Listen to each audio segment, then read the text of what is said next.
Huh.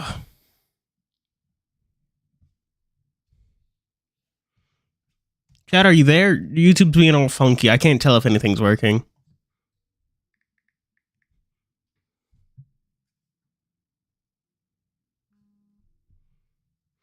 All right. Hello? Are you there?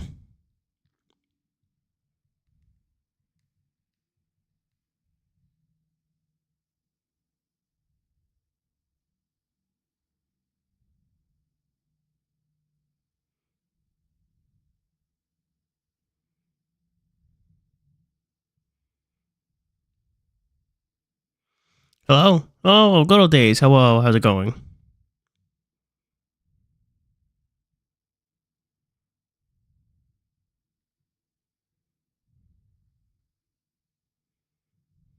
Not here. Sorry. Good old days.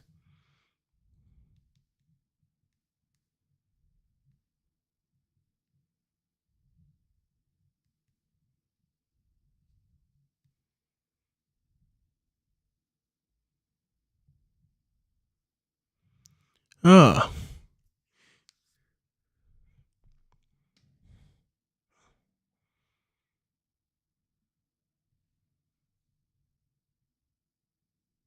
You know, Lights Day was today. I only know today is the day crab fries.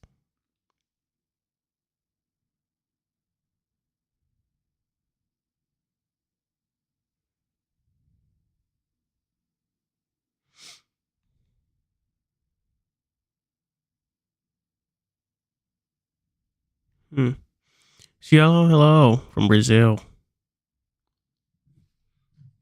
I have not even started the game yet. I really should have gotten on to that. But I was actually very late to starting stream today because fucking circuit breaker issues, so yay. Good to know that the fucking power to this is still on. The PC is still on. So there's that. Yay. It also means I didn't get to eat anything before stream, so... Oh, actually, I do have a salad in the fridge. Just throw ranch on that bitch. We do have ranch.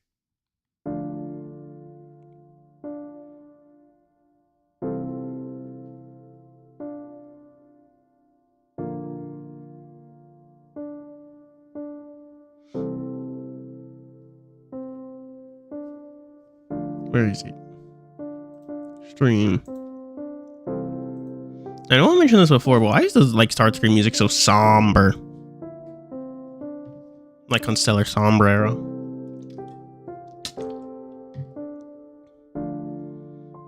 Tortellinos. I was actually gonna make some fish.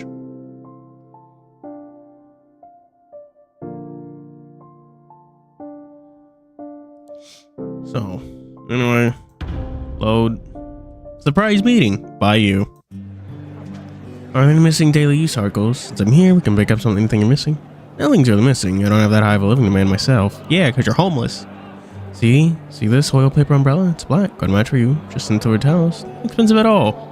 Ignoring what I said, by you. Silver towels? That's insane. This nigga has no copper ones left.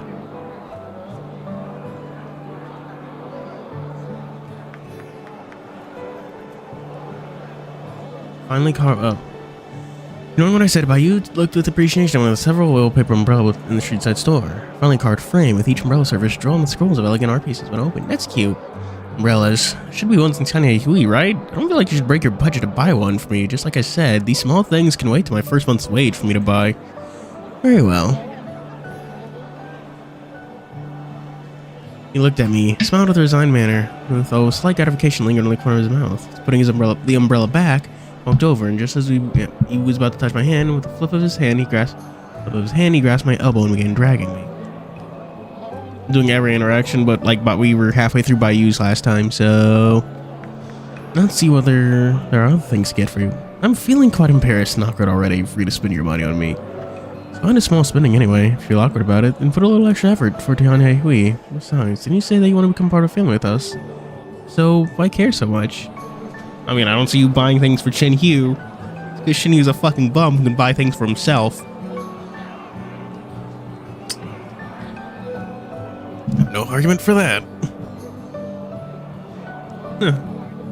What was it with y'all saw that little bleep, right? The weird way the screen blinked, right?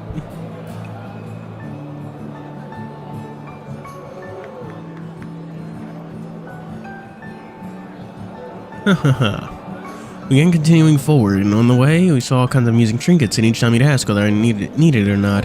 Since it's not anything of great importance, I refused each time.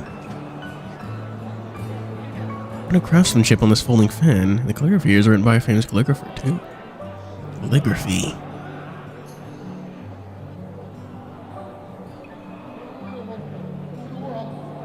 Do you like calligraphy? I mean, Choron isn't here. Oh, fuck, I completely forgot to share stream. Give me a secky sec, chat.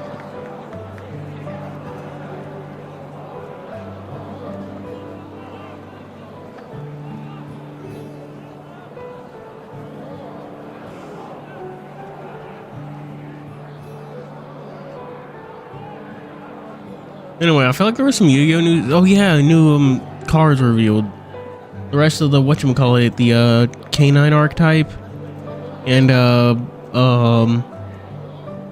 Tashtira Fenrir retrain. Not really.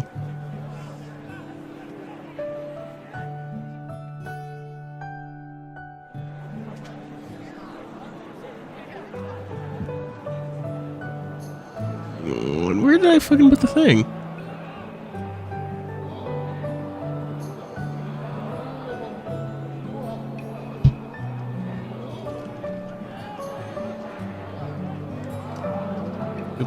I keep misspelling this.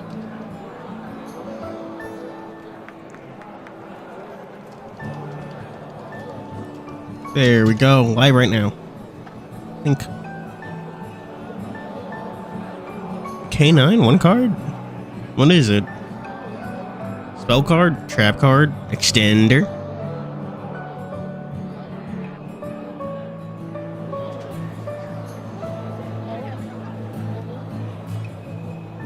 Yes, I do like it, but the written language in G Kingdom's too hard, and I'm not used to writing brush.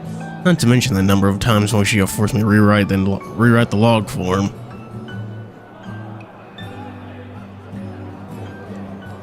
If you're interested, I'm happy to teach you. Then I will ask for you, next time when you have the spare time. You seem wise. Why are you so multi-talented in things? Calligraphy, Tai Chi, or whatever the fuck it was called. I forget what it's called.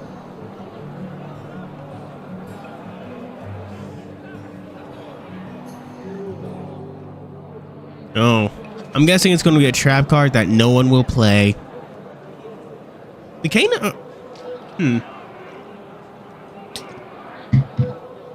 You think the canines will work with trap? Well, granted, they will work because they're all beast warriors, blah blah blah.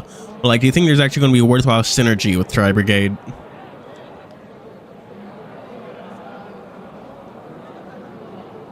Besides, we're just going to spring. It's not that hot right now, so no need for a fan at all. Point taken. Just seeing the prayer beads reminds me of the events of Zhizhou Port. If it weren't for that, I wouldn't have known you at all. Yeah, fate's a cryptical factor in life, invisible and tangible, yet always binds people and events together.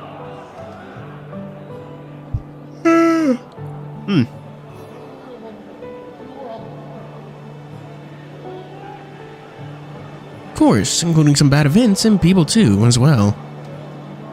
As I spoke, I picked out a set of onyx bracelets and weighed them in my hand. The polished agate stone shone in my hand, and scarlet lights refracted from within. Black agate stone embellished between each onyx stone. What?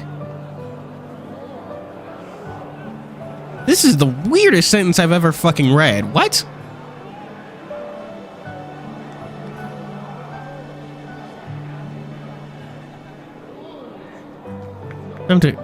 Do they?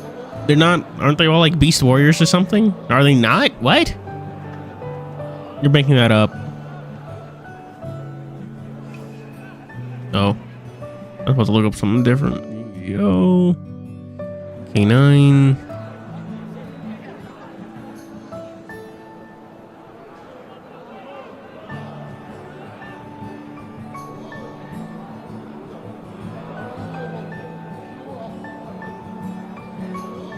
Hey, the fuck? Oh, I know which card you're talking about now. The dumbass main deck ones. But why? I suppose that's to give make bonfires see more play. Ugh. seeing me so interested, why you called the owner over? Bro, what? Boss, how much for the agate bracelet? Coming, mister, and you're... What? No, there's no need at all. Well, weren't you interested in this set of bracelets, though? Yeah, buy it if you like it. This bracelet here suits your fur color. Please take some time to think this over. No need. Things like this are necessary in daily life. Not that expensive, as well. Bro? I think he's use Ash and Justina Searcher. Oh. Does Bonfire have that level 4 restriction? I wouldn't know, because I like rarely ever use it. I only got it for my like fucking... What are the firefighter cards called? The firefighters that are fire type. They fight fire with fire. Rescue Ace. Various Rescue Ace cards that I don't use. They should make a rota for dragons. That'd be insane. Man on his arm, dragging forcefully out of the store.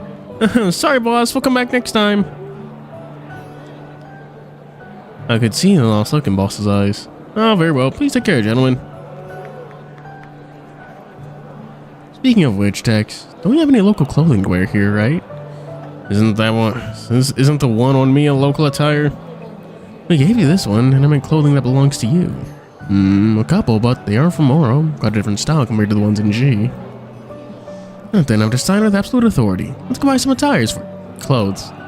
But can't refuse it this time, since just like a horse with its saddle, a person cannot be themselves without proper clothing. If you don't have your own clothes, how can you take on assignments in the future? We can't always prepare a suit for you, right? You have a point there. I remember there's a clothing store not far from here. Let's go take a look. Very well then. You took me around to the corner and into the alleyway, and not too far in, a clothing shop came into sight. Racks of colorful clothing hung, and all the way from outside to within.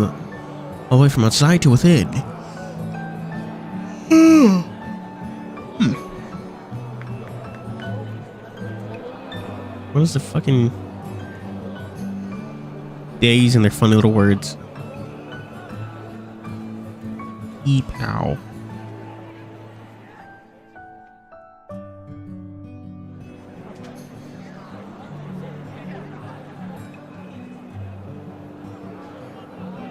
Oh, just dresses.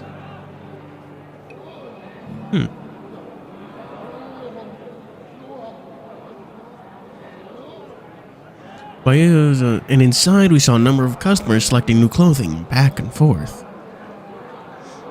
The shop's pricing is affordable, quality is good too. Most importantly, the design styles are excellent. Furthermore, the owner here is a familiar face for us in TianHeHui, so there's a guarantee behind this as well. You know, they're gonna install like secret knife pockets or whatever. I don't know what TianHeHui's outfits are like. Do they need like extra pockets and shit?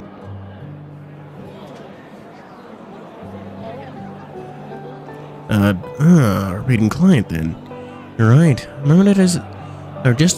You're right. I remember it started as a thievery case, which had us being assigned for catching the thief. After that, the lady here became quite trusting of us. Now ask us to take care of tasks she finds some difficulty in doing once in a while.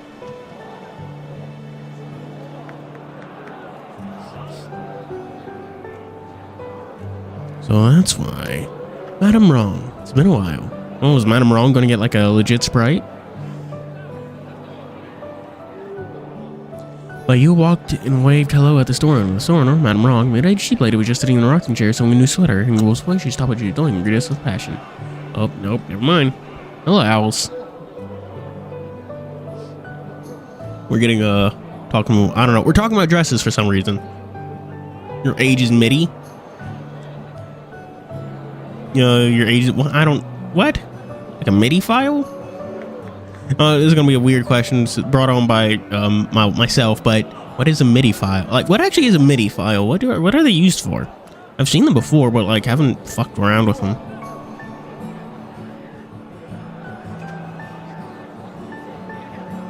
Wait, what?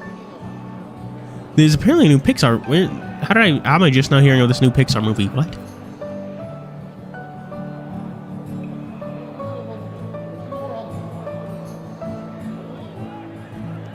Sneaks, an upcoming American animated adventure film about shoes.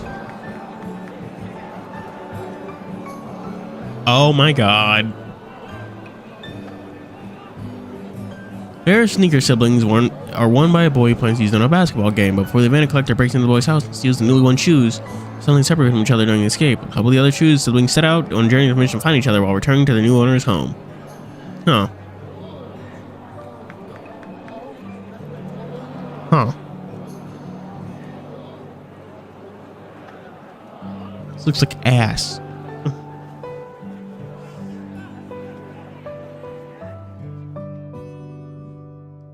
Anyway. Thanks, Sandra. How many have we done? None of them. Not here, sorry. Sorry, I got distracted by looking at sneaks. La, it's little you. Welcome, welcome. And the gentleman next to you is? My friend. I'm taking him here for some new clothing.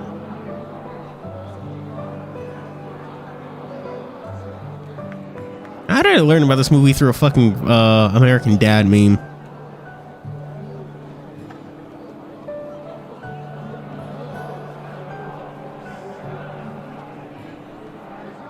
Greetings, I'm Tex, and right now I'm working with Bayou and TianHeHui. It's junior in terms of time, I think.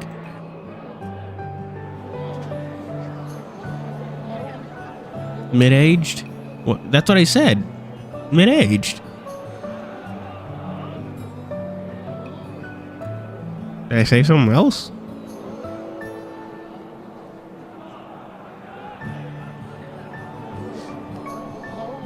Oh, never took you as a member of TianHeHui like little you here. Welcome, welcome. She spoke. As she spoke, she returned and weaving her unfinished sweater and pointed in the store, saying, "Acting you like. Anything you like, just pick it. And since it's for our newcomer here, I'll give you guys a little discount for them." Really? After all, I've been under TianHeHui's kindly support for a while already, so please don't be prudish about this. Thank you, madam. Oh. I mean, it is a little weird to say mid-aged instead of middle-aged, but it's neither here nor there, I suppose. A great deal of thanks then, Madam Rong. We walked in the store, shelves left and right filled with a variety of fanciful clothing, a sigh within. Because, what? Sigh within? Because all the number of different clothing, it made it hard for me to pick out some. Mayu, what do you think fits me as well? Compared to look, huh? Hey, hello, Yuntran. Compared to look, I'd start with practicality first. Or is it becoming a little warm lately, but not by much. Let's buy one that's thick first, then an outfit that's breathable and comfortable, and another that's close-fitting. Dark color scheme for your fur. Colors too light. If the color's too light, it would make your appearance a little unexpected. I'll choose some darker color clothing over here there first.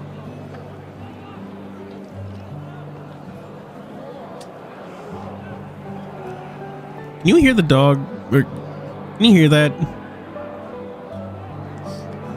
You hear him being all, oh, Chad, I meant to fucking ask you this.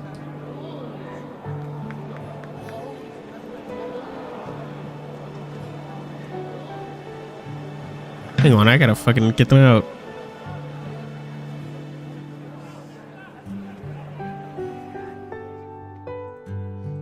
Because I like finished off that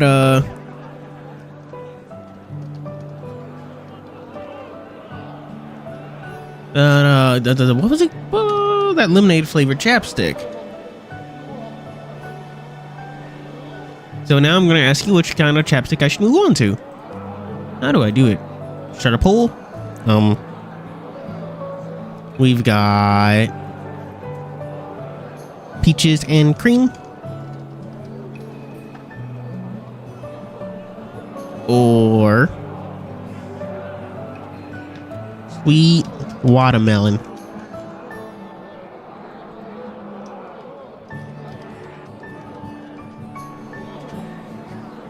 Which chapstick should I use?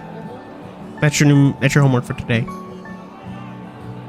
Bayou pointed at one of the shelves, and I looked over.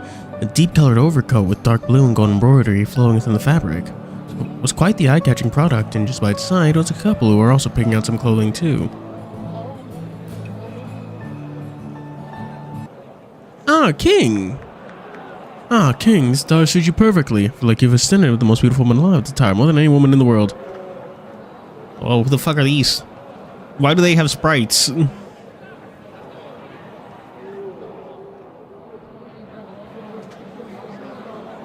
Wow, perfectly divided. Ah Zhe, oh Ah Zhe, I love you, I love you. Willing to buy me such a beautiful dress for me. They all dress like Genshin characters. And King? Ah Zhe, the name sounded familiar. Wait, didn't I hear the names at the park in Shizhou back then? Ah King, why are you so gorgeous? Ah Zhe, why are you my...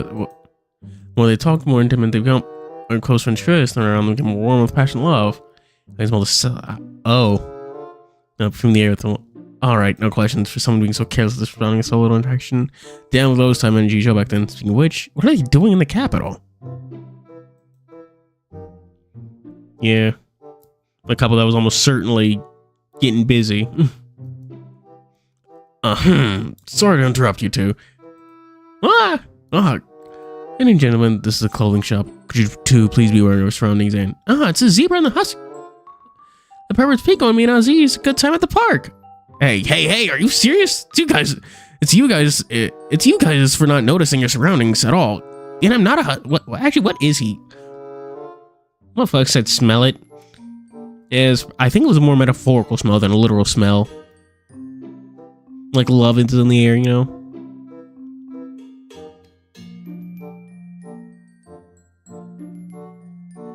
Alright. Did everyone vote? Trying to decide which chapstick I'm using. Going once. Going twice. And sold to Peaches and Queen.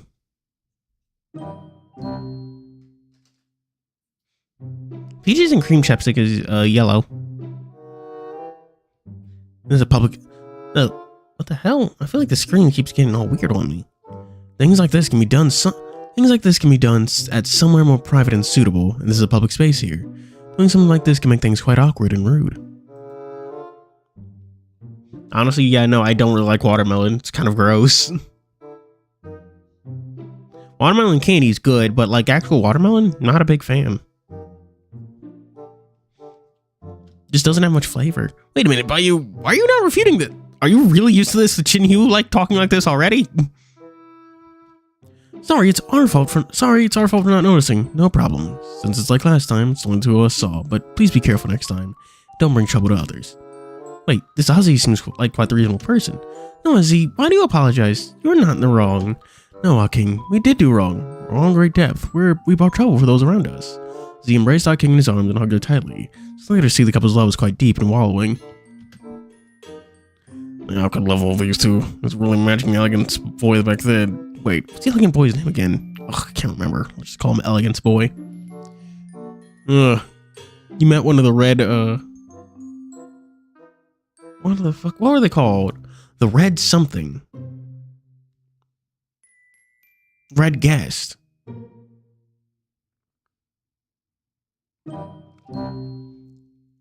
You know, like what? Wait, yeah. Did you know the banana flavor used in candy belongs to like a different strain of banana that's like commonly sold in stores?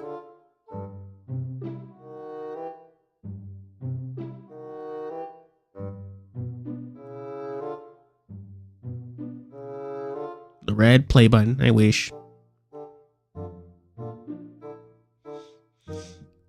What? Our love brought them trouble. Ooh, I innocent woman I am. Sorry. Oh my gosh. Feels like our king only listens to Ozzy's words. But I feel like it's a stage show the way they talk. I slap them. Why are you so upsetty, Spaghetti? Yeah, that's the banana flavor used around the world. Cavendish, if I recall. That's what I was talking about.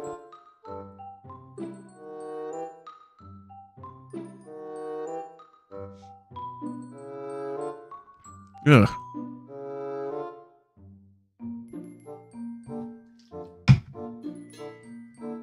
Candy banana. Nope, it doesn't. Some sort of disease. Banana blight took him out.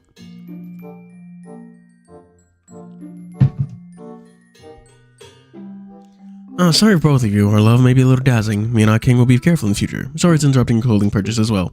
No problem. No issue, but if possible, please excuse me. I'd like to break out the guitar over there. Oh, please do. Couple moved to the side, and afterward, no longer made those indecent sounds any longer, choosing now to quietly and slowly pick out the clothing in the store. Finally walked over and picked out the recommended clothing by you suggested. And this one, I think, suits you too. One's enough. Candy banana tastes bad. That's... honestly, I'm going to disagree with you there.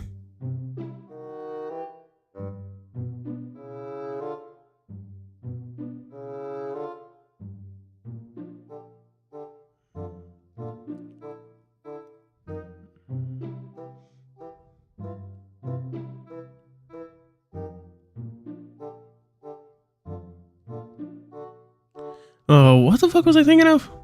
My hot take.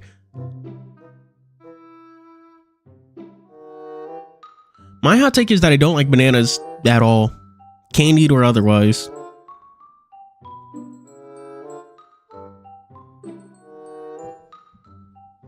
I picked out the ones we've been eyeing, but you walked up and picked out another two from the set of random shelves, one lightly colored, while the other is black and red. A selection of matching attires for me. Try them all, since it's likely you're here longer than expected. You can't just have two clothes. You can't just have two clothes all the time.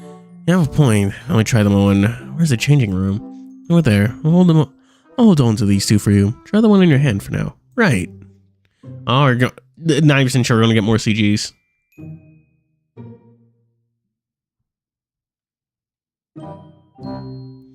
Changing room here is quite spacey, and within the large bronze mirror, I pulled the curtain shut once in and changed into a dark colored clothing in hand, but looking at myself changing clothes is a strange experience.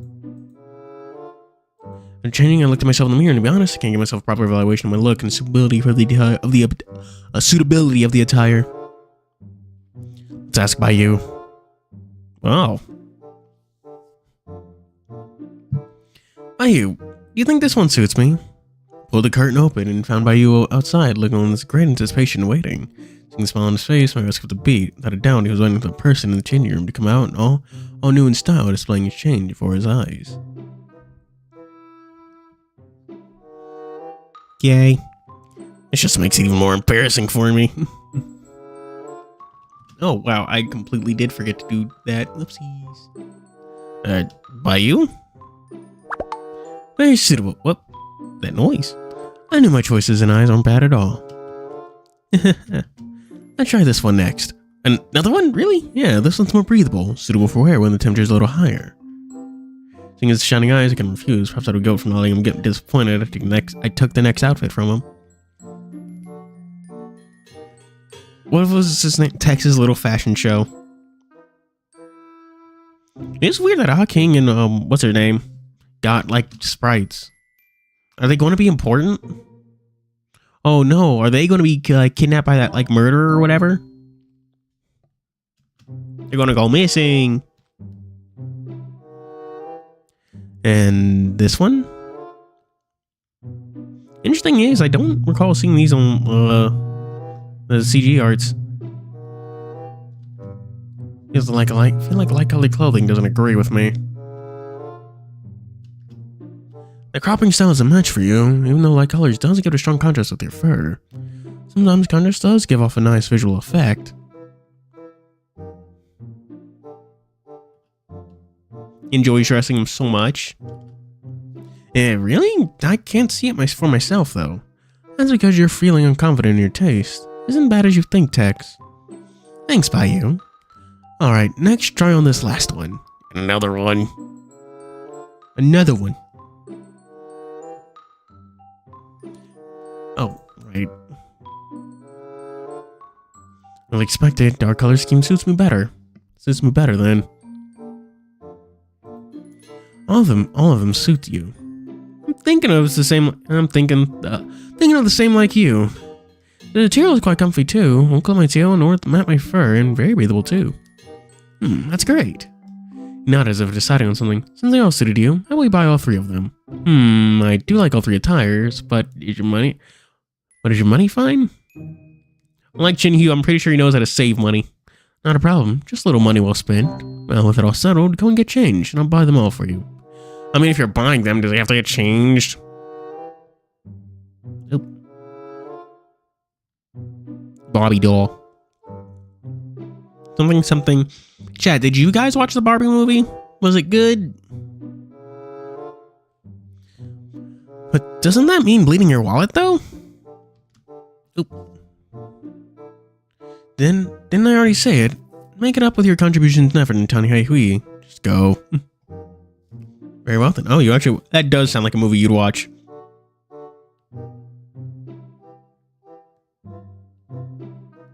Did you watch it? Did you do the whole Barbenheimer thing, or watch the Barbie movie and then Oppenheimer?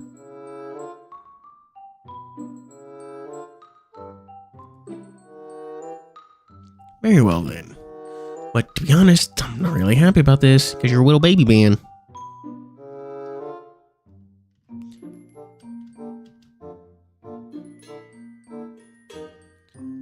After I took off the last set, I passed it by you for checkout, in turn wearing clothing from the morning. Oh, see, look at him over there. His friend's willing to buy many clothes for him. But just buy one more, please. Just one more. No problem, my king. As long as it's for you, my baby, I'm willing to do anything. I see, thank you. I'm going to test on this dress for us. Oh, these two. I mean, compared to those two, it's competition. Ugh. I did Shin Barbenheimer. You also watched Godzilla. Neat. Of those three movies, which one was the best? Seemingly noticed our lingering sightline on them, and after our king ran out the changing room, he turned and looked at me. By the way, who's the gentleman over there? What family is he with? General clothing you've been looking at, the craftsmanship materials are very high quality. He's able to buy them all. And are those attires that expensive? A foreigner? I'm new here. I think he just has a crush on you, man. Hello. Oh, Shin Kamen Rider and Pikmin. Oh, fair enough. That's a shame. Picked over by you and missed a check on man Rong. When you're shrived. Ooh, what the hell? And head tilted and began to think. By you, the senior in an organization I'm in. Not some rich family's heir or anything, I think. Interesting. Tax, I'm finished the checkout. What are you guys chatting about? Ooh, this is awkward. But you have 3 bags over his face full of ease and happiness. Nothing much. Just seeing you spending without much hesitation. A little suspicions brewing. Maybe some famous family heir or something. Oh, about that. Are you? Flash a shockingly over the wolf's face before turning to his normal awkward smile. I'm just a simple and normal working man. Does this sound familiar? Z, look at me. How does the skirt look on me? Oh, wow. You know what who she reminds me of? At least a fit? Aqua from Kingdom Hearts. DS2 defense video, gross. We don't respect DS2 in this household. You know that one DS2 I think it was H-Bomber Guy's DS2 defense video? I just do not like it. Not because I think the points are bad, I just think it's too fucking long.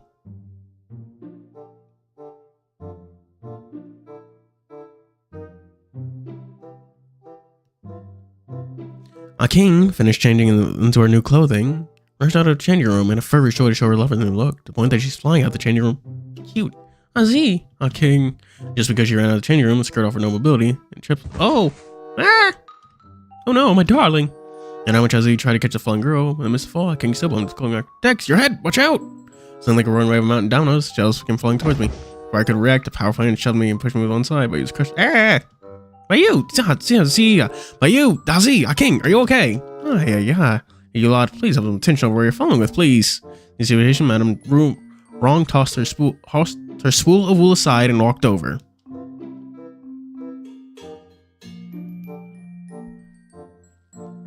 Over here defending Dark Souls 2. Like, it isn't just worse Elden Ring.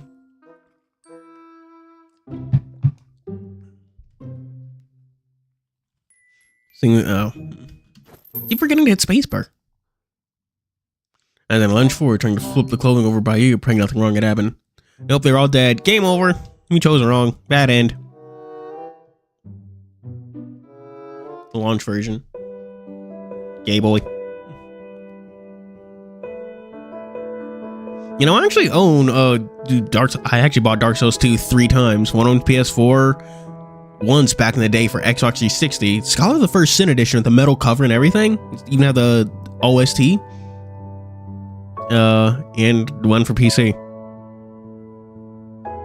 I could go back and do, I'm sure, see what like launch DS2 is like pretty easily, considering I do own the fucking disc. But I won't, because I'm not hooking up the damn. I should hook up the Xbox though. Finally, under a layer of red fabric, I saw the piercing white ears and the head under the golden embroidery in red fabric. His eyes refracted in my sight. When I finally spotted him, his ears twitched and a little cheekiness and naughtiness caught my sight. Thanks goodness you're fine. I reached out with my hand and slowly pulled the last layer away. Rest easy. I'm fine. Under the red fabric was a neat little world, or maybe an unintended little prank for or since the start, Bayou waited patiently under the fabric, waiting to be found. As our eyes came into contact, Scarlet eyes were like a mirror, and then from the depth reflected in my amber eyes, meaning we were within each other's eyes. You're fine, I caught up by the rack. How brittle do you think I am? I'm not afraid of some racks falling over me. Please don't always pay attention to making my safety first. Take more care of yourself at times. Not to say next time. Alright, I know. But even so, thank you. I give my hands by you and put them on the ground. Patting our clothing, the dust, we looked up in his aftermath at the store. King and Ah Zhe stood there leaning against one another while Madame Rong yelled at the couple with a series of reprimands, making the couple lower their heads in guilt. Really, that's what I say young couples these days, and I don't know what the quiet means. Sorry, woo-woo. And I apologize for being able to take a clean up here. Then go!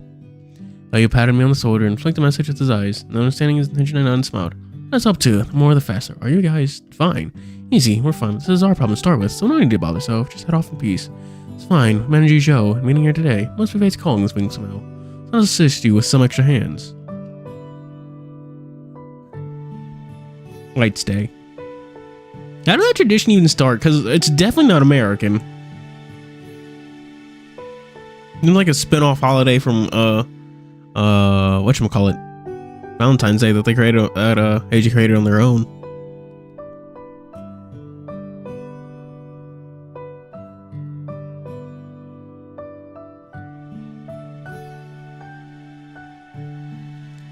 Thank you. Yay. Hey, little you. My nosy personality yours. I can see myself Tianhen? I'm telling you, and not only you, I want to tell you, there's a silver shadow I can seemingly see upon you guys, including a newcomer here. What does that mean? Who's that guy? Eh? Take care of this mess and head home. It's almost dinner time anyway. So where the four of us can gathering his scattered robes, King and Ah Zhe took their extra clothing, tidying and folding the clothing. By you set up the racks, and our efforts seemingly bother some jobs made easier and quick on our hands. And seeing the last sky darkening, this time Chime's been wondering about. King finally knew their mothers were loving this place, culture, work people around them, and they were acting their faults. I'm sorry, I've been judging you guys wrong. You guys aren't perverts. Why are you still hanging on over that part of us being perverts? Ugh. I think I know what to get you anyway. Just like fucking. You should get them like white chocolate, since it is White Day, and like that's like a gift, right? And do you know white chocolate is actually more similar to vanilla? It's just that white chocolate it's called white chocolate. Is it? Because it hardens fast like chocolate. Choco.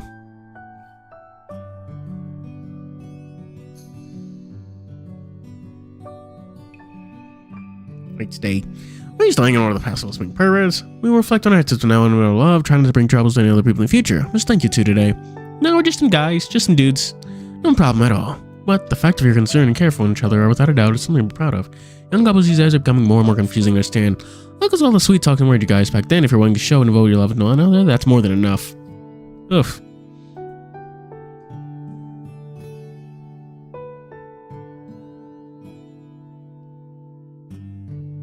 Madame Rong walked over the bags, one for us, one for the other couple. Nice. Oh, shit, this Sunday I'm actually going... This Sunday I'm actually going to a music festival with some friends. It's going to be nice. Ugh. I don't want to drink any alcohol though. I don't want to pay money. The admission is only 10, but y'all know me, Chad. I don't like spending money on things.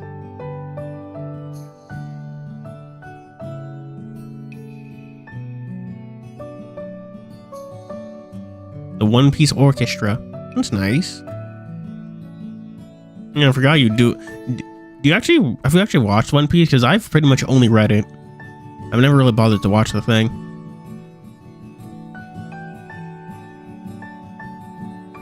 And we're all walked over to do bags. One for us and the other for the couple. Cute.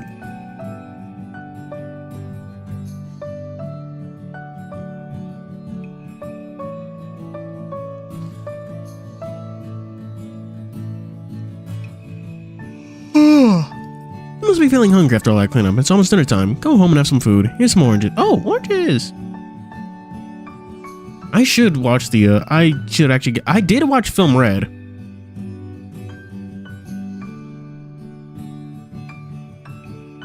Oh, I do want to get to that because I do want to get to watching that at like horror theme movie. I want to say like One Piece Film 5 or something.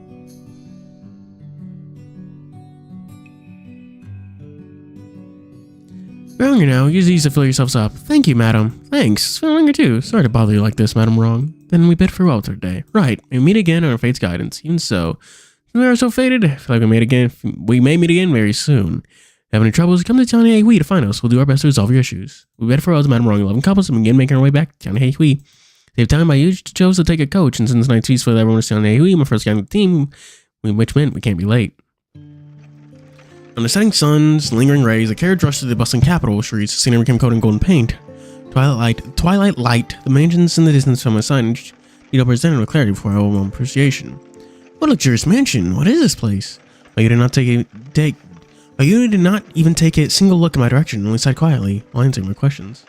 A mansion belonging to one of the royal capital's 4 major ancestries. Being extravagant is normal for them.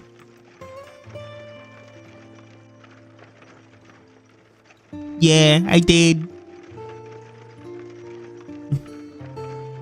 Not even 2 days quicker. I got it like a day quicker.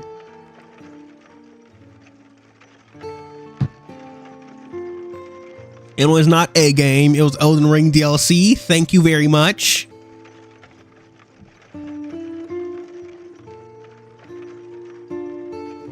Four major ancestry? Is that like aristocrats? The more we enter the capital center, the more likely we would meet one of the major family houses. But the major 4 families in the state are also known as the 4 major ancestries. Would be helpful for you to know of. We had many similar systems over Nora as well, no matter how different demographics or culture, but the class system of our aristocracy remains the same throughout everywhere. Ugh. Okay, do you guys not see the screen freaking out? Thinking back to the Fei Hong brothers I met this afternoon was the victim of that. But if there are four, well then what families are they? They are the Sikong family, Shangguan family, Ouyang family, and right now. What? So, Ouyang family. Right now the Sikong has the greatest authority. Where you only mentioned 3. Though it's been a while since I followed up on these, so I'm not certain either. Why is it all double-worded name family? I smiled wryly and shrugged. Maybe the gods give you an answer for that. Of course, but you only mentioned 3 families. Where's the 4th? Oh, well, the sunset bleeding into Bayou's facial expression, lining with a layer of sadness, with sounding wolf's eyes, looked downcast, scarlet pupils reflecting loneliness, contrasted with the twilight warmth. And years ago, while there was a so-called title of 4 major ancestries, only Gongsun family made them major in size. Look at the street-side scenery inside. Maybe because of a turmoil and power struggle, no matter the wealth and authority they held, the Gongsun family was all wiped out in one night. Wiped out? Something like this must be treated more seriously by the royal courts, right? Not really, for after the passing of the Taiji Emperor, the court was in a state of chaos. The Gongsun family, one of the nexuses of the political struggle, became an invisible war sacrifice. The Gongsun family's destruction, the royal capital's economic status became better, and the civilians who were oppressed by the family were finally able to breathe easy. Yeah, I'm about it. Fuck it. It's just an Elden Ring roguelike. Y'all should know how much I play Elden Ring. Like, I literally started replaying Elden Ring like yesterday for like the upteenth time.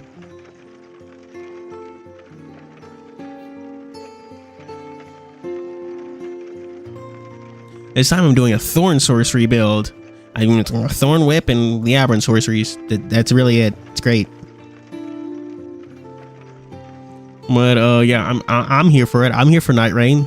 I'm getting it. It sounds great. We just play Elden Ring infinitely more. I already play Elden Ring ad nauseum, so this will just be a less tedious version of that. Grimoire of Souls? What the fuck is that?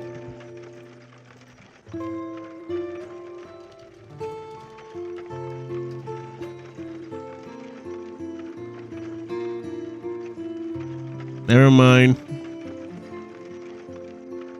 iOS fucking Castlevania game. The things Konami will do instead of making money.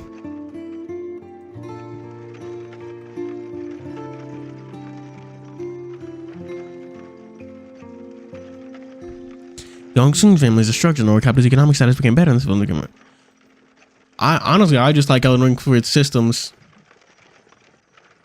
Grimoire of Souls was the fucking iOS app game.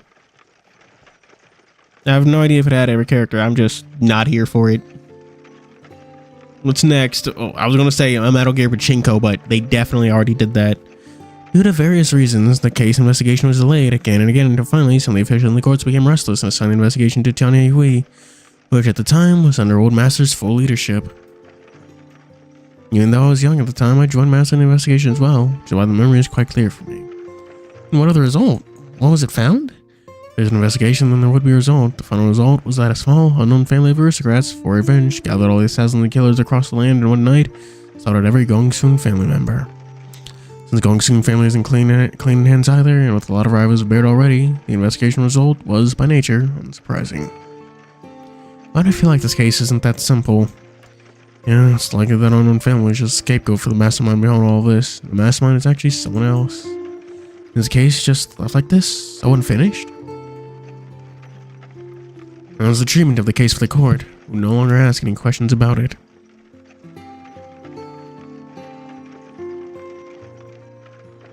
Master felt there are some further suspicions behind this, which is why all these years, I'm counting our investigation, but not much progress was found. I see, everything behind all of these are a Pandora's box, forbidden zone, and as Bayou spoke, his voice softens and lowers. Not only afraid to be heard, but also resistance in trying to answer about this case in the first place. Sasuke, he's the last surviving member of the Gongsun, Bayou Gongsun. We're pursuing questions of this further. Out of curiosity, Tex, do you have any published novels yet? No, he's still a bum. And the topic becoming stiff and boring, and facing unfinished topics before Bayou, me a surprise question. Hearing it, my shiver coursed on my body and I froze in place. My novel, that I published before, was a true piece of dark history. Oh no. The one. Huh? It's okay. Might take a read then. It's a dark history of my last chapter, and I'm quite the embarrassment to show. Bam. Oh. If not, that's fine. I won't force you. Oh, I was really excited for reading your novel writing. Don't be with shit.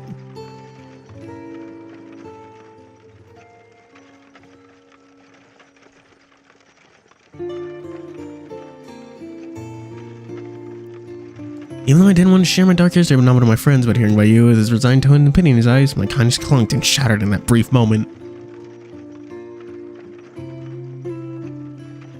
No, we're just hanging with Bayou, going back TianHeHui because we have like a fucking feast or celebration or whatever. Why is it so long though? Fine, I did bring the book. If you want, happy to lend it to you. I'll pick it up when I have the time. Thinking back about how the book was written when I was still a teenager and wrote it in a blood rushing moment, no matter the storyline, logic, and stylus, was a complete mess. Now looking back at it, why do I not feel anything out of place about it when I wrote it in the first place? So I'm gonna try to revisit my cursed novel, but I always feel so borrowing into its core, the level of awkwardness of the immature writing. Text, feared about the strange tales in the East before, and why ask me that all of a sudden? See how good I'm preparing beforehand on your local knowledge here.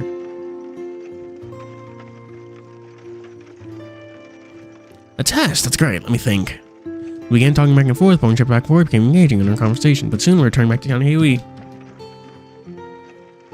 A little late here, I need to do my things right now. Then I text, go and put the clothes away in your room, I have something sorry about that. Oh, I finished tidying up, rest for a bit, so I want to carry over dinner. And jogging the internet, fine? Stay in my room. Honestly, wait, I feel so tired about your days. Yeah, this is just more stuff we can go back. Alright. No, I'm stupid. Whew, fucked up. Load. Lake in the south. Papa, I want to go on a boat. Papa doesn't have the money today. Next time, though. Fine. I walked alongside the lakefront path, and a slight breeze on my face. To the right, on the open lake, I saw 2 rowing boats slowly meandering through the waves, weaving through the 2 pavilions in the center of the lake and bring ripples and ripples over the clear surface.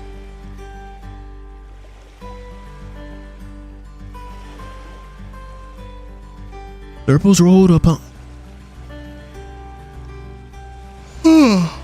Damn. I hate it when yawns take like forever to just come out.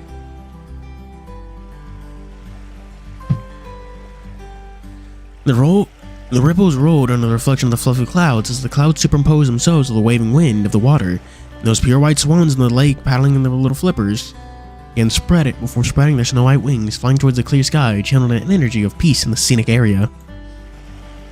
Swans, if I was an avian as well, that would be great.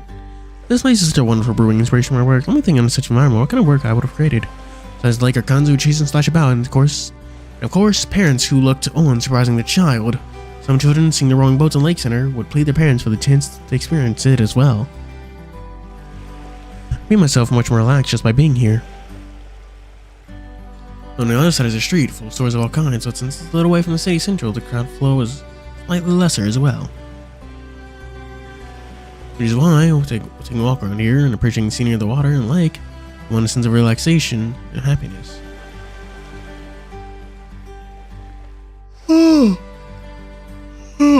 Oh, damn, yawns. If I have anything that bothers me next time, I should come here often and cleanse it away. As I walk, my footsteps, like my emotion, became light and quicker as usual. Quicker as well. And they're so nice as well. What's the components here? Checked many times over. Was it was cruelly made? Did I spend money here for some half-assed semi-finished products? Ah, God, that voice. Oh, there goes my happiness.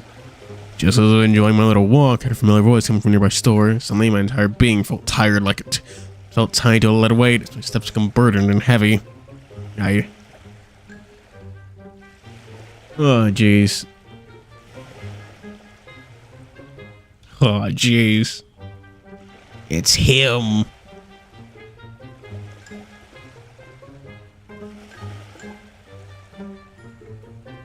I mean, sure, I guess. I'll walk. We'll decide when we get there. I'm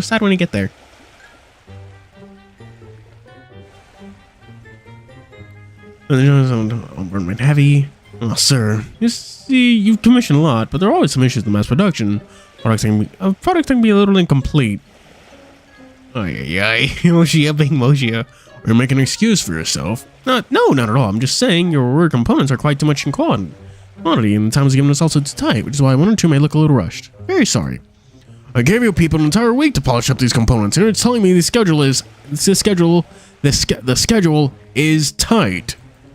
I'm truly sorry, but sir, excuse some minor issues, the components can still be used safely. The more accurate and precise a weapon, the more accurate and precise components must be. If you give me a half-assed product for me, then what I make is semi-finished too. Understand? I've seen an advertisement for your store promising to polish every component perfectly and came here to order. Now only for you people to tell me that I can't reach your promise perfectly, and you dare call yourself perfect? There it is. Perfectly. That's him. Got any sleep last night? I took a nap. It was very nice. Everyone should take more naps. That's my thesis for today. Enjoy it, chat. Write a study on it. I don't know. Take it to your graves. I don't know what people do with theses. Thesi.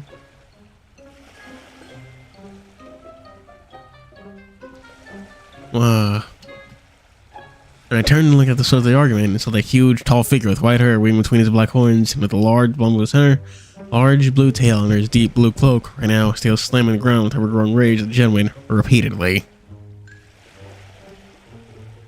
Why is Moshia here? All the joy and happiness on the way here's gone.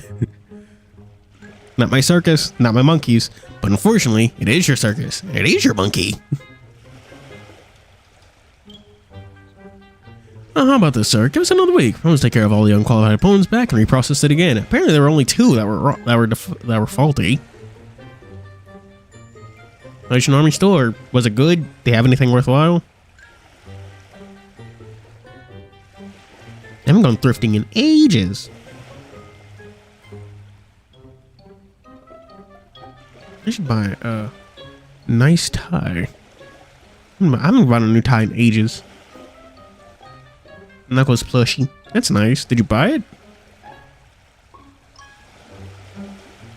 Meme of Salvation Army or a Knuckles plushie? 7 days worth of work and you must drag it to 14 days just because you need to reprocess the end and require the same amount of time. Do you think I'm going to agree? But 3. I'm giving you 3 extra days.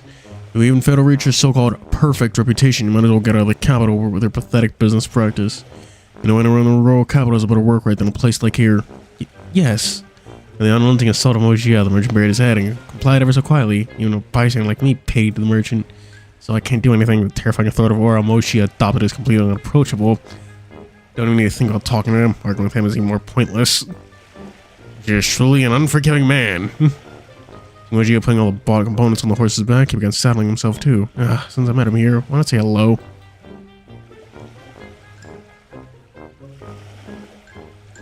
No, that's nice. Oh shit, we should do Bayou's Den. That's sick as fuck. Like his special little clothes. Is that why Bayou's whatchamacallit was so oddly long? I walked forward and adjusted my expression and took a deep breath of bravery, with me not get intimidated by his aura. Aura with a capital A.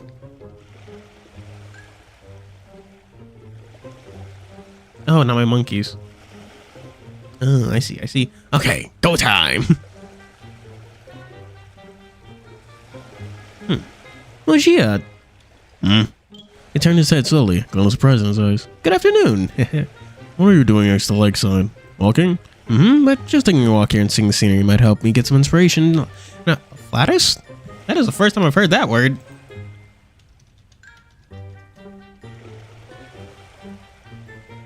Afflatus. Afflatus. A divine creative impulse or inspiration. Did you hear that, Chad?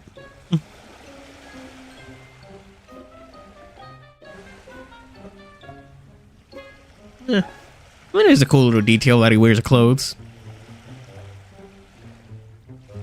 And how'd you end up here? I had a delivery job this afternoon. After finishing it, I had some time to spare, so I decided to wander about and found you here, coincidentally. Told him with the stories that happened to me in simpler, shorter, detailed version of Mojia. I told him all the stories that happened to me in a simpler, shorter, detailed version of Mojia, and so his already tightly knitted brows become tighter after hearing my stories. Entire afternoon for a delivery job. We're competing your execution speed against the next door neighbor's old granny or walking stick. That's fair. Tex is just a walking landmine for problems. Damn it, I thought he'd compliment me for once.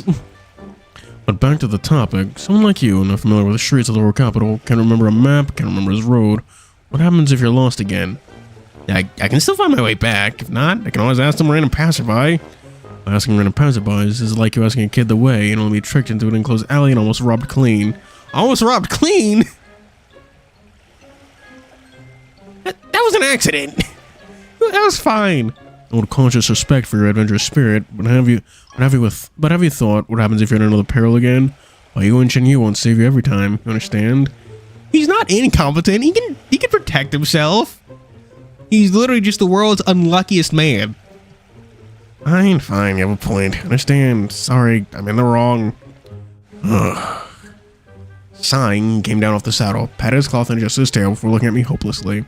Let's go. I'll accompany you. But I know the way back. I'm more worried about a certain someone will be lost again. It's like a person and sink himself into another whirlpool of trouble again. I'm not that dumb. Besides, aren't you here for some inspiration? Inspiration gathering by walking around? Quite intrigued what kind of inspiration you get from walking around here.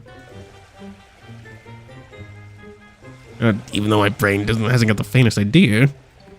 Let's go. Wait for me! Clearly not waiting for me, Mojia led his horse and walked slowly. Seeing him so unconcerned like this didn't make me angry at all. Rather surprised, and tried to keep up with him quickly. Well, I thought you were going to do this by yourself. I'm just afraid of missing some valuable inspiration, that's all. Throughout the journey, we walked side by side in the lake as Mojia held his horse while petting at time. Pacifying the horse's wild need to run off. Whereas I tried to boil up some brand new ideas, found Find a new creation pathway. Ah, screw it. My head's blank. Try to look at Moji's horse and just remember that there was no stalls in TianHeHui and asked him with some curiosity. Where did this horse come from? Remember there's no stalls in the compound at all. Temporary rental. That was the jobs for this afternoon. I see. And you were out this afternoon to pick up pick up those components. You saw. Not really. There are other jobs I need to take care of, but all are done though. Dion? What? I don't know what that is. Another entry for things Days mentions, but I do not know. Why do you need so many parts for? Doesn't look like for anything for crafts. My last weapon broke in a recent mission, so I need to build a new one, which is why I needed highly precisely made components. Even with slight mismatches in the components, the performance of the weapon would greatly decrease as well. How strict. Truly like you. Hey, yes, you two gentlemen over there. Just then I heard a call from the pavilion, and next to the pavilion parked a couple of scenery rowing boats. And the ones that were calling us over was the rental owner. Hello, little brother. Do you want to row a boat? Today's scenery is rowing half price for double-seater. Boat rowing. What's with that face? The scenery of the lake is nice, plus the comforting weather make it a good day for boat rowing. Playing around, think of this, flashed out of my eyes, like darkened upon seeing the price of the sign next by. Since what happened in the alleyway, I haven't even gotten a single coin for me and quickly refuted the idea of any thought of boat rowing. You want to? Never mind, it seems a little pricey anyway. Don't you think it's a good way to brew up some inspiration by rowing in the lake? I know, but I don't have any money on me, so I might as well wait till next month's wage. Who's the one creating novels, you or me? Can you just have some care over what you want to do? I just don't want to owe you guys so much favor, that's all. Boss, one double-seater. Alright, here, gentlemen. Is that like a Chinese thing to like refer to like store owners or and so forth as like boss? Because I notice that's like that's the thing they're doing often. It's definitely not a quirk in English.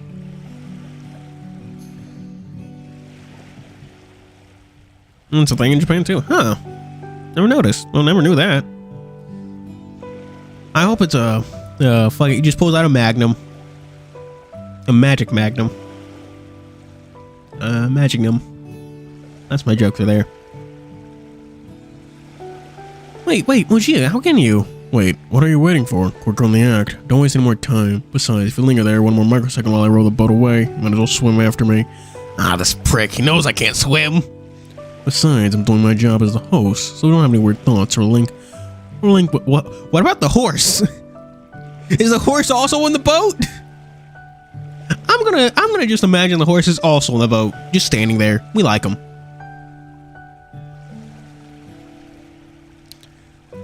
Besides, I'm doing my job as a host. Not having weird thoughts or link without overthinking a brand of yours. Fine. When she walked up to the boss, and soon after a brief barter, paid the money and led the horse over, telling me, "Pick a boat over there. I'm tying the horse up." Okay. I know he said he's tying the horse up, but I want to imagine the horse is also on the boat, just standing on the prow. It'd be funny. We don't know what Mojia uses. No. Is Mojia a tsundere?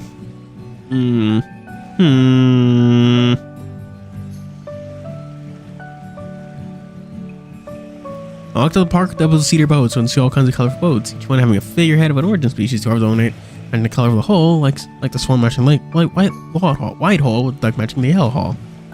These are all so cute, but which one do I choose? If I choose anything cute, I might get scolded on Mojia, but if I choose anything simple, it would make me feel bored. Fine. Sitting here for inspiration, Mojia said any is fine. I should follow my heart then. What's that shady little smile? Finished picking. After tying the horse to the post, Mojia walked to me leisurely. Done. This one then.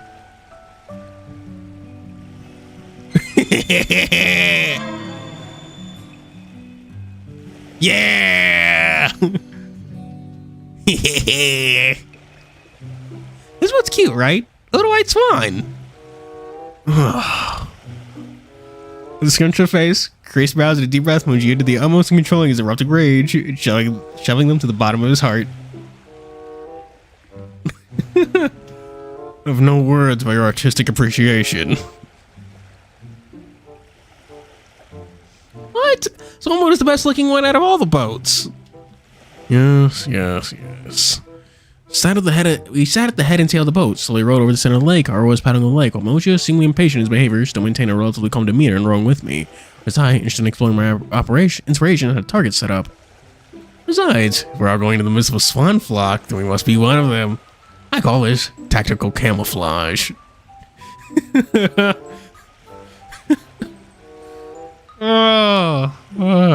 Tex, why are you like this? Actually, the world's funniest man.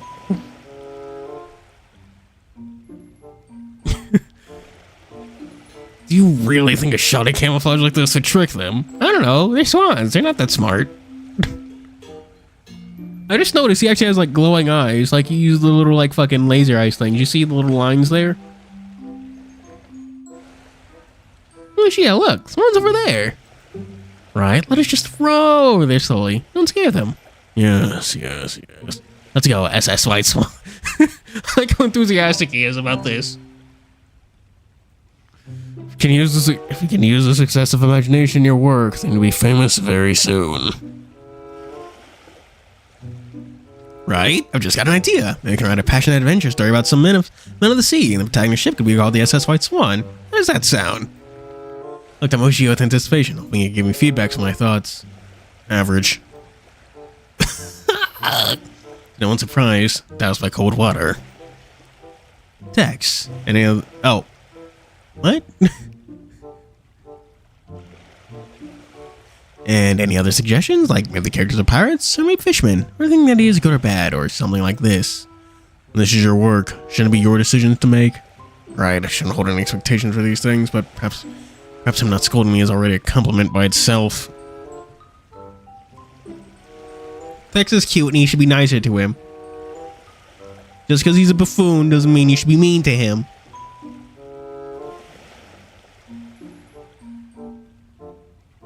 Tex has done nothing wrong, ever. And we know this.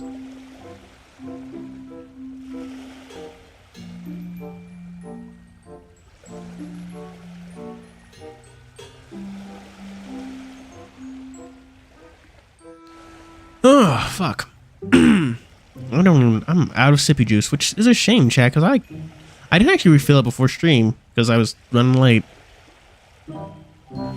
Now, let us head toward the lair of the swans. To the reed bush, then. We were obsessed over a few geese. They're swans! When I saw them on the shore, I thought those swans looked graceful, especially with those snow-white wings of theirs. Don't you think? All birds can fly. What's so special about it?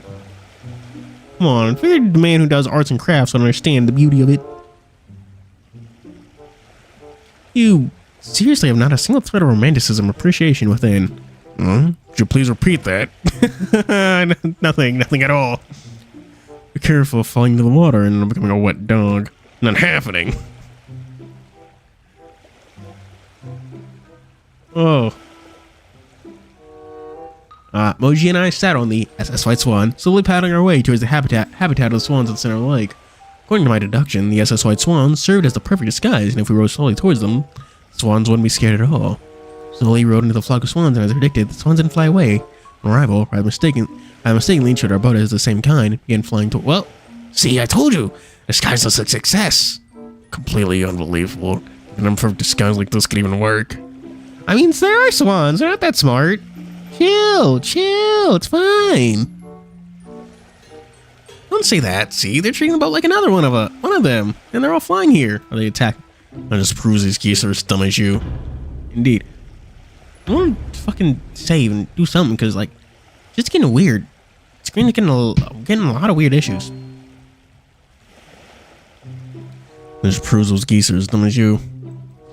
With their flapping wings, they flew on our boat. Snow white feathers began floating gently down on our boat. I don't know what she has had. It's stuck out with thick white hair. It's a bit of out of place. Not a perfect decoration, you could say. Seeing Moji covered in swan feathers, just a snicker.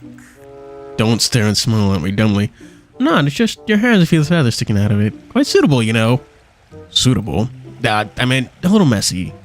It's that... I said the wrong thing again. Hearing my words, his face twitched, and at the side began rowing, violently digging through his hair. Began roughly and violently digging through his hair, but out several feathers from his hair before tossing them into the lake. What's wrong with this goose? So many feathers, are they seeking death in a pot? Would he get in trouble for just yoinking one? He's got no whimsy in him. He's got no whimsy. All his whimsy was taken out of him by the war.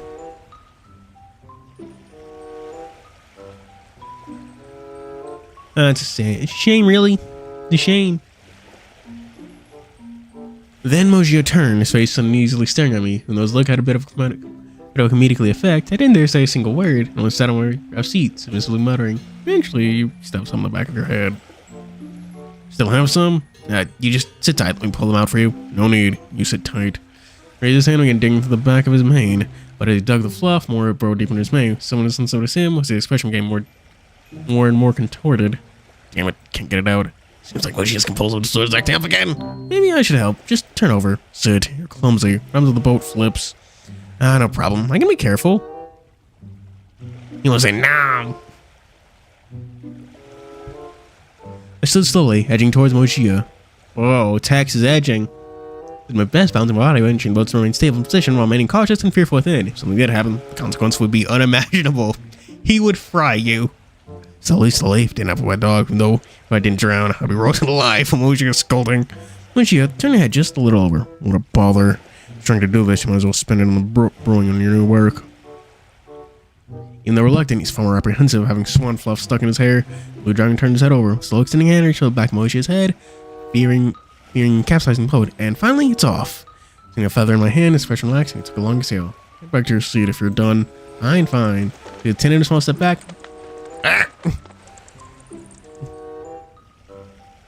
Oh no.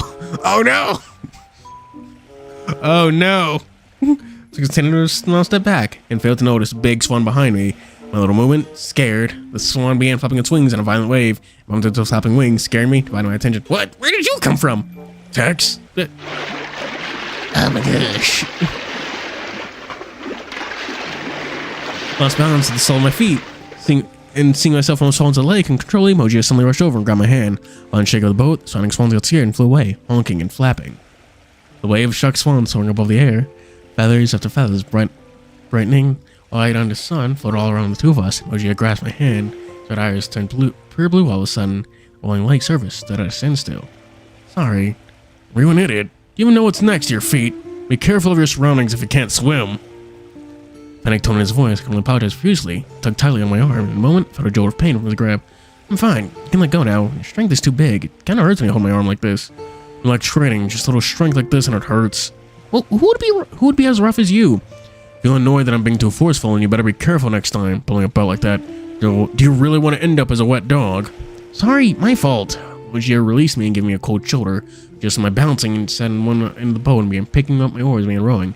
After Mojio's barrage of lectures, I had some guilt lingering in my heart. Still a little rash. I feel culprit is falling behind me. If it wasn't for it, I wouldn't have. Curses, if I ever catch him, I'm gonna roast it in a rotisserie goose. Roast it into a rotisserie goose. Wait, do I know how to roast a goose? Maybe I asking you to do it. Where do you want to row to next? What? Where to what? Why's your brain half a beat slower? Damaged it somewhere?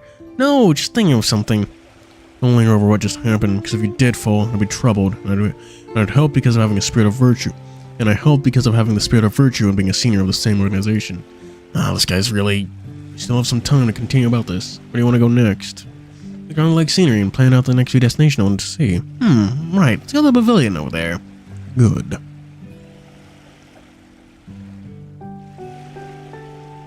As they talked to me and rowing the oars once more time, making the little pavilion not so far away. This time our synchronization was much better and made the entire rowing easier. Much easier. And speed increased too.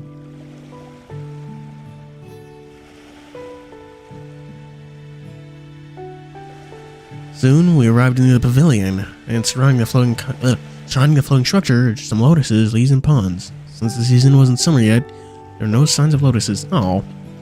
In the pavilion, above a couple kids were playing and seemingly interested by our white swan boat and approaching the railing like the strange new thing there. Must be beautiful here when it's summer, right? So many lotus pods and leaves here. You were just sight when all the lotus blooms. Decent. You feel it's normal after seeing it a couple times. We don't have these flowers in our homeland. I've read about them in text and text and described it as a lotus is... Damn it. This game uses such big words. We don't have these flowers in our homeland. I've read about them in text and it was described that lotuses An unblemished floor, risen from the earth and untouched by foulness. If I have a chance, I have to see it with my own eyes. June's a perfect time. There's a lantern festival on the lake every year. TianHeHui would come and join the lantern festival and take you here on some trips in the future. Really? That's great! Don't be overexcited. Won't see you again if the boat capsizes. Speaking of, where do you want to go next? Oh, we go to the bottom of that bridge there. I feel like there's probably something beautiful there when you see from the reflection of the light from there. For the next moments, Moji and I rode the boat within the lake, passed on the arch of the bridge, and seeing the waves of light from the holes by the railings, the inspiration sprung from my mind. I rode around the lake and enjoying the lake scenery, but soon, time passed even quicker than we realized, and suddenly, it's time to return to the boat. We parked the boat near the original place and returned to shore. Moji led the horse over with a sense of lingering longing remained within me. It's getting late. We must dinner at this rate if you want to play. If you want to play, come next time. It's boring by oneself, though. You can actually call others. Then you can call others to join. Then wait till I get my first payment before welcoming everyone here for boat day. And I wait with a bated breath for that day. They jumped. Moji flipped on the horse and moved forward, leaving a small space behind, and patted the saddle. Hop on. There's no time for me to walk back anymore. Oh, thanks. Because I seldom ride horses, I was a little clumsy getting on. Thanks to Moji grabbed my arm, I didn't fall, causing no further hilarity in our ride. Standing here, supposed to be rushing off. Sudden force almost unbuckled me, causing me to subconsciously grab Moji's by his robe. After a while, we arrived in the vibrant street as Moji tugged the rein to slow down the horse. So many people here. Does that mean it would be a little while longer before we make it back to TianHeHui? I have no rule over this. We just have to avoid running people over at a slower speed. I sat on the horseback and took a chance to look at the crowd, who were avoiding being bumped into by the horse and the path open in a collective effort. And all kinds of stores and stalls again heading up, closing for the day, ready for dinner, and some again setting themselves up for the night market. Can't believe there's such a bustling street so close to here. Once I'm used to this road, I'll come here and look around. Then from the crowds on the back came some shouting and yelling as if everyone scared and yelling and panic got some. Wow, almost got hit. Oh, thank goodness I avoided that. What's happening behind? When I turned, I saw Carriage. Oh! Turning straight out, scared, I began talking Moji to dodge the cart. Before I could utter a syllable, the horse and the carriage rammed into the. Oh! Fuck! Damn it! What the? Suddenly, I felt the world turned upside down. This powerful collision, the horse was thrown to the ground. Oh! Hell! Me and Moji were tossed off.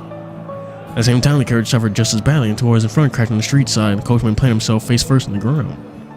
Amidst of failing, I saw my face aiming straight for the pavement, and Moji to grab me in some places, making me fall heavily on his body while he blocked most of the impact on his back.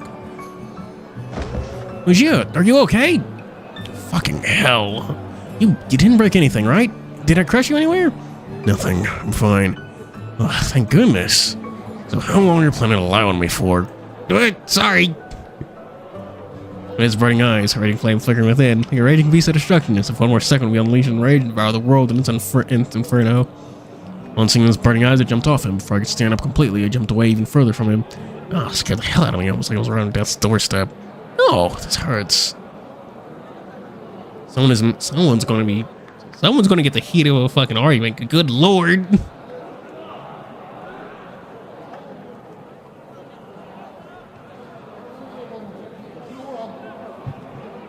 No, she is about to fucking snap. Moji and I rise slowly off the ground, leaving the wall for the sport. Just then, from the rear chasing carriage, came a woman's voice. Who dare block for our carriage? Oh, it hurts. Even though the servants were hurled away quite painfully, they immediately rushed to the carriage upon hearing the woman groan, patting the dust off their clothing, picked up the woman from the ground. My lady, the coach ran too fast on the way, and we crashed here. Who dares to block and crash before us? Was it you two? Lady, you are not prepared for what's about to happen. The woman under the care of servants began walking toward us. Slowly, her fat waist jiggling. Rude! You know how expensive this coach is, and the horses, the finest in the western region. How can you pay for all the damage? Can you even pay for it at all? With her hands on her waist and an outrageous and unreasonable expression on her face, she glared at me. As for Moji, he quickly rushed aside, pacifying the scared horses. Preventing further rampage from the ride, leaving only me to confront this person. How can you be so unreasonable? We were fine riding our horse ahead. It was clearly you who ran your carriage too fast and crashed into us. And me and my friends were almost injured, okay? And our horse was sent flying by you, all right? How much can a horse to me worth? A couple of coins. Besides, that hurt me. Then you hurt my family, the family of Chang. Furthermore, blocking people's way, and you try to play victim by complaining first. You are the unreasonable one, brat. As she talked, she pointed the fallen horse, then at me. My horse and that injured coachman. They're going to pay up. You're the one calling me unreasonable. Felt veins popping over my head in anger, about to give a proper scare to this old lady, and just then, the servant by her side blocked the way and whispered to me, sir, please don't resist our demands. The lady is a member of the Chong house. Within her, there will be consequences. Now we're just sting us back through our apologies and pay up already. We are the ones who crashed into you? So you're the ones who pay. So why are we the ones who pay up and apologize? You may not know, but our master's part of the Ji army. If you offend her, they need to be equally offending. Which contingent, which army officer, is so high ranking, then let me bear witness. Hey, Mason Gullet. In my rush of anger, I didn't even notice Mojia coming to my side, who immediately pulled me aside.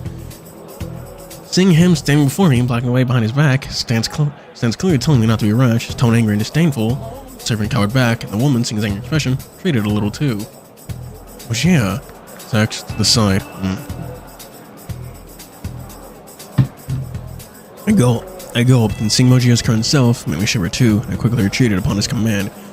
What a wild tone to speak to me this way. I'll scare you if I tell you the truth. If you have any idea, then get. Thank you for taking care of our organization's newcomer. He just came to Ji Kingdom 3 days ago, and don't know any fucking Chang family, which is why he's blunt with his words. If it did offend you in any way, please have some self-awareness and cool off. Do you even know who you're talking to? How dare you throw such disgraceful words? How dare you speak to me like that? We were the ones crashed into, so how can you treat the victim? Your dog eyes just some common decorations. Who's the one being crushed? Who's the ones doing the crushing? That at least should be clear to you. Who are you calling a dog? You're but another dragon, exiled to the service. Or I used to have to say such things to me, a famed family member. If you have any recognition, then now cough up and apologize, or else I'm going to ensure you two aren't getting out of this alive. It's like, you're going to out-asshole this man. I'm sorry, but you are just going to out-asshole this man. That's just not happening. With tension growing, the number of those who were watching this drama increased, more and more. Seeing all that developing on the sideline, I began feeling more and more uneasy. The reins, Mojia's hand became more and more contorted and scrunched up. As he growing angry, he himself was clearly doing his best to control his inner anger. Even so, I felt an undelaying pressure and aura radiating off him, terrifying me, the servant, even the forces frozen fear, I would make even a single move. And what you just said, exiled to the surface? Did you hear what I said? If not, I'm calling my Hubie. Shitty Chun, are you an origin teddy dog or what? I don't remember any famed family in the royal capital owning a wild teddy dog the size of yours. You fine, don't recognize me. Calling my husband here and to arrest you and that husky now. That one sentence made me unable to sit still any longer. How many times do I have to tell you I'm not a husky? I'm a shepherd dog, not a husky. Do I look that dumb? Why do you guys always compare me to them? As a close relative. Oi! All the same to me. A fat lot of difference, okay? At least we can agree on the dumb part. Why are you two... Not a word wasted with you. I say you servants are pathetic or something. Get them now. If any of you have the guts to take a step and try. The increasing number of passersby surrounding the commotion. Our commotion led to the attention of the patrol team in this region. In the distance, I hear those familiar clanging footsteps. Move. What's happening ahead? Oh no, the soldiers here. Same thing happened here like in Shisho. I turned to look completely at Mojia and saw not even a sign of panic on his face. Rather, he took a deep breath and adjusted himself, being more composed than before. Mojia, the soldiers here. You have to get out quickly. My husband's in charge of the patrol here today. I'm telling you, you are finished. And like that brunt, Chong Ping's doing better and better since I left the army. Eh? What do you mean? Path cleared before the center of the crowd, and a soldier with his dark-colored armor walked forth. Behind him, a crowd of soldiers. What happened here? Hubby, you're here. The old lady, seeing her husband from the crowd, began running towards him in a spoiled manner, like a sad little girl. But seeing her like this, their appearance, something hard to make commentary about. General Mo, what are you doing here? Huh? Been a while, Chong Ping. Every was remained unchanged. Playing to the birds and nests with that hair. Don't want to go sloppy with your improper hairstyle choices. Besides, I'm not a general anymore. Don't call me that. Oh, he was a general. That's certainly news. A welt. Who's Welt? Is he like Mihawk? Or a farmer extraordinaire? Alright, chat, here's the new question. Who Aura farms more? Mihawk or Shanks?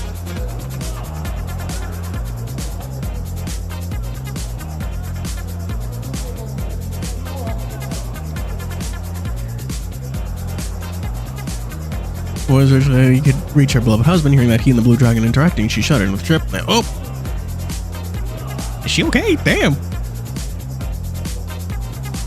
Been a while since the general been berating. Since the general's been berating me like that, like old times. Starting to miss the old days and leading us in the army. What a thick skin you're getting. Are you wishing every day that you're not getting insulted at? That is true. You should read One Piece then, Choron.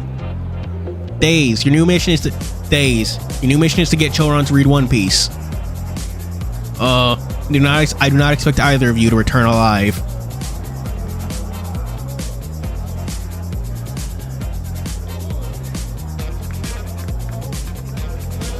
What? Eh? On the roof? How did you fall over? Oh my god. Captain Chong Ping had his priorities messed up. I know his standards action intention to be on his wife first, but only realizing the calm look on his wife that he should trip to the ground, go forward and helped her off the ground. What does a broken carriage look like? Why does that broken carriage look like one belonging to our family?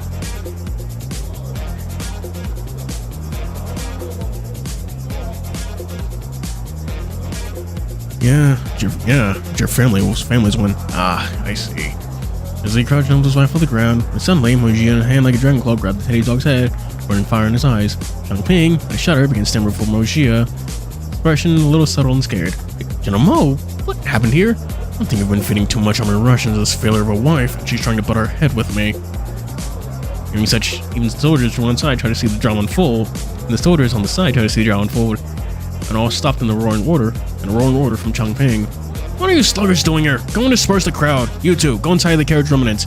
You lot, go see what's wrong with the horses. Yes, sir. Oh, man.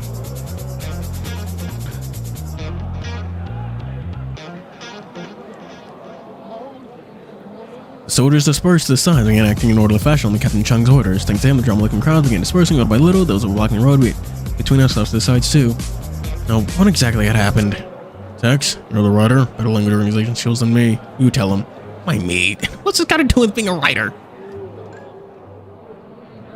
Rong walked up and began telling everything from the beginning and end to Chong Ping. The story became clearer. The colors on Teddy's face goes from lax to more serious. Ah, Tubby, you listen. Things are really that. Little Roo. I say, why do you bring shame to me every day, every time you're out? Besides, are you a bunch of gluttons or what? Do you swallow my orders for taking care of her? Not admitting your fault when crashing on others and blowing others with your twisted logics. Did I pay you guys too much wages or something? Sorry, sir. Your ladyship's request. This is... you lot are really... One of the ones were back. And you, Xiaoru, come up. You didn't get hurt anywhere, my love. No?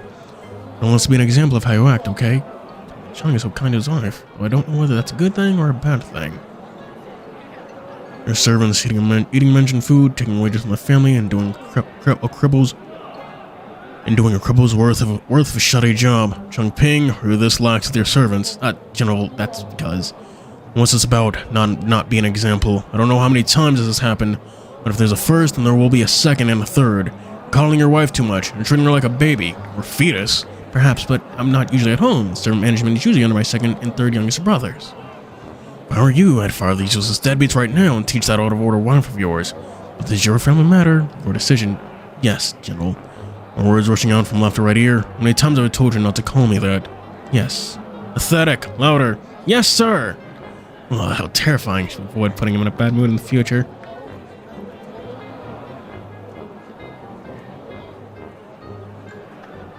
After calming down his horse again, starting no further issues with his horse, he piled the dust off the saddle and leaned back in the saddle again. Some more Moji extended his right hand to me. Time to go. Don't we need to clean up the scene here? What kind of good person are you? Going to miss dinner at this rate. Quickly. Very well. Saying so, I got Moji's hand with strength, easily left back in the horseback. Another tug on the rein. Yeah, the horse went galloping off. Just before he left, he turned and left one more word for the Chong Ping temple. Chong Ping. No, for the Chong Ping temple. Chong Ping, you're more of a leader these days than before. Yes, thank you, Mr. Mo.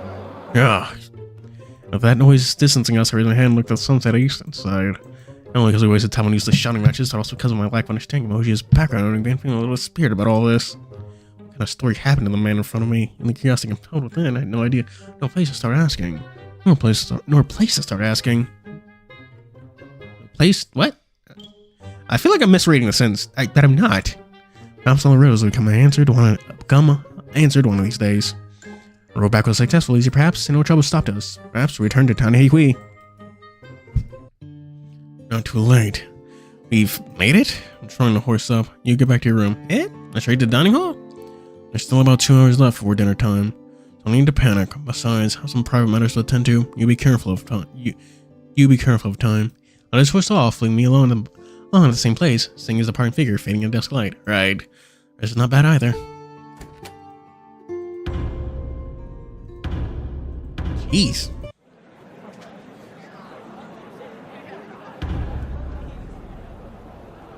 Doing this has taken us 2 hours, chat. Like Christ, if I knew it'd be this long, I wouldn't have done it. I need to move on. An article of ancient text once said, "Not the 7 deadly sins of anime, the wise turns pride, envy, gross, sleep, lying, and lust."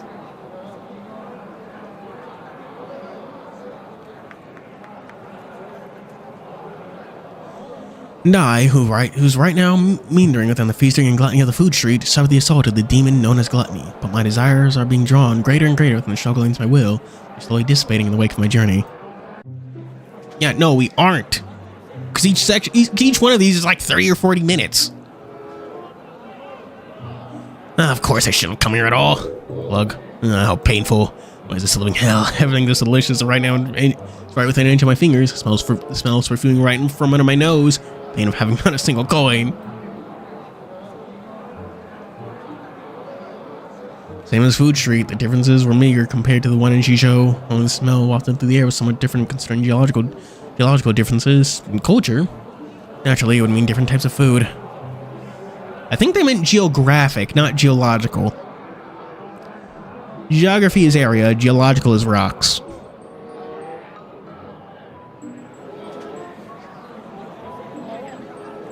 In exchange for the fresh smell of seafood, dishes in their place are processed, finely made, juicy meat smell. I don't care about your goddamn Discord Nitro. Go away.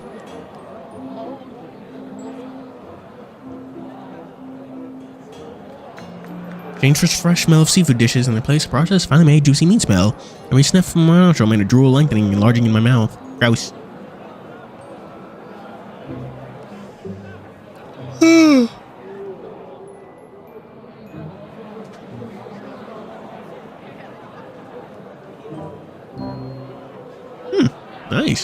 Nice. 7 deadly sins. Greed. Control. I've got a single cent on me, so don't you dare trick even a single cent from me.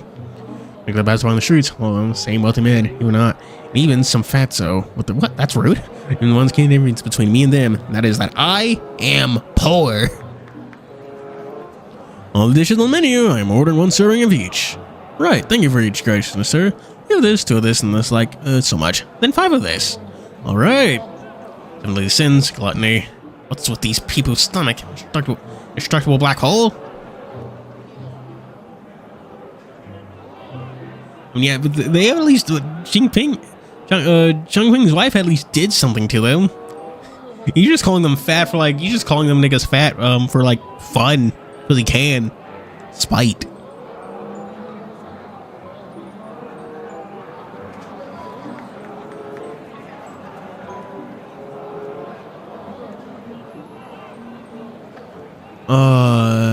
And with my longing eyes attracting attention, Stores began calling towards me, noticing my envious look.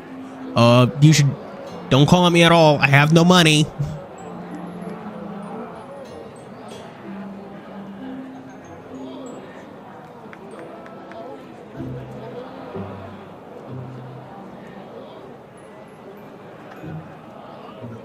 Novels, yeah, mostly. They're little branch. These are the paths. These branching paths do all return at the same point. They're just different things to experience.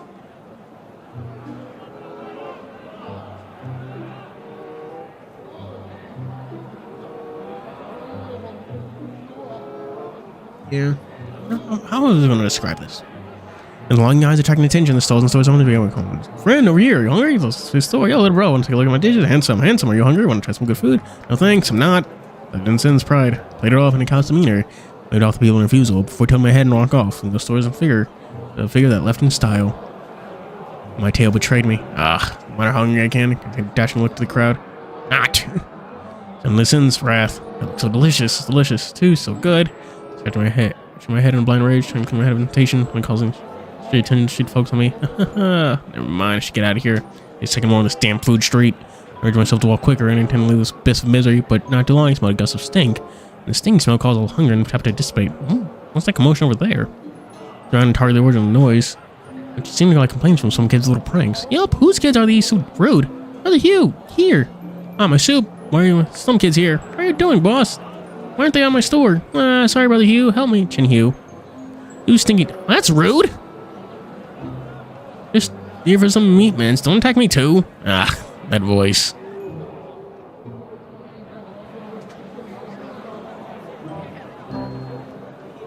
You know, thing that TianHeHui's and Mojia's. What's the final one? Chrono? I have left open the crowds or shown to raise the broom and chase out. Boss, what about my purchase? Get out! Our store stinks thanks to you and these slum kids and the trouble they brought. All of you, get out! Fine. Won't buy me stuff here then. Look at the scene as my mouth gaped. Standing there stupidly, the first thing I saw was the wooden like me at the end of the road. Yo, isn't this Tex? What are you doing here? Here it is! The truest incarnation of the seven sins, gluttony, appeared.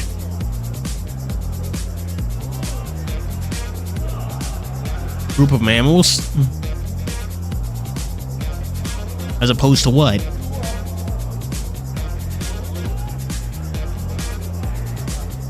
TianHeHui patted us off and we're taking the kids and rushing towards me.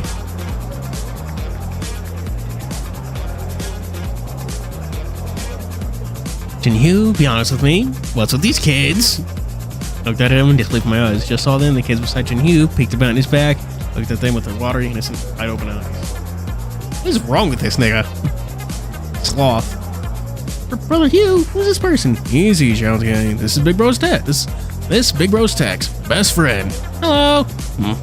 Hey, Huey. Didn't I tell you to be polite to others? Don't scrunch your face up like this, like some annoying big blue dragon. What is your herd lady's gonna flay your head to toe, TianHeHui? She's gonna flay you head to toe, TianHeHui. According to my analysis of the fur color, quality, rate of breathing, pupil dilation, my conclusion is everybody's his friend, right? Yeah, smart as usual. Ji Duoxing. God, that's some useful conclusion, but also not. Hello. Good job, Dai. You can say hello by yourself. This kid looks a little not smart. That's rude. Are you saying that out loud? Right, Tex, let me introduce you to these kids. Left to right are HeHui, Xiaotie, Ji Duoxing, and Dai. Left to right. Yeah, I'm reading that right.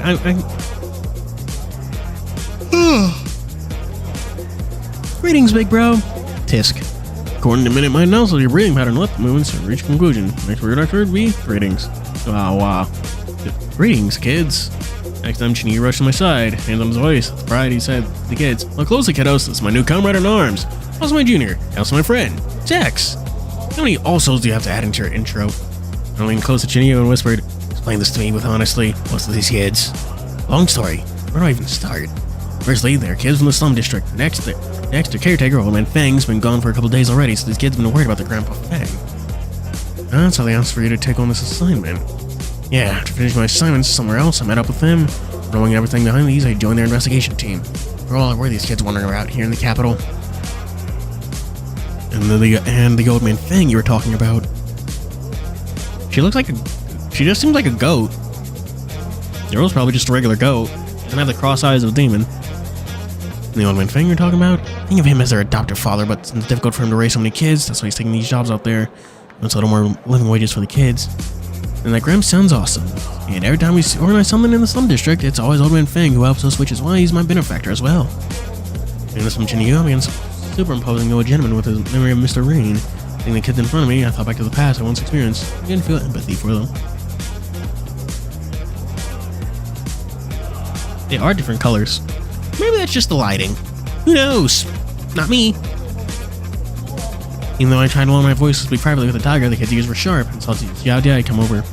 Almost Grandpa's Fang's birthday. We prepared him a big surprise, but you don't know why. Since 4 days ago, he never came back. I'm afraid that Grandpa's...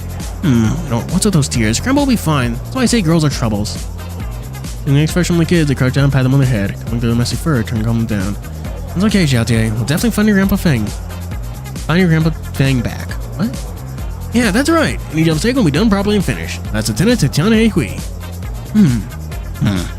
According to my analysis of your tone body language, I've come up with a conclusion. You guys will definitely help us find our grandpa, which is why I've analyzed what our swan should be. Thank you. Thanks. Since when did your favorite big bro Hugh disappoint you guys? Right? So just take it easy. Little Jun you suddenly seem tall and reliable. It's unimaginable that the fool around, the least serious member of the team, could be so reliable and trustworthy. This lingering smile appeared in the corner of my mouth. Where can we start to find this Grandpa Fang? Don't know. Right, I spoke too soon. Jin Yu is still that Jin Yu.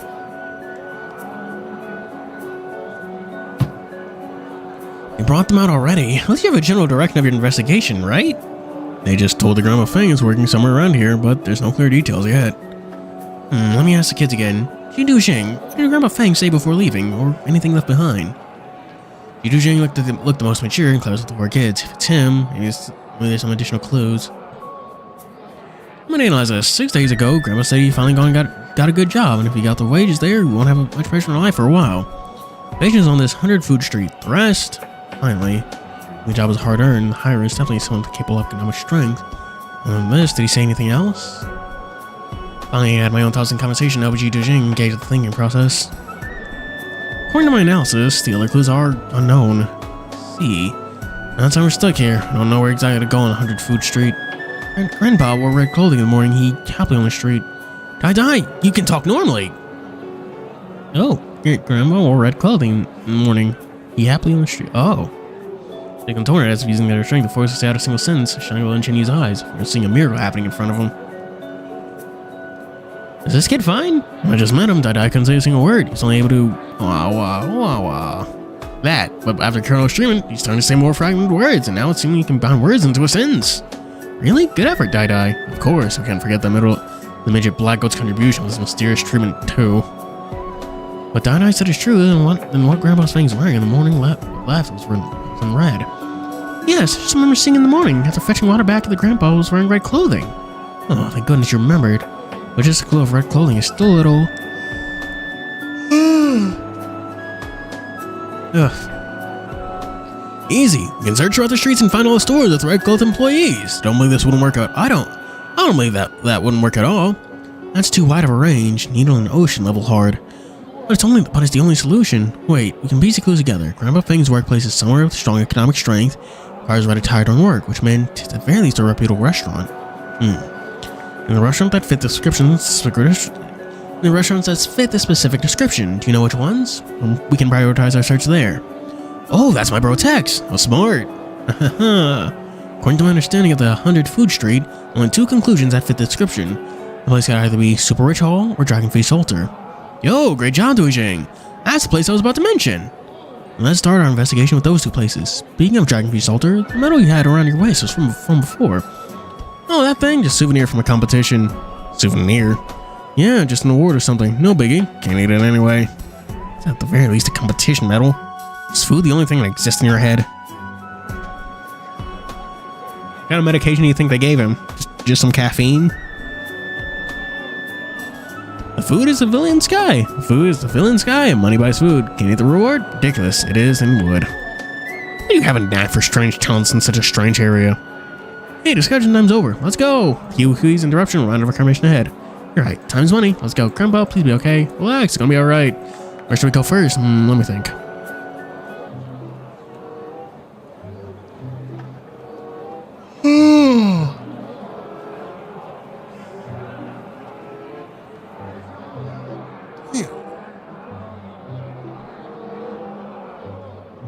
Like desperately in my nails. Like, good lord.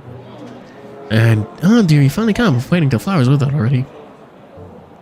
Sorry, I'm a little sweet. There's a lot of work for it lately. Don't do this, naughty boy. Don't you like a bad boy, you foxy little kitty? Oh dear, my foot's sprained. Can't walk. No problem, I don't, blah, blah, blah. Well, night is yet to arrive. The extravagance couldn't be suppressed here. Even under the brightest daylight, the thick perfume smell permeates the air, creating a scenery of debauchery. What's wrong with this place? This is Fuuri Hall. It's super rich hall. How's it? Looks luxurious, right? But I've never been here before. I can try the menu next time. No, it'd be strange if we came here. This place doesn't look like it's normal. With a restaurant, all kinds of well-dressed princely gentlemen hugged all kinds of nymph-like ladies, entering and exiting. Ladies like the flower-like makeup and lingered around waving goodbyes. The great reluctance to their princes to have the imagery of waiters on the outside, welcoming and promoting the business of the passerby. Got one common point. That's the red attires. Little Jun, why do you know of this place? According to my analysis, I saw it on a map. Why do you analyze things by yourself, too? Just a gathering of pompous artists. Wait, bad words. How do you call other people pompous? Yeah, TianHeHui, teach him well. I'm better known as dressed up beast. I think that sentence is just as bad as the previous one. Oh, little bro, look, naughty gentleman. Die, what are you talking about? Dang it, he lunged and quickly shoved 2 fingers into Dai's ears, even knowing the dire situation, fear on his face. Stop it, Dai. What are you learning? What are you learning here? Stop it. Not everything you should learn. Well, why are the two walking so close to one another? What? I'm insane. Oh. Why don't you cover Xiaodi's eyes? You're too young for this. Chad, I'm out of sippy juice. No. Saying this, I looked at TianHeHui and flicked on him an eye signal. Not here, right? Grandma Fang's an elder man. How do you be in such a place, even just for work? It's ridiculous. If it's a deduction, high quality, employees with red clothing. There's a place not suitable for kids, okay? So noticing me and TianHeHui, 2 adult males here, the promoting dude began waving his hands passionately. Quite a handsome, extraordinary couple, gentlemen. How about the night in store? No thanks. I am one handsome and extraordinary man, that's right. Ow! He immediately whacked TianHeHui over the head and began dragging him away from the Fuuri Hall's entrance, and quickly drive the kids away. Extraordinary? Where are you here to find the missing person, not for you to visit their business? Oh yeah, right. Yes, whether there's any intel about Grandma Fang then. Let me handle this with Xiao and the others. And he began walking straight to the tall building. See him like that? Most likely he was trying to replicate those rich guys' walking stance, but his stiff coffee on tempo made him look more comical. Is it alright to leave him with this? Did we change your mind, sir? What wind blew you back? His graciousness. His graciousness. What the fuck is this nigga doing? Alright, that's it. TianHeHui, you look after the kids. I'm doing this. Stop it. His graciousness. Good acting attempt, though. And come in and take a look. Today's door on the ladies. Sounds great. Oh, cough. His graciousness is not interested in women. His graciousness, in fact, here for some job. Sir, what is the issue on hand? Come in and talk about it. His graciousness is here to find someone. And come in and sit. Not only do I have all kinds of beauties, but all kinds of dishes and snacks. Ooh. Not a dish. Finished steamed shortcake. Ooh. And steamed bear paws. Is that legal? In a world of furries, is that legal?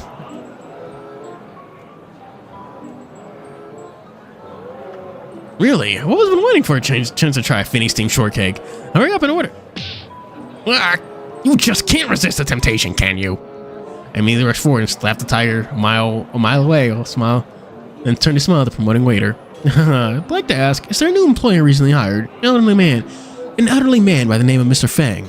About that, I'm not certain we have something like that, but our hall is very unlikely to hire an age elderly here. Perhaps you're at the wrong place? I was surprised to see a waiter here being quite understanding and didn't bother us any further amid our crisis, nor tried to coerce us in the store for a sight compared to the wicked waiter in Jizhou. So a clear difference was made. Borba?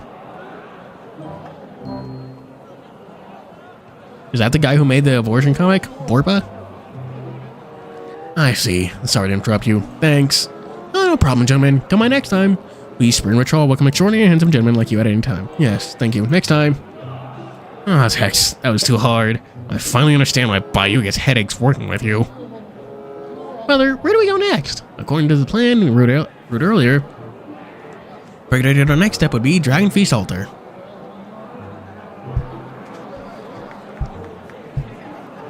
Oh, man. We need a prediction on that. Brother Hugh, that's another Italian you making a fool out of yourself. Wait, you little brat.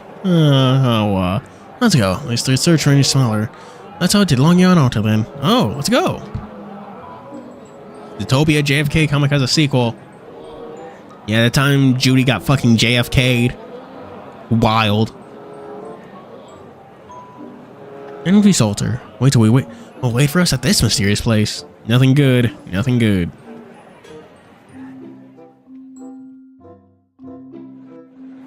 In the enclosed Sultan room, the employees busy themselves, stacks of plates, running back and forth, sweat fostering their fur, red clothing, but if the job's not over, there's no time to rest. Large restaurant in all the door of the capital, along on altar, no matter when, would always be active and busy. They just infuse the fragrance of must-have and lush ingredients of passion of the creators. Throughout their altar series of welcome capital, finest families and riches. Oh god. All this reading is giving me a fucking headache. Dear god. In such a place where unclean plates are filled to the brim in the sink, another set was delivered. Without a word, the kitchen hand tossed the plates in the sink, passed to the cleaner. While on the other side of the kitchen, the steam rises quickly, destroying the oxygen within. If one more second in the environment, come out a person just in this narrow kitchen alone, multiple dishes being cooked at the same time.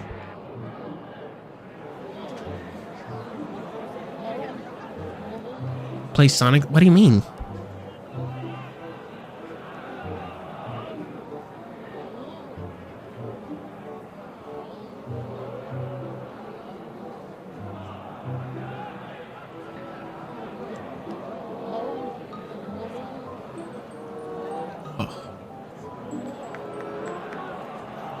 Everyone messes with TianHeHui, to be fair.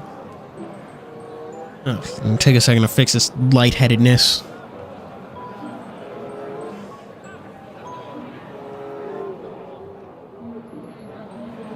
Alright, yeah.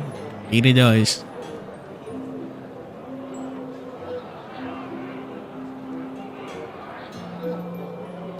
Just then the kitchen door opened with a bang and bring a sliver of fresh air in. Steaming on us remained unchanged. The employees here, the one person didn't want to see him arrived. Hello. TianHeHui. What did that nigga do? Oh, duh. Stupid.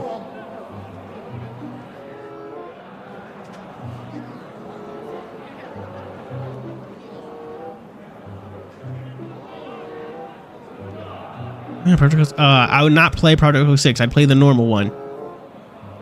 Chest puffed out and walked in with toxic masculinity. His eyes always tipped at the ceiling. To him, the workers here are waste and refuses, all slave under his command.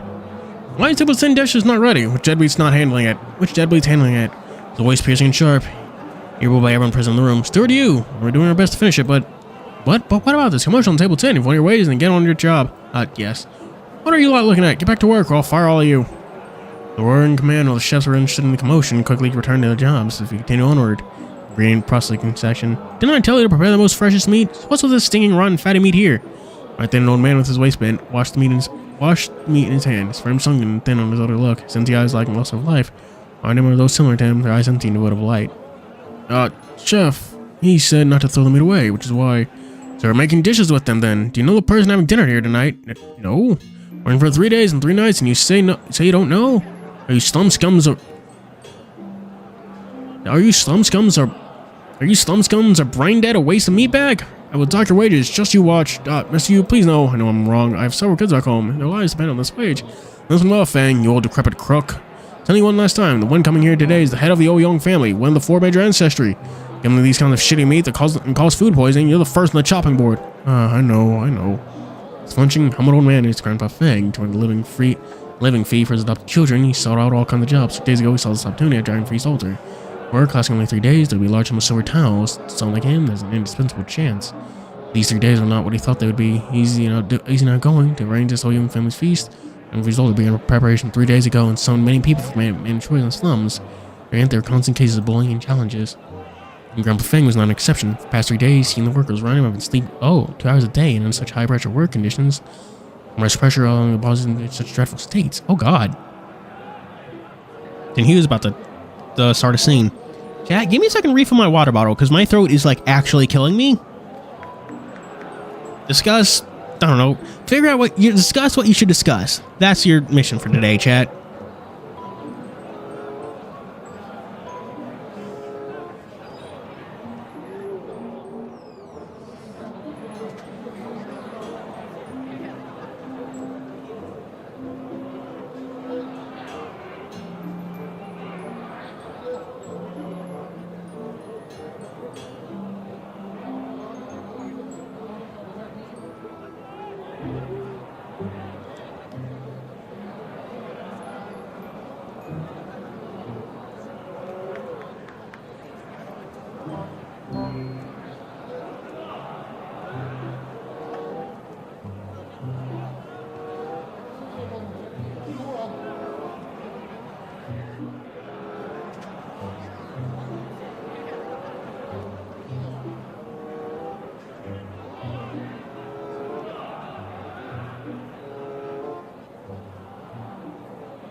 Man, I know nothing about Monster Hunter Wild because I've honestly seen nothing from it on my Twitter timeline and shit.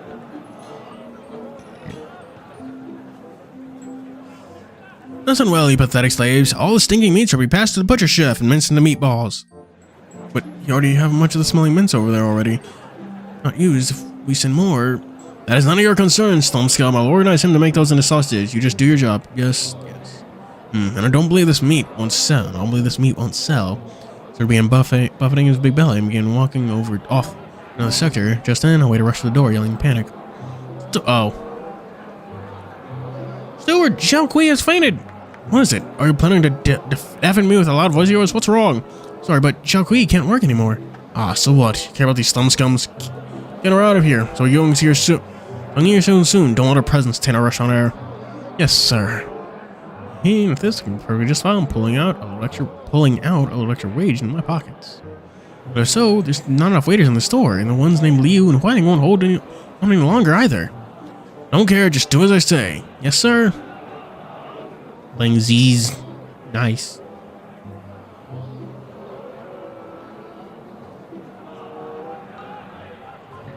Waiter quickly rushed off, and Steward stood there calculating, turning his head and working Grandma Fang. You, change your outfit now. Go down there and play serviceman. If you fail to service a guest, I'm slashing your wages by half. But my old body and bones aren't just nimble anymore, and see there are so many young men here. I'm the one who commands, so go. Uh-oh. Yeah, very well.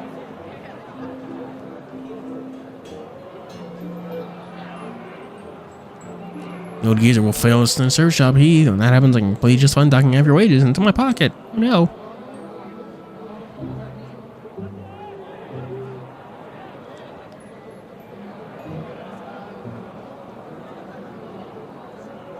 My fucking chapstick. Right. I haven't used the new one yet. Oh, Chad, I have to fucking actually open it.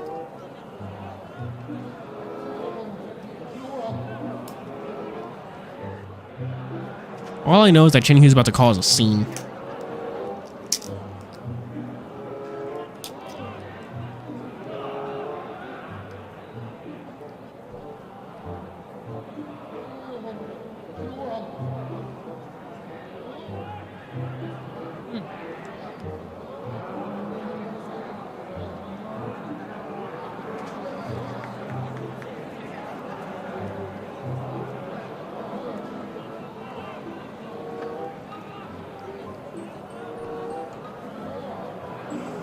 I missed the old voice. What? Old voice? For who? With a command, Grandma Fang and me left the station, and because of the old legs and little bones, he jogged in small steps outside and changed clothes before returning to his new station. Rough.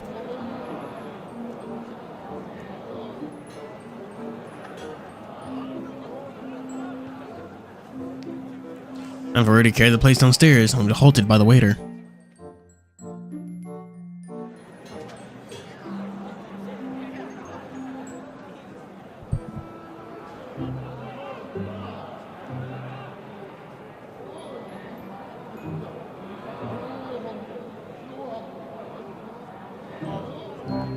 Fang, here, quick! Do you still want your money? Here.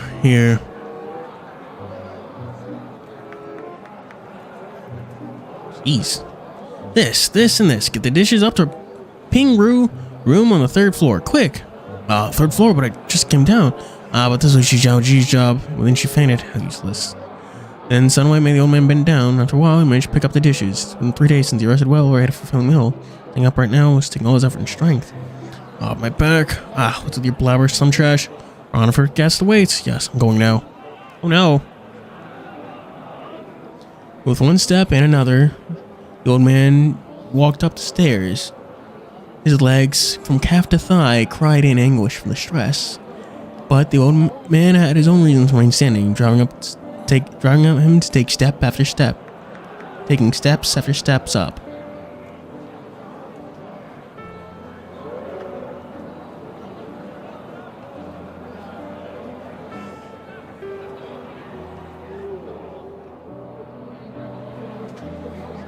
Poor old man. Yeah, it's very bad. Well, literally, poor old man.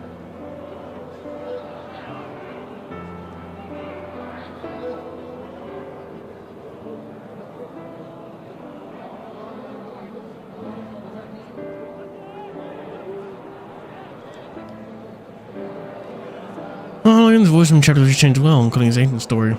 Yeah, that's a lot. That's always a lot of work for one VA. It changed all suddenly. The new VA and stuff. Step. Yoo-hee. Oh no. Oh no. Well, named the children marched forward step by step. Deep within his eyes, pupils lusted, long gone.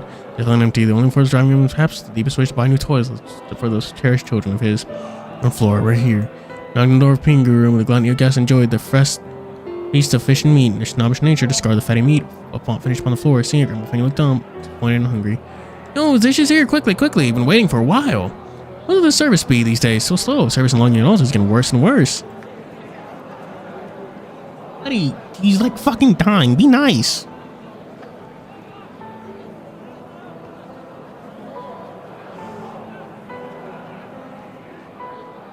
Jeez, indeed. Why is no old geezer living food here? Where's the cute lady back then? I'm not finished touching this. Bro? Gentlemen, please enjoy. But among the right guests, not one noticed the old man's politeness. The dishes, like used tablecloths, Fang was discarded aside. Then a scolding son came downstairs, indicating the need for him to finish his next job and the next. Coming. Damn. This and this, get these to the table near the entrance. But this, too much. Old man, we're telling you to go, so go. Fine. Cough. Is he okay? He's been working and finish this egg and go back and buy Yodi's favorite butterfly wing. You need a new comb off we always wanted. Began moving with the plates in his hands, steps moving, each step shorter and shorter and shorter. One in astronomy book and medical fee for Dr. Colonel. It's always too much. Ask you die for free. I need to please buy him a gift. No more guests. Here's the dishes you ordered. What? Too slow. Can't you be any faster? Right? Did all the good waiters die? Yeah. From the looks of it, yeah.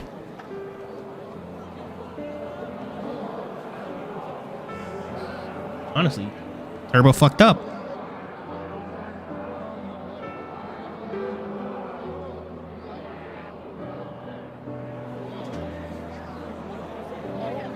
Hey, no cute old geezer. That's because you're weird, good old days.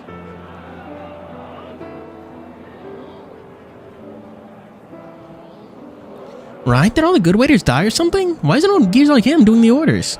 I'm sorry, I will be just... Grandma Fang's don't begin weaker and weaker. Finally, old boy couldn't handle it anymore and his swollen body fell forward. His hand flew off. Soup and food spit all... Oh no!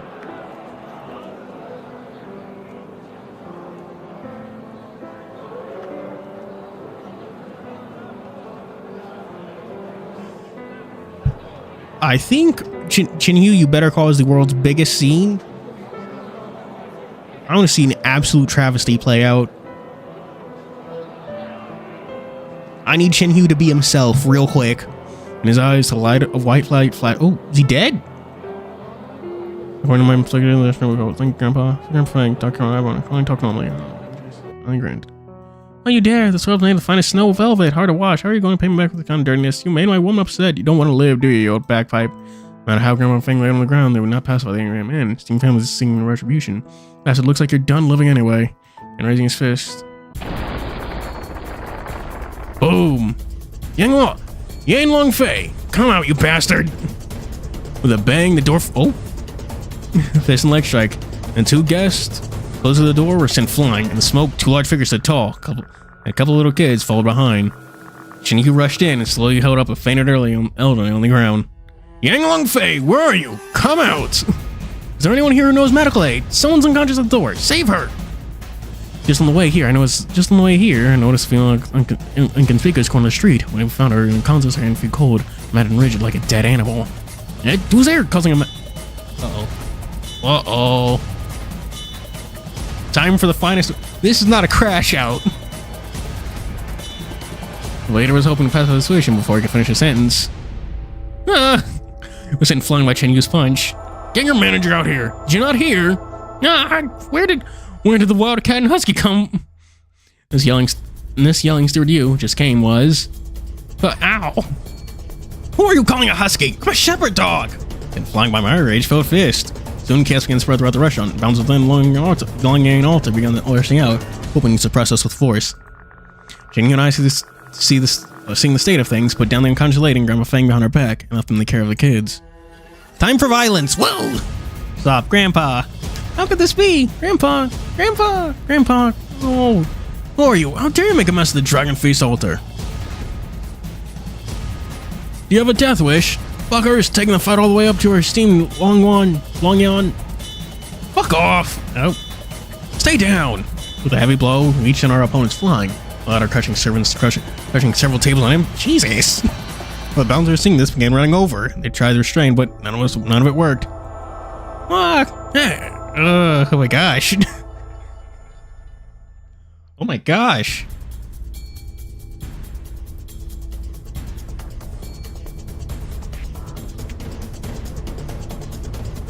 On a flash, all the working staff of the restaurant, including the bouncers, are sent reeling to the ground by the two of us. Get Yang Long Fei out of here. I have a good piece of mind to give him. Get Yang Long Fei out here. I have a good... I think when he just knocked him senseless. Get a doctor. And the chaos growing, suddenly a loud commanding voice sort of stopped to everyone. Stop at once! Me and TianHeHui and the kids behind began turning to the source voice, a tall figure, similar size, began walking toward us. Yan Long Fei! This man's Yan Long Fei. The person next to him, and his muscle bold intention. Being ready to fight, but Yan Long Fei displayed no intention to fight him and rather waved at the man next to him. I'm a personal doctor, and a lady of the Yaosheng Hall. Let him treat the two patients here. Excuse me, gentlemen. I need to feel his pulse. And though I was a little uneasy, I still moved his side and asked urgently, Doctor, the conditions? No great issue, just overworked and fainted due to the weakness of stamina. In the reply, with a sigh of relief. On the other hand, the confrontation between TianHeHui and Yan Long Fei grew more and more tense. You done hiding? TianHeHui of TianHeHui, yes? Don't pretend you don't. He didn't. He literally just said your name. You know, I'm not settled our little account from last year's Dragon Lake Festival. What are you talking about? Last year was your lack of skill signing our chef against our chef, and you blame us? You bastard. Seeing TianHeHui was about to punch him, Yan Long Fei began reciting down a series of numbers. Rosewood chair, over 300 towels, table, a little discount, 100 towels each, and each broken plate, 100 towels, fair price, even for... Stop, what are you trying to say? The head of the Ouyang family will be here shortly. Booked a feast here tonight. If you strike him now, you know the consequence of landing on your head. You sexualize that old man.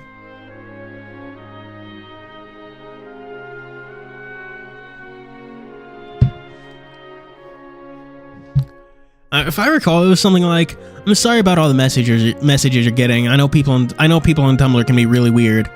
Thank you for your appreciation, but I am a 40-year-old man. Thank you for your concern, but thank you for your concern, but I am a 40-year-old man." Yeah, something like that.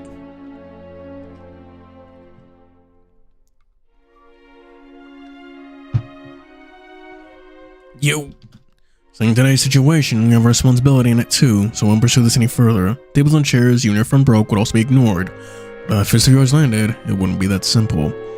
Yan Long Fei, you righteous little TianHeHui, wait. I walked up and put himself between the two bitter rivals, even though the situation is dire and the guy Yan Long Fei is making me uncomfortable as well. The word is to ensure the safety of Grandpa Fang and the unconscious lady, and not cause a scene here. Yeah. If I recall, didn't they give like one of the cats or dogs ball physics? I saw that on Twitter.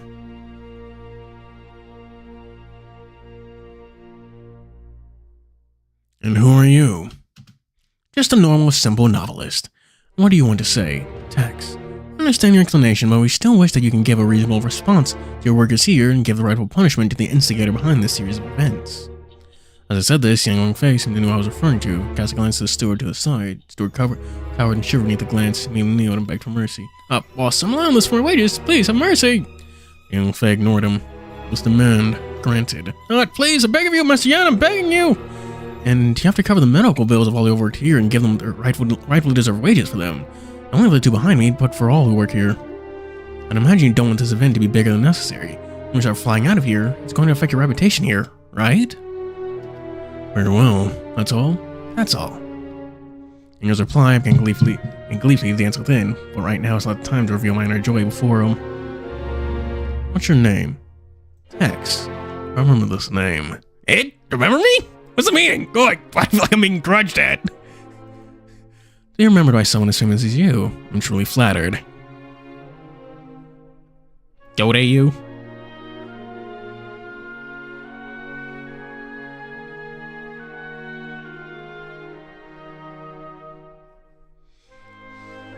Granted, the novel is far from done, so you have no idea if he will appear again or not.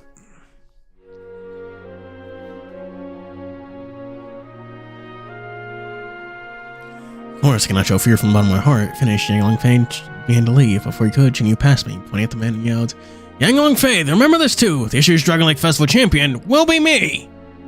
Better charm holder. Don't make a laughing stock out of herself with expired ingredients again. You! TianHeHui, let's go. Dug in the corner of his vest, seeking him to bear with it for now. Then he turned to look at the personal doctor who just injected 2 fallen victims with a syringe of nutrient fluid to stabilize the condition of Grandpa Fang and the lady. Let me handle them, please. 2 gentlemen, you may take the kids and head back for now. Are they going to be fine? Take ease. Just give my Yasing as comes of an order from Yao Sheng Hall. Take full responsibility for their recovery.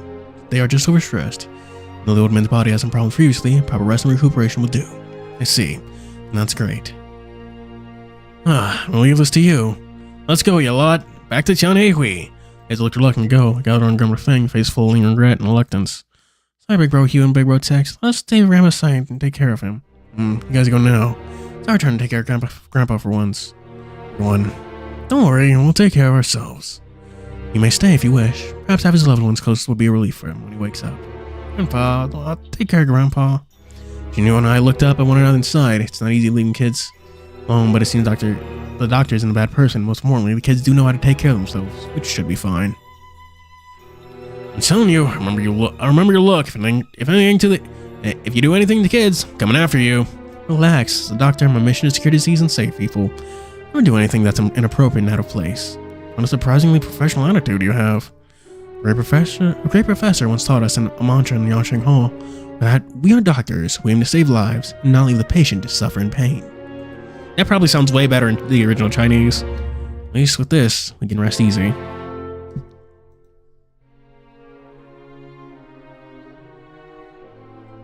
Just then, TianHeHui began yelling as he remembered something important.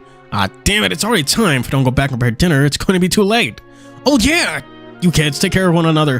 Having any trouble, come find me at TianHeHui. We're going now. Oh, thank you, Big Brother Hugh and Big Brother Tex. I'll have a day. See you next time.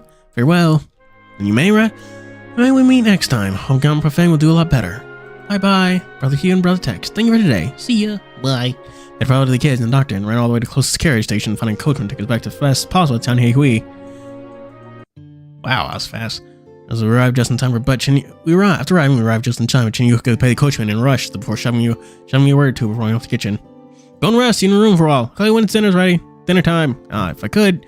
Damn it, if I don't make it, I'm definitely gonna get a scolding.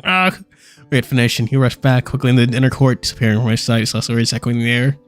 Maybe I could help you in the kitchen? Of course, I was the only one who heard that. No, you could not help him. We've seen your cooking skills.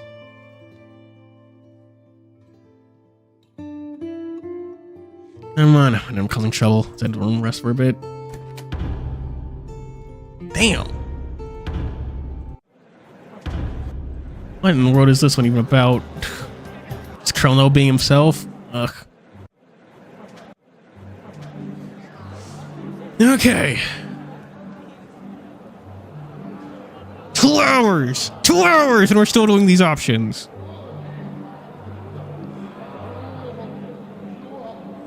Walking on the street, the extravagant scenery and the bustling crowds was wealth incarnate, whereas I, a poor wretch like me, just walking with silver thumbs, sticking out like beautiful tapestry. The money flew out their pockets, each spending at a astronomical price, and they happened everywhere on the street. And not only was this endless wealth the only thing that could display amongst the crowds are youthful faces of delicate, exquisite appearing gentlemen or naturally gorgeous ladies. Night. Whereas I, poor, looked sad and gloomy, not a single thing on me. What am I doing here again? Oh, cooking, that's cool. I remembered I was here to experience custom and culture here. Experience definition, the process of refractive personally observing, encountering, or undergoing something, but getting or going any of this. I'm not even part of this wealthy group. What kind of experience am I even experience out of this? What kind of experience can I even experience out of this? As I bemoan my fate, my sharp ears captured the mumbling and muttering from the crowd nearby. Hey, did you hear that? Demon Doctor's beginning a showing stall here. What are you talking about? What doctor? But Tim Kong? Could he just be another scammer? I don't know, but I've heard from a friend that the doctor's treatment skills are godlike. His scams are cured in just a few needle jabs, and they never happen ever again. It's just tales, so I've never seen how good it is. Demon Doctor Chrono? I pretended to look at the products in the stall while leaning my neck in ear to eavesdrop. Speaking of Demon Doctor, I remember that famous Yao Sheng doctor from before, Dr. K. Ah, you meant that? I even sought him out once, but afterward, how was no one ever seen him again? How many years ago was that? That Dr. K's skill came from using civilians and jeeking him in his animal body experiment. When found, the court arrested him. Oh. Why did I hear different then? I've heard that Dr. K's a thought and changed his name after that fire. That was our mortal realm. left our mortal realm alone. A lot of different versions of the story. I don't even know which one's real. I really must name respect our demon kind must be Dr. K. It's a shame we don't know whether he's dead or alive now. Perhaps the demon doctor's latest rumor is him. Then let us go and take a peek. No way. Must be some demon trying to capture everyone's attention and trying to rob Dr. K's reputation, right? Could be. Right, I need to get home now. Dad's over announcing me yelling at me tonight. Dr. K. Eavesdropping on the conversation of those two strangers began feeling a surge of interest behind the situation. The so-called Dr. K. Demon kind doctor that was once famous and evaporated in the mortal realm. Sounds like they actually retired and became an expert of the great secrets. Sounds like an excellent theme for a short novel. Sir? Huh? What? Some of the store owner looking patient at me. I made to pull me from my ocean of thoughts. Mister, you've been looking for a while. Are you buying it or not? I just remembered having a similar one in my home like this. Maybe next time. Small dog thing back in my hand. Thing in my hand back and let's quickly to the store. I'm feeling sorry for the boss, but I really don't have money on me and no way to buy. One of those ladies' description must be Chrono in front, right? It's something hard to hear. Might as well say hello. Followed the road and passed the thickening crowd for a while. Finally, I heard a loud and soundless voice from Chrono in the corner of the commotion. That corner is completely blocked by massive interested people. What's he doing? Why are there so many people here? Don't pass it, then don't pass it and miss it. If you miss it, then say goodbye and kiss it. To the stock it is at its last. It's going really fast. Super duper useful fur cream. Not 88 tails or 89 tails, just 50 tails today. Last jar on me. It's a ripoff. I mean it. Doctor, I want it. Excellent. You have a good eye, I guess. I promise you. So long as you apply the super duper fur cream on yourself, or that's even losing fur will immediately replace with a new layer of newly shining fur. What's this? On the spot buying? Doctor, can you see what's this disease on me? Let me see. Your tongue coating. Weakness in the liver and dryness in the body. If that's so, Tongue Colonel pulled out another medicine jar from the bottom of his table. He won't raise it high. If so, then try this super duper delicious cooling pill. The pill seems has a large amount of honey in it, so pleasant on the tongue while being effective too. I want it, doctor. I want. I'm assuming this is all missing honey from this. It's all the missing honey from the days gone to making this. Huh. Patience, my patient. The medicine only helps to support you. Also need to drink more water more often and help to keep your intestine clean. Also, a good amount of steam is necessary for you too. Thank you, doctor. I think the Colonel's business is doing quite well and booming. Good to know someone's covering the expenses at TianHeHui. Even just by standing at the edge of the crowd, I can feel excitement radiating from within. Even so, there's still some dissonant voices. No doubt it's among them. How many people can squeeze in? Most I can see here is this whore. Then you demon kind made fine. No poison or medicine. No poison in your medicine or anything. What? Whoa, not cool. You can't just ask people that. What the fuck? Probably does work. Yeah, so much passion and intent helping us current species. What's actually in that gourd of yours? Don't blind yourself, everyone. Even if Savannah can't cure us, he's still a demon kind. At the end of the day, he's a different race than us. People, stop causing rumors without understanding it. Even if he's a demon kind, but he's a respectable, medically ethical doctor. Ethnical. I think that's a mistranslation, because that is definitely not the word they mean.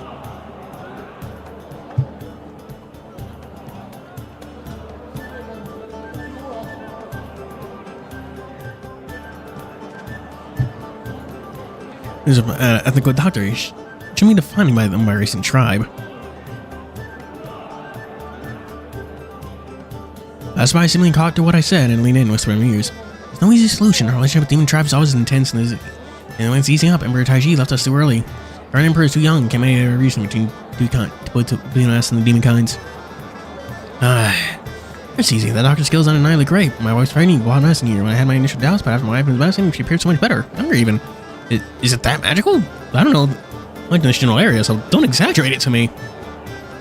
I'm not. We don't believe it? Try it for yourself. I'm not pregnant, so never mind, but the medicine I've tried before was truly effective. Chrono, in the middle of the commotion, ignored the dissonance in the crowd and focused on his diagnosis. What? What the What kind of whack-ass 90s show are you referencing, Godo Days? Sounds like one of those shows that appeared at like 2 p.m. on TCW. I got canceled after one season. Christ's sake. Sorry everyone, the pre-prepared medicines are all sold out. Please come back next time. Ooh. Oh, I want another jar of that fur cream. Madam, it's called the super duper useful fur cream. Why do you need to stress everyone those two words? Super duper fur cream. Who the hell is WKUK? Well, was that it? Oh, great it would have been. The Demon Con, after all. For all this, if everyone's happy about my products today, then same time, same spot next week. We'll see you again. And I'll then put out some scraps of cut up colored paper and toss them high in the sky like a firework. Candy floated down, marking the end of this extravagant performance. The most of the crowd, its hands open like accepting a blessing before blowing out to each direction. The crowd left on their impression, scattering under men words and whispers. As the crowd dispersed, I finally squeezed forward to talk to Chrono. Right now, he's setting up his stall and putting all kinds of strange items on the table of his bag of holdings. Good afternoon, girl, no? Yo, afternoon, Tex. How's the performance? Pretty great, huh?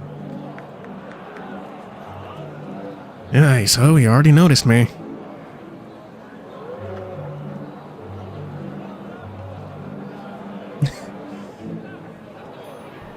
So you already noticed me, yeah.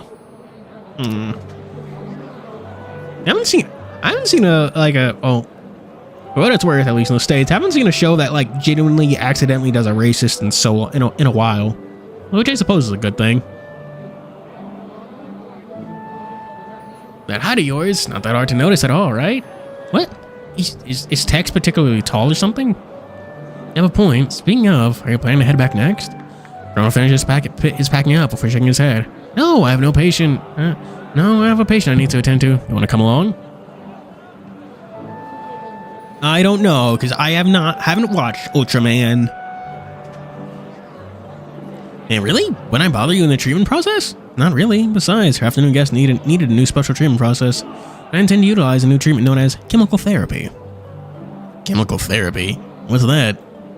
You know, as my business expands bigger and bigger here in the capital, there's more different kinds of patients, and for each kind of patient I use different kinds of treatment processes. As with this chemical therapy, it's my newly invented treatment.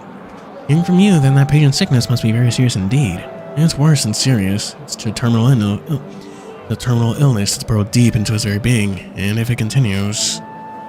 When Chrono recounted his patient, his eyes betrayed a flash of difficulty. Someone's sickness making even Chrono, the competent doctor, uncertain of his ability, and began to worry as well.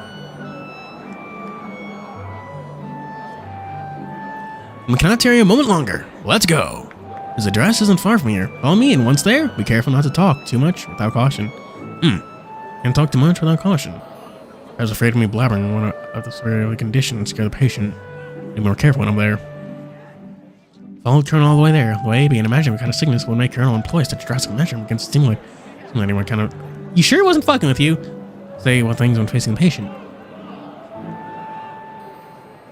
Knock, knock, knock. After the sound of the three resounding knocks, the door remained shut, being frowning, wondering whether it would come to the wrong place. There's no one at home right now. This is the place, right? Yeah, but they haven't come from... Yeah, they haven't come... Yeah, but they haven't come to open the door. I'll knock again. If it doesn't open, perhaps they're not home then. Unlikely. This isn't the first time they're requesting you for treatment.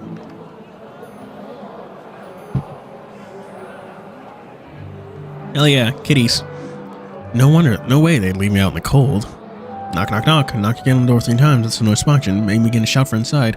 Is anyone there? Maybe you're not knocking the right way. Is there a different way to knock on a door? I thought the usual procedure is just 3 times on the door. Of course, I'm my own person knocking means. Perhaps the knocking's a little different today. They thought it's another person.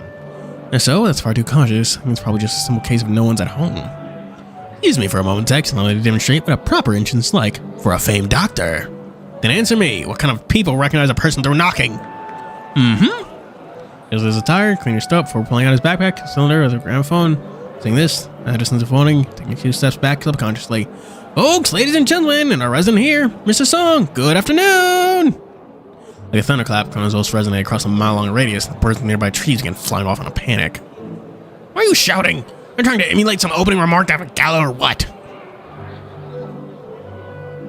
Sun shining, super duperly. Birds are singing, super duperly. Flowers are blooming, super duperly. Round of applause, please welcome Capital's best doctor, Mr. Song's doctor, Colonel.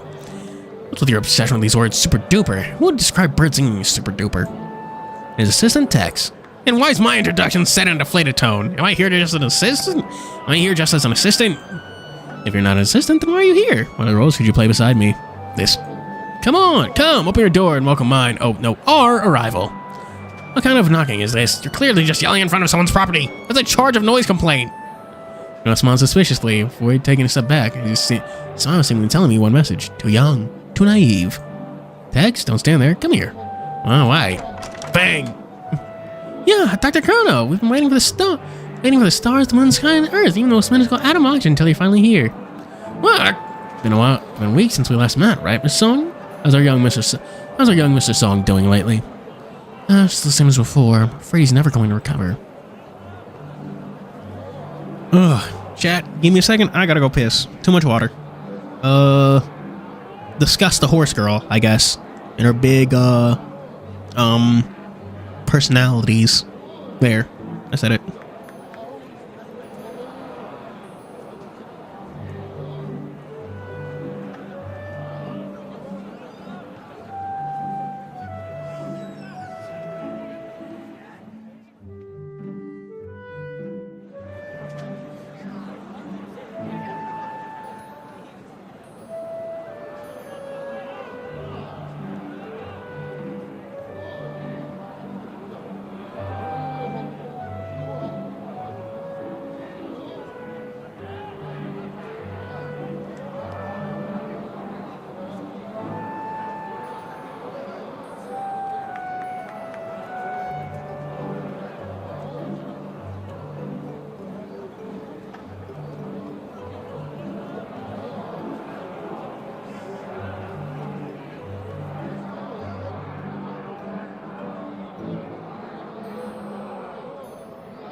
Serve.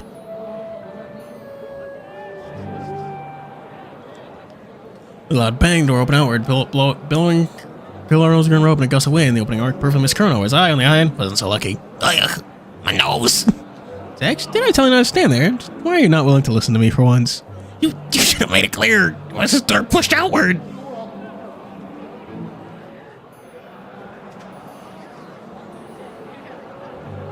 I rubbed my nose and embraced the pain, walking out behind the open door. This song, I'm going to introduce you to my best little assistant, Tex, and the best friend you could ask in our organization's newcomer, Tex. Don't introduce me in such a grandeur manner. Oh, greetings, you're Dr. Colonel's assistant, I see. Sorry, miss, I was so excited about opening the door and pushed a little too hard. You alright? I mean, at least she's nice. Certainly one of the nicer people we've met on these little ventures so far. Fine, hello, Miss Song, I'm Tex. That's great, so please come in, gentlemen. Oh. Changing simple, brief greetings, we led to the house by the invitation. While not as large as big as one of the rich estate with big families, it's still sizable compared to normal civilians' home. That was simple in the court, not many decorations. The interior was kept with the most basic amenities and electric items inside. From layout of stone, from layout of low, Miss Song and her husband, like you, the bourgeois family level.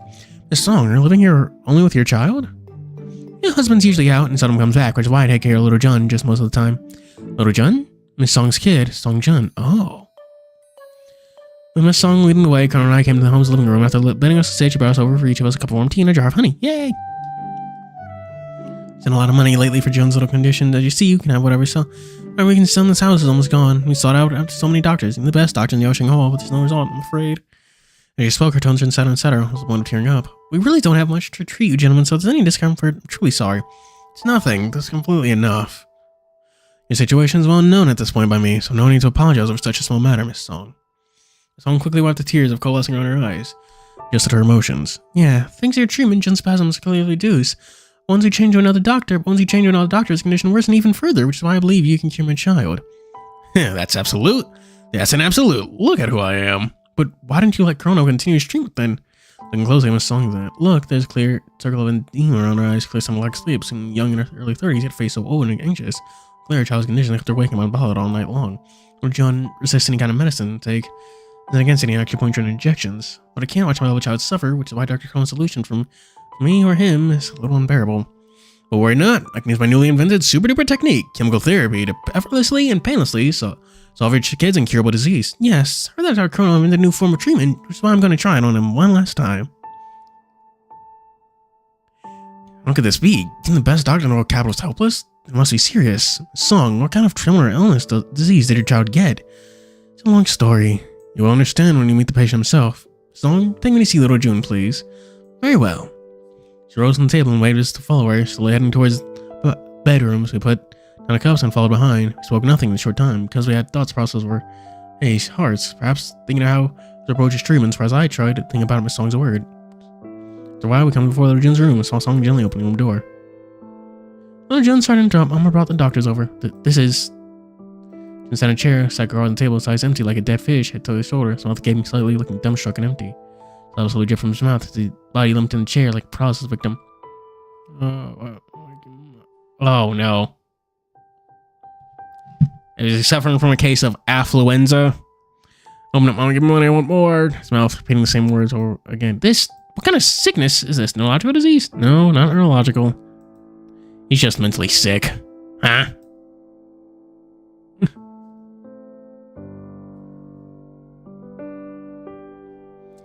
Seeing your little child like this, long and tearing up uncontrollably. Why? Why would you contract that thing, General?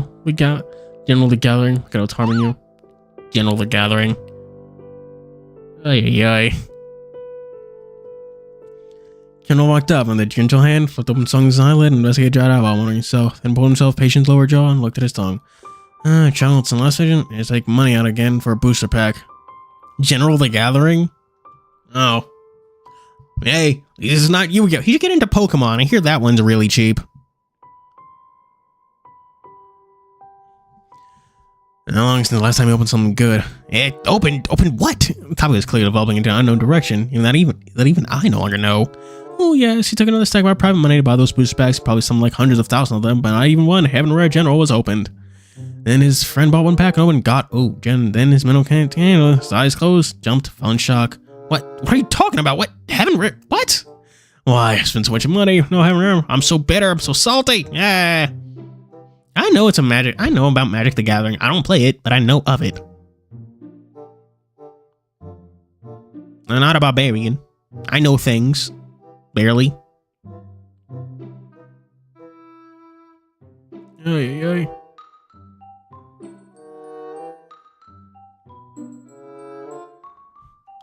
As the boy talked, his body began to convulse and writhe in extremity before quieting down. Jesus.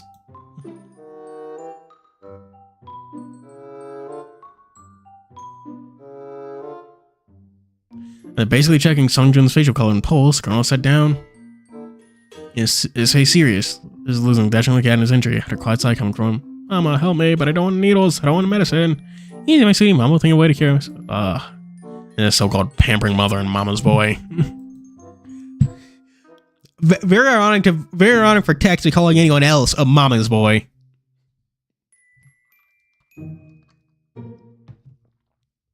Come on, Tex. Let us start the treatment.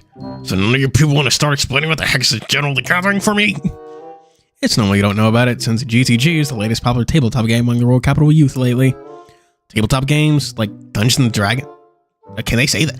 Oh, so General the Gathering they can't say, but they can say Dungeons and Dragons? Fair enough. Yeah, like collecting ability cards and a section of famous blah blah blah blah blah blah. Gathering decks, play against people in 1v1 duels. Basically, yeah. Okay, so it's Yu-Gi-Oh! That sounds quite cool. And the game's general is separated into different levels of rarity. In black, God Rare, Generals. Most rare is God Rare General. It's a shame. All the cards in the game, General's abilities need to be earned through booster packs. Problem is that the cards packs are randomized and no one knows what's in it. If you want your favorite General card, you need to pull it from a booster pack. Just buy it separately!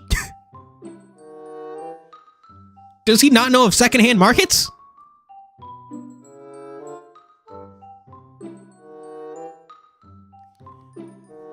Oh, man. Yeah, just buy singles. You're rich. That thing sounds exactly the same as gambling. It is. It very much is. Same characteristic, but generally gathering isn't counted as traditional gambling. Daichi Rumor News promotes it to masses like game as new generation use new wave, categorize it as a normal game. Could it be that our young master Song didn't pull his aside general card and the Chrono and Miss Song not at the same time? Had a mental breakdown. Don't know why, but hearing Chrono explaining this, not to mention the rarest god rare, even the second tier rarity, heaven rare generals are not open, I'm feeling sympathetic for the boy. Valid. Oh, it's like, damn, dude didn't even pull an SR? Fuck, what are the rates in this game? Good lord. Imagine not even pulling an SR from like a dozen packs. Christ.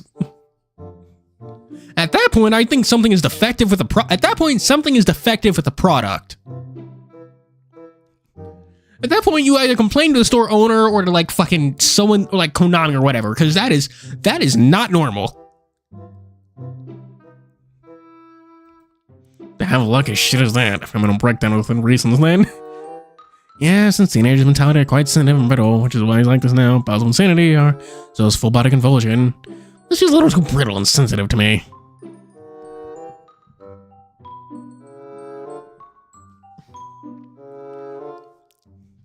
Oh no, East is still absurd, but like, Christ, how bad must his luck be to not even get like an SR? That's horrid. At this point, I think things are rigged. Like, unironically, if this happened in real life, something is clearly rigged, because that's not normal. If this worsens, the press mood will further affect his body mechanisms, even cause diseases. And how to treat him before? Prescriptions of body-regulating medicines and mind-soothing drugs, then treat his convulsions with acupuncture. But any sort of upset would cause repeat symptoms, which is why I must cure him from root and all. Please don't jab needles in my baby's body. I can't bear to watch. See, Peyton's family insists, so I can't continue with my needle works any further.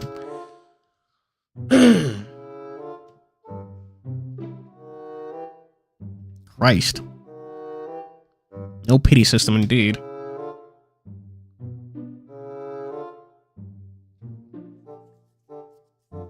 That's that.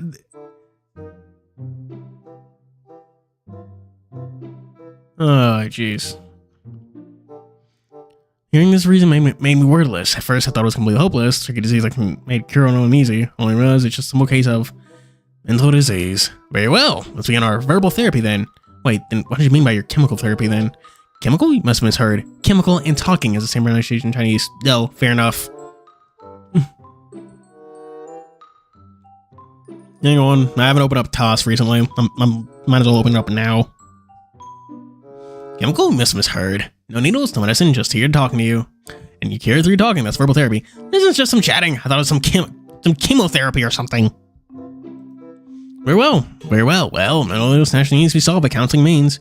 Fine then. I think I'll leave this in your hands then. Relax, we'll find a way to cure your child for you.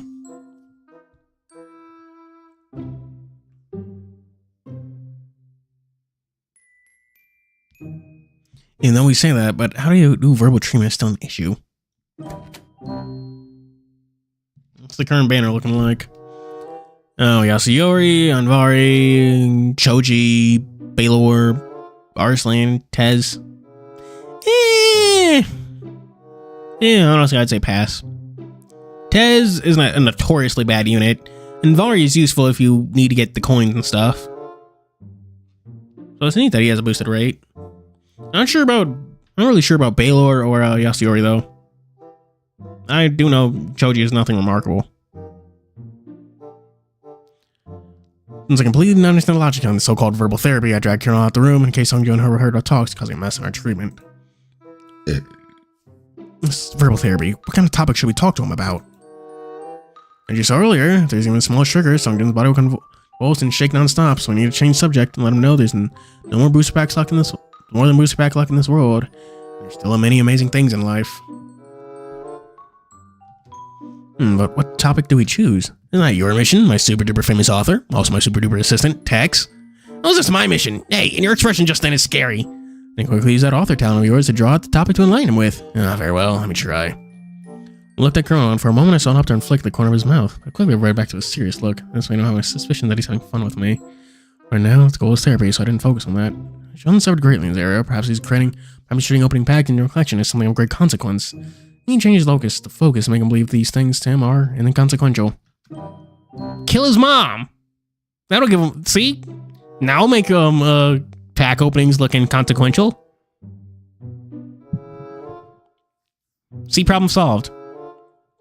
Good, then let's use that as our topic.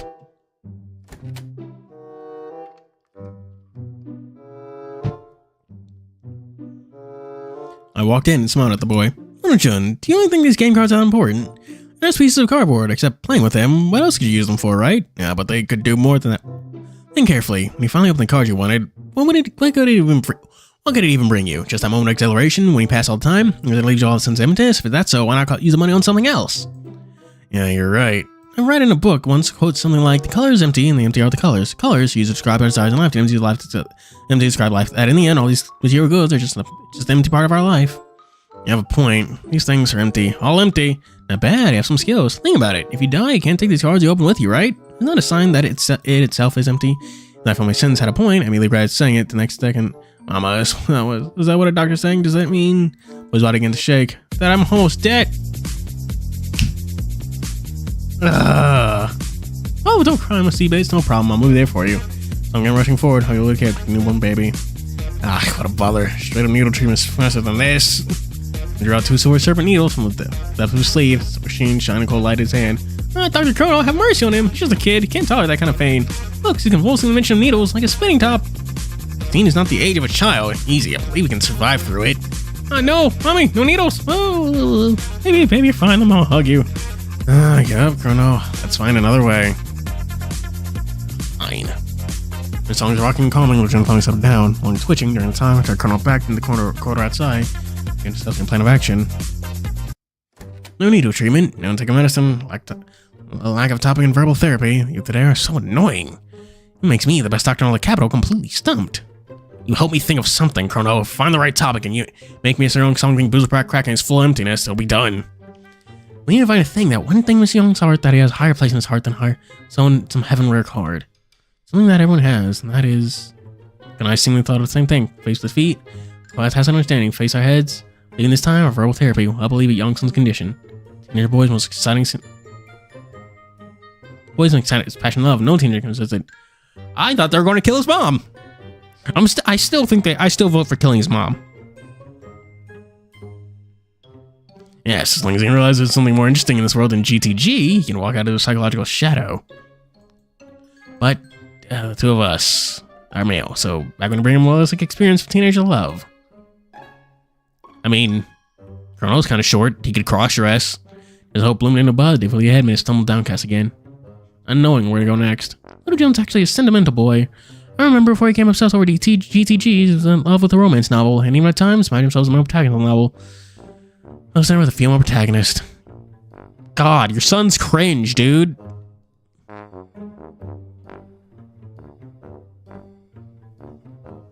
Song quietly peeked out of the room, passed on this piece of information.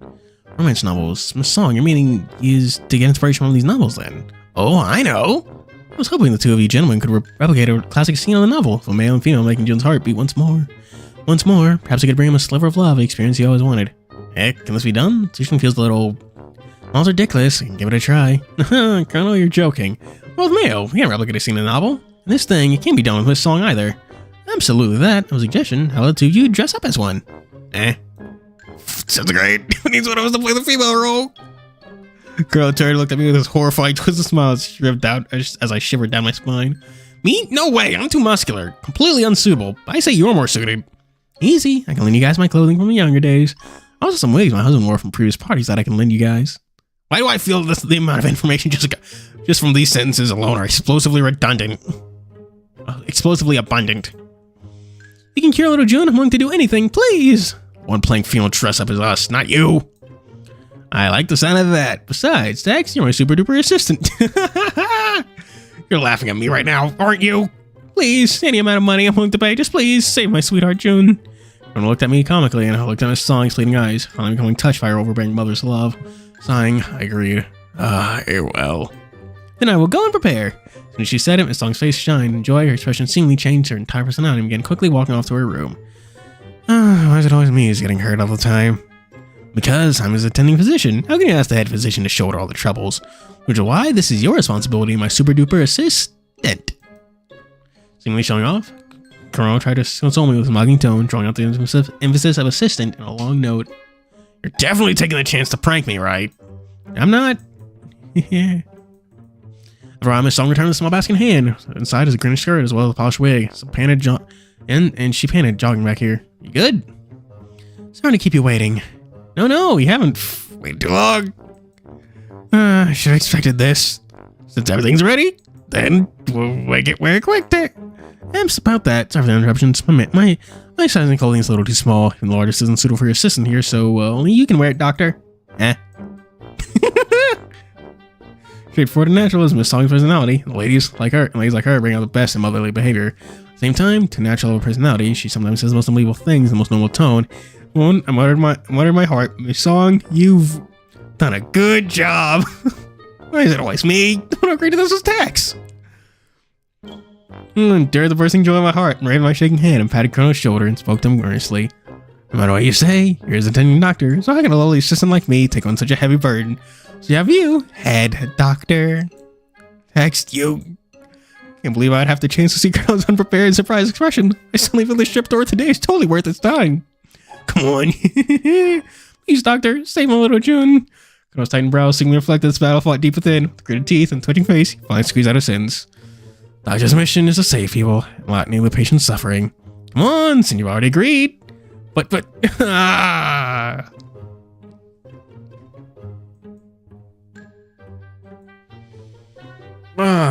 I can't wait to see this. Wow, super cute. Suit you well, Dr. Colonel, though. It does. Speaking of which, why do you have these lighter style clothes? The song. Never mind. It's too many points I want to point out. I don't know what to start with. I remember the Lady Protagonist of Jun's favorite book wore a dress like this. He also daydreamed of the day when a girl like her would seek him out. Ah, well. Don't laugh. I'm gonna screw you over once we're back. I'm sorry, I have no power over this at all. Promise to treat you well once we're back. Fine. I'll return thoughts for a therapy session. But Dahlia was also a hard point to tackle on. This song, do you have a script of some sort prepared? About that, I have something. I brought Little Jun's favorite book over. I looked, and within the clothes basket was a couple of pink-covered books. You've prepared quite well here. Let me see. I picked one from the basket and read the title. What? Sorry, that's the wrong one. How uncareful of you, Miss Song, or perhaps how airheaded and naturally you simply are.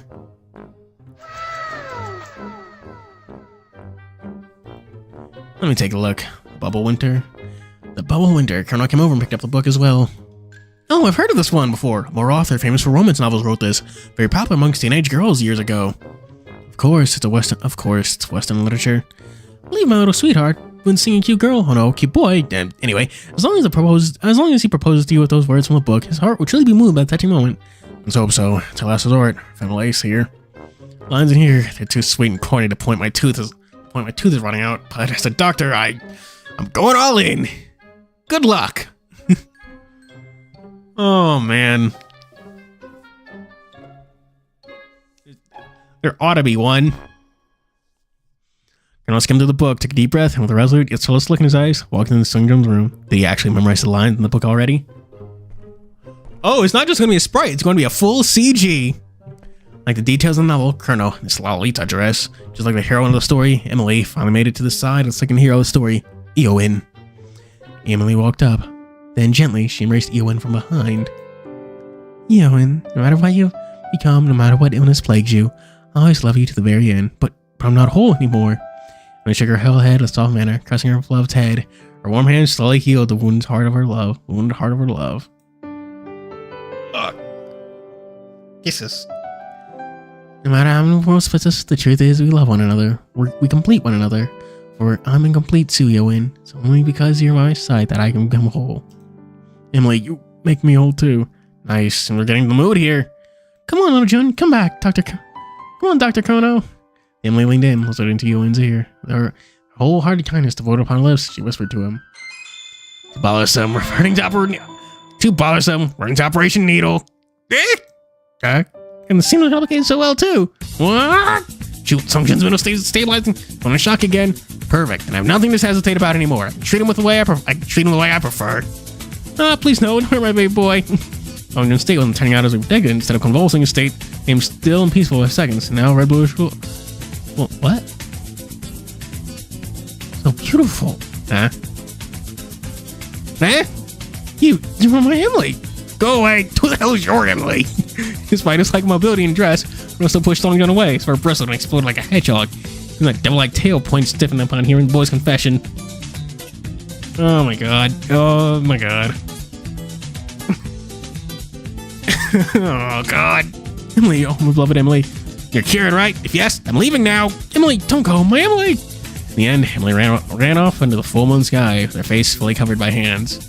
But as she ran, he chased. He never escaped his pursuit. The ending of The Bubble Winter will become the everlasting suspense for the readers. Super Colonel Medicine here is going to help your kid recover. It helps neutralize the serotonin in his body. I've already split them in bags. Remember to brew them for him to drink. Okay, doctor. And the super duper tranquilizer pill here will help him curing his current convulsion state. Even though his illness is gone for now, it may act again in the future. That's why I need to continue to make him eat it. 1 pill per day. Okay, doctor. After all this mess, we actually succeeded in curing him with such an absurd solution.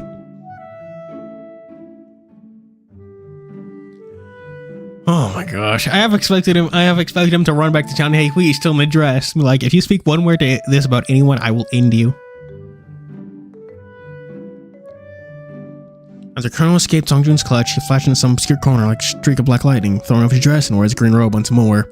Once out, his face etched with a deep word, resentment, on it. The three of us returned to our living room, where Colonel quickly prescribed a couple of packet medicine with ingredients with him and passed him a song.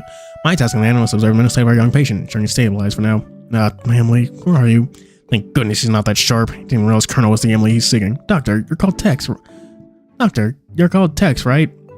No, I'm not really a doctor. I'm just here for, well, reasons. Then that's Songjun's sudden question. Yes, what is it? You're right. Colonel and such, they're just material goods. They're empty and void. It's good to hear that you understand, because I can see clearly now there's something more important than generally gathering in this world. And that's love. Ugh. Why do I feel a chill from behind my back? Freezing even... Did I get a cold in my governor vessel or what? Ah, Emily, my Emily, where are you? No matter where you are, heavens or at the end of the earth will definitely find you. I hope you can find that Emily of yours in the future. Songjun. When Miss Song Colonel settled the treatment costs, we both began making our way back to TianHeHui. On the way, Colonel looked downcast like an injury, making me worry for his state of mind. Sorry, Colonel, it was too much to ask of you back then. Huh? What are you talking about? He's unhappy, responding without turning his head back to me. We had no other solutions at the time, which is why I had to. I actually could have cured him without that method at all. Some flash of pain would have been all I needed to go through. Yeah, I know. Don't blame yourself, Tex, since this is my choice too. Whoa.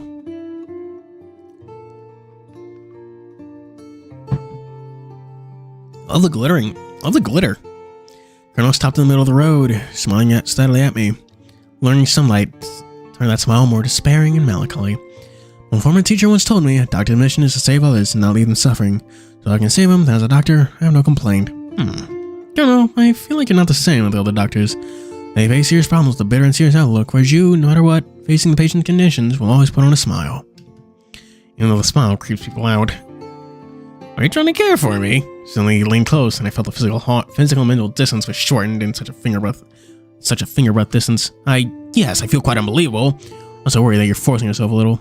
A good doctor would never bring despair to the patient. I would hope, but I'll always carry a smile, no matter what. Always. But don't forget, I will remember today's event. Be careful when we're back. Don't get distracted in the middle of your sleep. By yours truly. I'm going to lock my door and shut my window tight. You're welcome to try. Let's see whether that saves you the trip to the surgical table. With fading lights and the sunset, we return to accomplished, smiling, chatting jubilantly back to TianHeHui. With a boom in the sky, Super Duper Chrono and assistant arrived. I'm back. A little late on the return. Looked down the parlor and asked what's on site. Just everyone's busy with their own matter on hand. It's a little late. Then, I need to put back my stuff in the room. You can go back and rest here for a bit. And dinner? So they will call you when it's time, so just relax. Very well then. Said farewell to one another, headed back to our respective rooms. Holy hell! Finally! We literally only have like 1 hour left in stream. I wasn't even being that slow with it. This just took forever.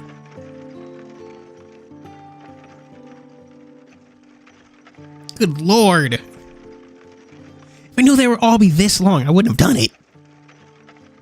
Like everything left to do, I was gonna drop in weight. I didn't want a proper job in the future. But if I wasn't remaining a sibling duo in the alleyway, maybe when I met Kate.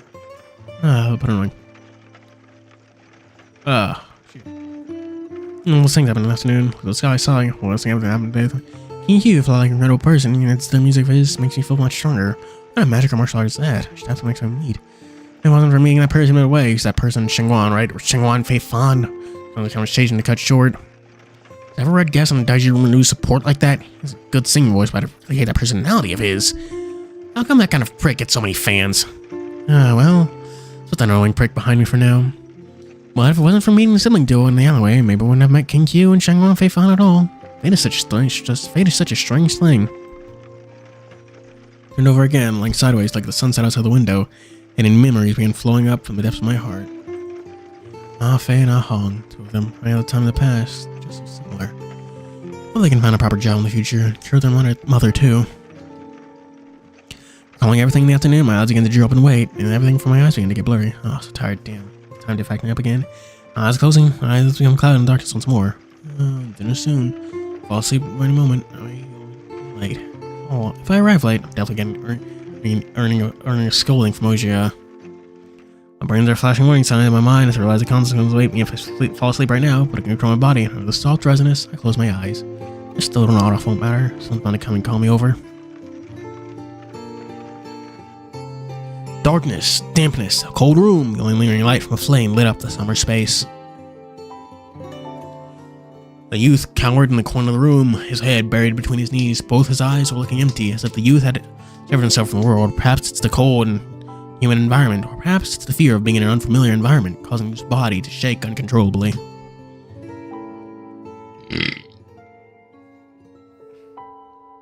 It's been days since the youth actually ate anything at all. His breathing went dry and powerless, and he himself knew it very well. As if this continues, he'd starve to death. But it's not because there's nothing for him to eat, rather it's the youth himself resisting all these. Just then the children's voices I made outside the room. Some of them sounded familiar, some of them weren't.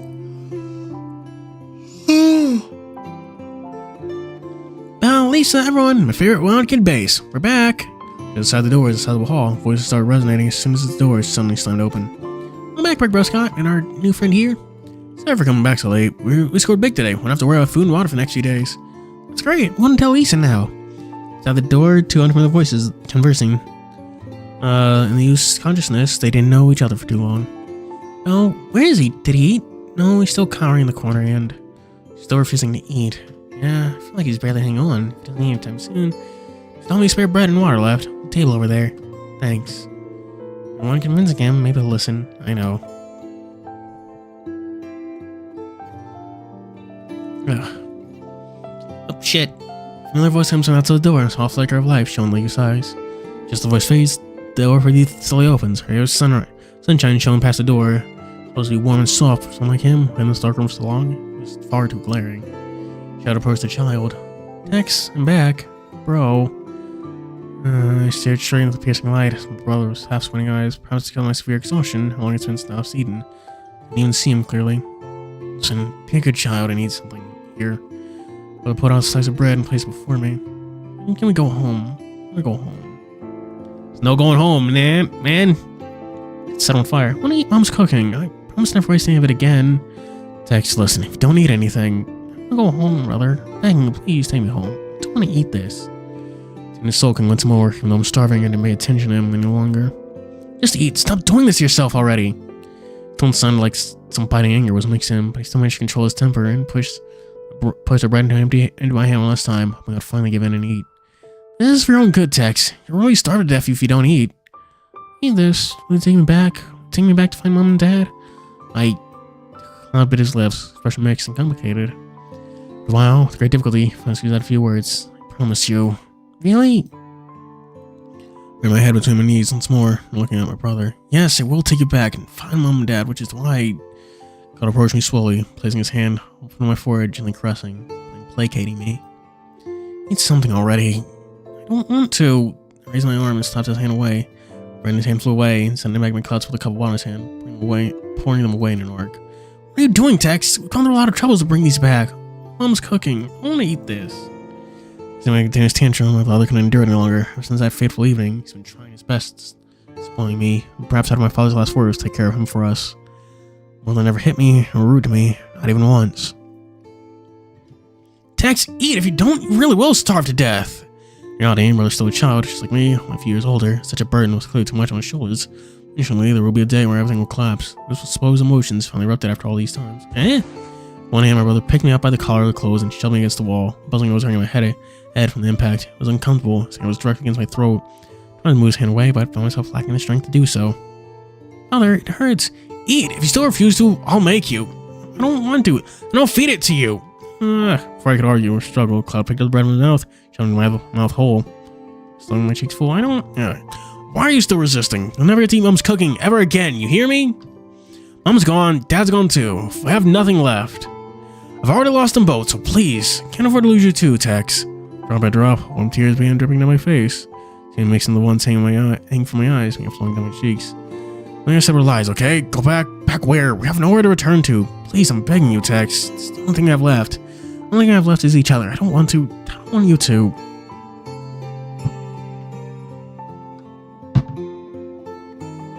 Sobbing voices destroyed what I was about to say. Overwhelming sorrow prevented from using his strength, so loosened his grip, I didn't try to struggle, but instead held onto his hands, and growing warmth from her cold palms, filling my mouth, chewing dried blood slowly. It took me a lot to swallow one bite. I know, I swallowed it. I know very well. Dad, Mom, will never come back. I thought you didn't know. How could I not when they killed Mom right in front of us? They dragged her out. They're just like, oh, jeez. Haze and burned her alive. Text for another thing to lie. Just didn't want to believe any of it. The nightmare from the other day was engraved deep into my mind. These scenes will begin playing back on their own, in vivid, gruesome detail every time I close my eyes. Fear, sorrow, and all the other negative emotions I felt back then, all those are threatening to tear me apart. Wonder he wasn't eating. He didn't need like a fucking father figure or a brother. He needed like a doctor. He has some unresolved. He has tons of unresolved trauma that needed to be dealt with there. Like, good lord.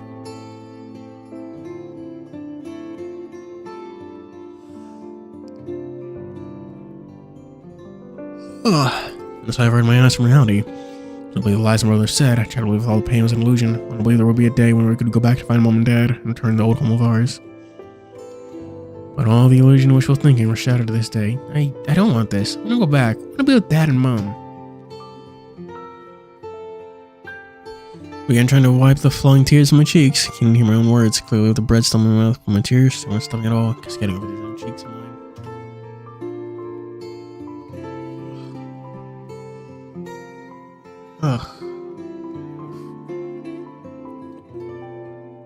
Throat sore.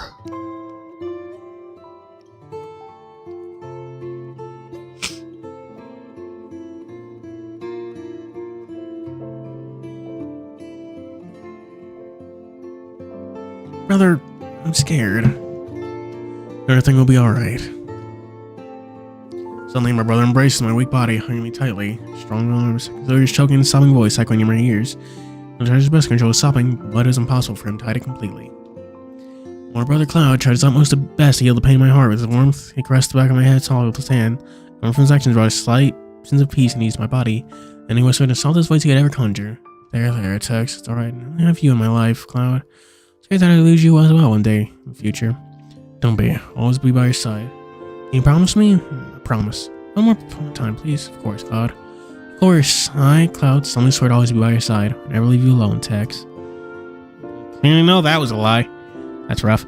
I promised you too. I'll leave my brother behind, no matter what. Believe it. Thank you, Tex. Which is why, don't be afraid anymore. Shine the warm, gentle light illuminate the room. Cast the door. Like before, I wasn't clear this time. Some breeze invited itself in, making itself small and cold room, making the small and cold room a little less unbearable than before. Siblings hugged one another, neither of us willing to let go. Tells we promised to one another.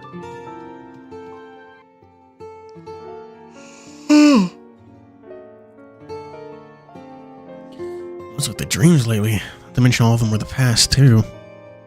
It's kind of annoying. Years it's been already. Get up from the bed and dizziness suddenly assaulted me. Perhaps due to me suddenly standing up before I'm clearly not. Off in the head, my brain bulged in pain for a while. Now, if this would happen, I haven't fallen asleep. The way my head wouldn't be. Look at the sky outside. Feel the night approach quietly, cast its over the eastern land. The room now looked a lot darker without the candlelight. Just like the room in my dream. It's only dark outside. Still there at the wind still, looking out the distance. The structures and houses were burning with light and warm. Warm light casting its bullets across every street. The space I'm in right now was seemingly not at this road, so we're stripped away from this earth. If you're able to be, everyone gonna be here with me. I miss. Except the cold evening air, sadness linger in my heart, the marine deep in my ocean. In my ocean seeming washed away by the bars and locks, turning me over those negative thoughts. Invisible pressure began strangling my heart, making me harder to breathe. My headache increased in severity. Are you good? And I'm all alone. Oh, seriously, be upbeat me. What's the point of being melancholic here? I'm not alone right now. I have everybody around me, so stop following in status already. It's dinner time. Someone must be grumbling already from all that waiting, eh? Sally's voice? Oh, right. Remember? Knocking sound outside, and Sally's voice was rescued from a perplexing moment. Thanks to the immediate reminder, I was able to recall the feast that I wanted TianHeHui prepared. I quickly adjusted my posture and walked out to greet the door. Coming! That's what she said. So as I pulled the door open, I was able to smell the fragrance dishes carried by the wind, waking my appetite in an instant. So good! I can even smell it from so far away. Tonight's dinner is everyone's contribution. Of course it's gonna be good. Yeah. Today's fluffy tail is wagging behind her. But due to everyone turning late, plus we had all kinds of situations dragged out to dinner, and dragged the dinner till now, dinner's only just finishing up right at this moment. I was in your room or outside, thought you were asleep. I did rest for a bit, sorry for not being here to help you guys. No problem, don't put that much pressure on yourself. I guess of honor today after all. I've done nothing at all, I feel a little guilty about all this. The feast is prepared so as to welcome you to your party. If you feel that way, we'd feel bad too, but we're the hosts, and this is the least we should do, right? Sally crossed her waist, saying this in a preaching manner. Crossed her waist? What kind of gesture is that? Anyway, are you feeling comfortable anywhere? Do you need to rest a little longer? I packed the dinner tonight over for you to enjoy by yourself. Looked in the direction the fragrance came from. In the warm lighting of the dinner hall, I can see busy figures running in the night. You know what's going on with everyone? Nothing to worry about. I had enough time to rest. Now I'm fully restored. And it's time to go. Chinny's already complaining that he's about to starve to death without you joining us. Sounds exactly like what he'd say. Sally walking off, began taking my first step of mine, looking around the gloomy room for the warming light. So when I raised my leg for the first step, I could feel the warm, powerful hand gently pushing forward behind me. So familiar, yet unfamiliar at the same time. Turn around, I see nothing in the empty darkness. Like something was there an instant ago, but now, without a trace. Feeling very clearly. In the direction the wind is blowing with a slight smile on my face. The soft light, nothing is there, so it's just the emptiness. Thank you. With that, the door behind me slowly closed. Yay! A bustling scene appeared before my eyes in the dining hall. The fragrance from the food can be picked up as soon as one enters the hall. Enters the hall is enough to lure any hungry soul away, me non exception.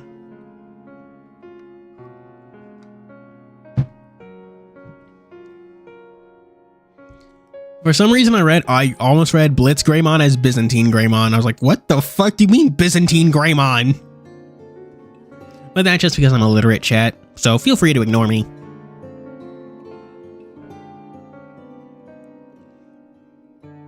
The orange tiger sat there, impatiently looking upon the feastful for him, just from his expression alone, like I was already starving to the point where he's not in the mood to crack a joke anymore. The black and white wolf and blue giant sat their seats in a dignified and calm posture. Their actions were full of politeness and customs. Just on the two of them, the aura that radiates around them suggests an extraordinary demeanor.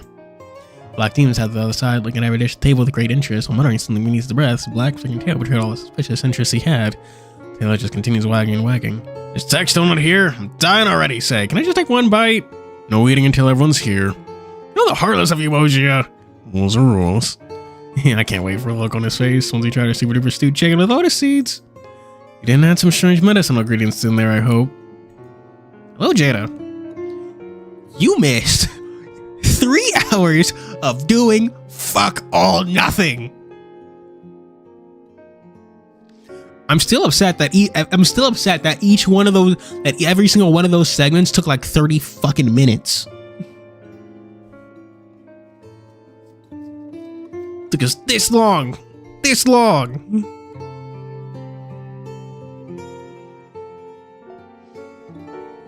Ugh. I was going to pull that off when you guys supervise the preparation for tonight's dinner. I can have my strange ideas to come to realization with you guys around. Nothing. You don't like Digimon?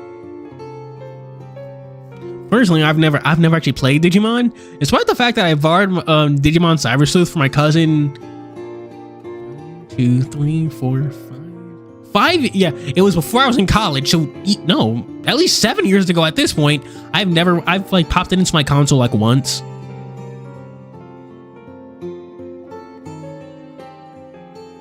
I'm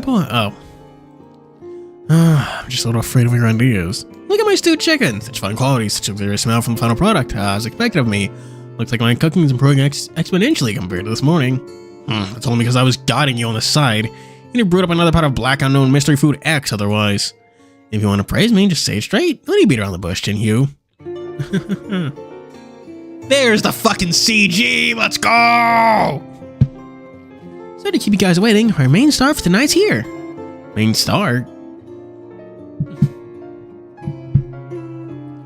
Felt a little awkward hearing that from Salier, but looking at everyone around the table, the thought and guilt of making them wait for me patiently emerged, so I decided to apologize first. Sorry, I got a little tired, so I rested for a while. Sorry for keeping everyone waiting for so long. God. Finally. I know, my cousin said that they were good and stuff, and they do seem good. I just never actually played them. Turned my gaze away, feeling a little afraid to look them directly in the eyes. Don't tell me later, I kept everyone waiting. Mochia is the one, but even TianHeHui must be angry. Starving like this. Mochia has the quorum. He'd swallow it down. Salier is cute. What a head shape. She has a very shaped head. Unexpected criticism, right on, but everyone's actual reaction unexpected and surprising me. Are you feeling tired today? My cousin wrestling time here, and you headed back for some rest right after dinner. Oh, it's nothing. I'm already feeling much better. Rest for the night just now. Feeling unwell? Eat more than these. You'll definitely feel better once you're full. I feel like that only applies to you, TianHeHui. Well then, how about I make some extra pills? Promise it tastes much better this time. So you actually know how disgusting your medicines are. As sages, your expressions are terrifying. It's understandable if you do not get used to it in the beginning. Make sure to tell us in the future if you're feeling unwell, but next time, warn yourself from making the same mistake of keeping everyone waiting. Okay. He was actually reminiscing about his not dead brother, presumably? He hasn't said Cloud is dead. You know, his parents are dead as fuck. Honestly, it's amazing as put together as he is. I'm surprised he doesn't have a phobia of fire. Just an unrelenting godlike phobia. That explains why he was like so determined to save that one pig lady from that one fire way back in like part 1, you know? That explains it. He was definitely projecting.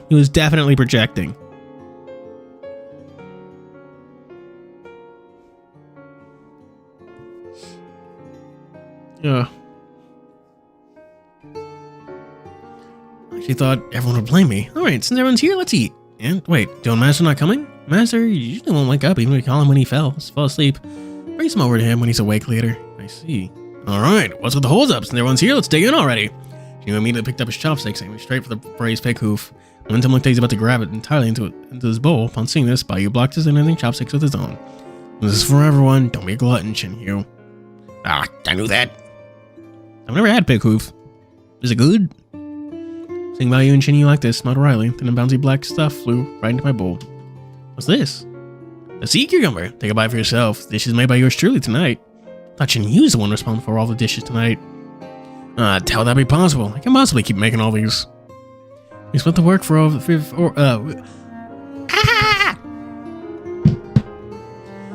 We split the work for the feast tonight. The plate of sea cucumber and stewed chicken is here was made by Chrono. The plate of veggie and tofu is my craft. Mojia handles stewed ribs and lotus roots and pumpkin. As for the rest... Oh, I know. Their main dishes look big and fancy. Are made by TianHeHui, right? Yep, spot on. All these are made for you, so don't be curious and eat. I've added all the flavoring ingredients according to the recipe book perfectly. I'm sure the taste will be nothing less than guaranteed perfection. I can see that. Even though I didn't contribute to making these dishes, I sought out the freshest ingredients for them. It took a while too. It's another big spending for this month though. Thanks for your work, Salye. I've controlled the medicinal monster dishes today. While medicinal effects will be lesser, the presentation looks better, don't you think? Clearly, much better than the porridge you made this morning. The porridge did taste good, so... Speaking of things we've never had, has anyone in chat had sea cucumber either? Looked up the embarrassed thing with a mixed emotions in my heart. Then I picked up sea cucumber in a bowl with chops and put it in my mouth. The sauce, the slight herbal taste began oozing the seafood. It was a warm taste that swirling in my mouth. I don't know why, but I can feel something wet swirling in my eyes. After I felt the corner of my eyes again hot, feeling tears. Hey, Tex! What's wrong? No. He's having a moment. He's having an emotional moment.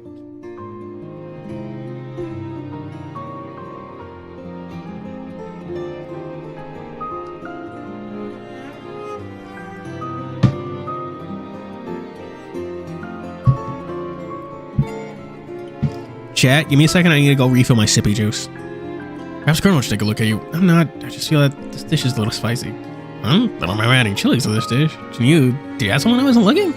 Only a little, since it's not going to taste good without some spiciness. What are we going to do about you? Dex, is this dish not to your flavor? How about a cup of water?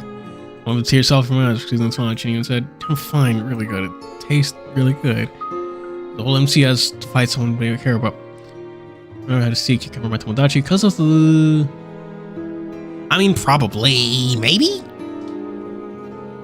I won't say anything, but if you go to TianHeHui's itch page and look at the top banner, there are certainly some eyebrows you will recognize, and they certainly don't look friendly. That's... Stew on that while I go refill my sippy juice.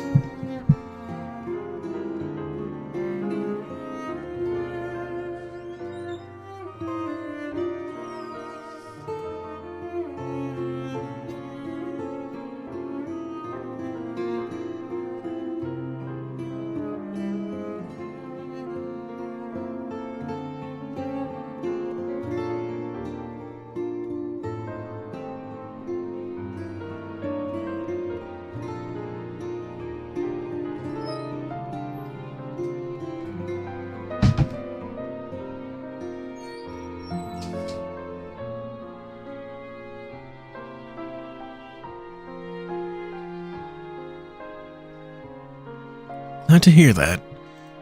And thank you, everyone. It's my creation named Super Duper Scallion Braised Sea Cucumber. After all, of course the taste will be immaculate.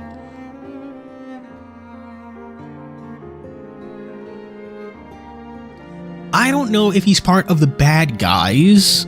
Since we did see that moment with Master Ying, there was no one mentioned in the bad guys there that fit his description. But he's probably not dead. Maybe less than friendly. Picked up the cup on the side and drank a gulp of water. Can't expect to be local white wine in G Kingdom, but it seems it's just normal tea water. You guys don't usually drink alcohol during dinner. We have a rule of no alcohols in TianHeHui, which is why we mostly drink tea or something else. What a boring rule. No alcohol for anyone. Rules are rules are rules. Stiff bored. We do have medicinal wine or pure alcohol here though. Want to try some of those instead? No, I'll pass. Speaking of alcohol, how about a toast? Sounds great, then let's use the tea as wine. Cheers! Cheers! Yeah! Wait, for opposing toast, what should we toast to? That's a good question. Since we prepared this feast in honor of Tex become a member, TianHeHui, how we salute our toast to Tex joining us. Ugh.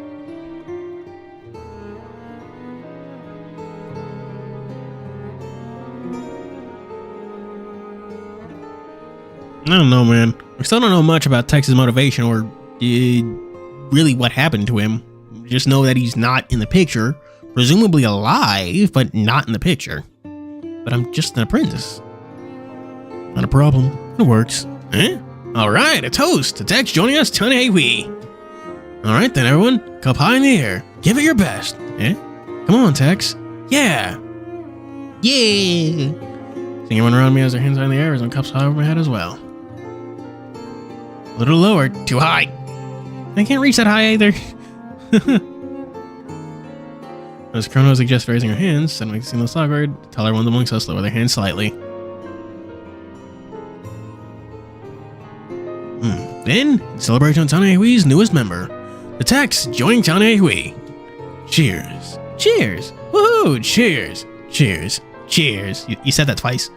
I toast you, I'll drink our wine. To our face covering the brim with the most honest and genuine smile. Get on before me, and I can feel that my throat is drawing, choking up once more. Just then, a voice resonated in my head. The person is beside me, really on the cup too. So this moment. And TianHeHui saw this in my ears. Cheers. Cheers. I was wondering where his hand was. Oh. What? Simple novel. What? Simple. What the hell does it say? Dear normal novelist. Simple normal novelist. You don't see that little flash. You don't see that single line flashing before, right?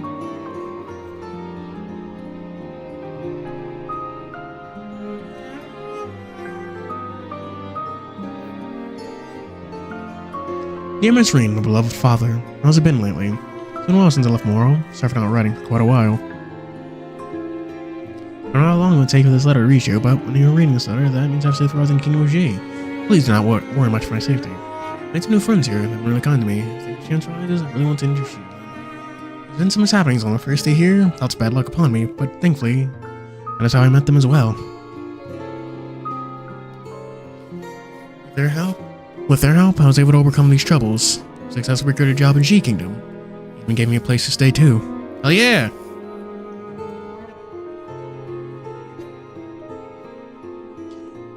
To meet them here is my blessing within misfortune. From now on, I'll work hard to return their kindness. Just like you taught me. Return kindness with kindness. I combed my hair earlier. Who's Ming Jing? I might delay my return by tomorrow for quite a while. Hope you can take care of yourself while I'm not around. If those nuisances in town try to ruin the library again, do go and find Jacket. He will take care of them.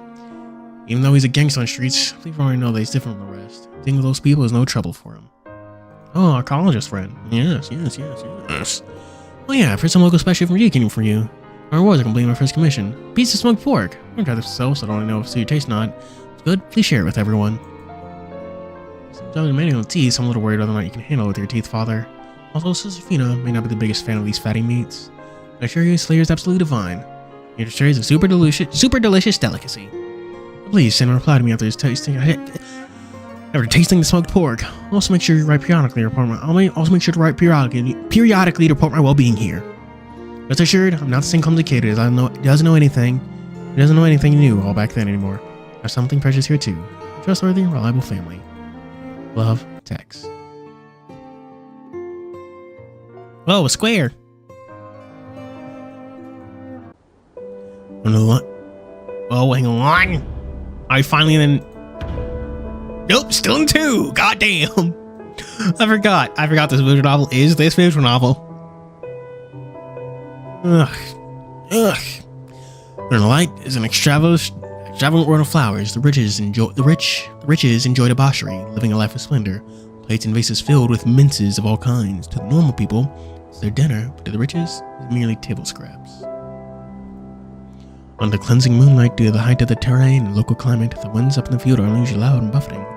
Waves of petals swept across the hillside. A woman walked along the hillside, with her hands carrying booklets and bags. Every step she took was akin to a grazing wind, with petals flying by her side.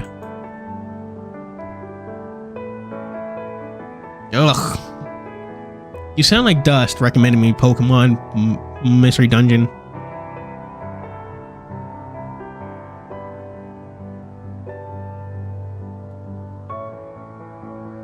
I know she's a big fan of those games.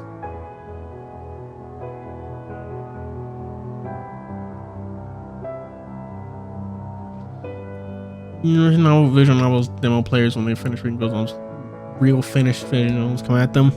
This isn't even finished though. It's still on chapter 4 of fucking something.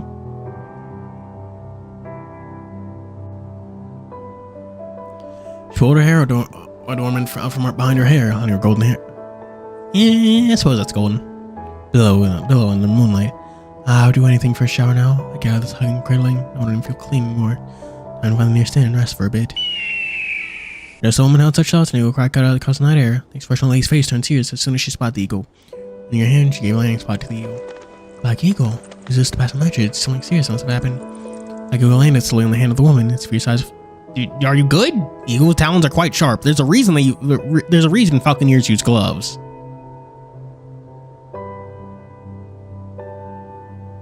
Black Eagle landed slowly on the hand of the woman. Its fierce eyes reflecting gold moonlight. The woman pulled the letter binding from the eagle's leg before releasing it back into the empty sky. Holding the letter, began reading it in the moonlight. Now still orders Roof. Oh, this is Fang. Fang, or someone with haste, returned to TianHeHui at once. I was planning on playing around for a bit on the way back. Some of our plans are wasted now. Oh. Paper rolled into a bundle. Fang squeezed the paper in a hand. Trying to cheat, channel before releasing dust into the wind. I've got a while since I'm out. I should head back. Don't know how the kids are doing, or whether they've grown up or not. Looking for some souvenir, local products to bring back while I'm here. Alright, it's decided. Whoa. MILF.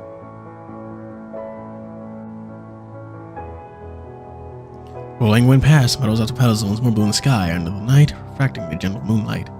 And the next moment, the flower field is now empty, not a shade of the woman familiar can be seen. And where she treaded, not a single trace will be left behind.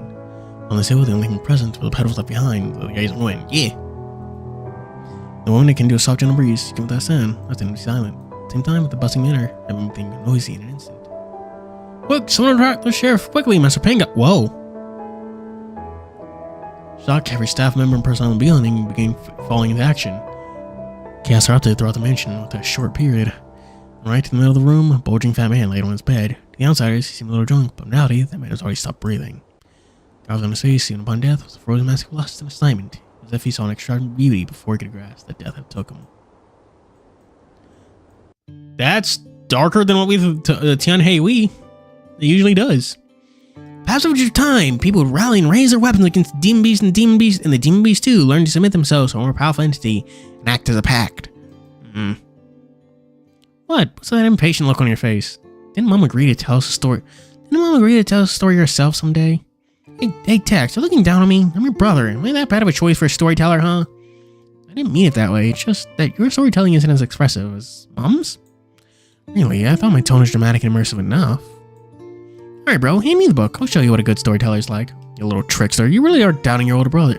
What about storytelling skills? Well then, if you're feeling so confident, why don't you do the storytelling this time? Cough, cough. Alright, listen well. First, we must bring our own emotion and immerse ourselves in the lines and atmosphere of the scene.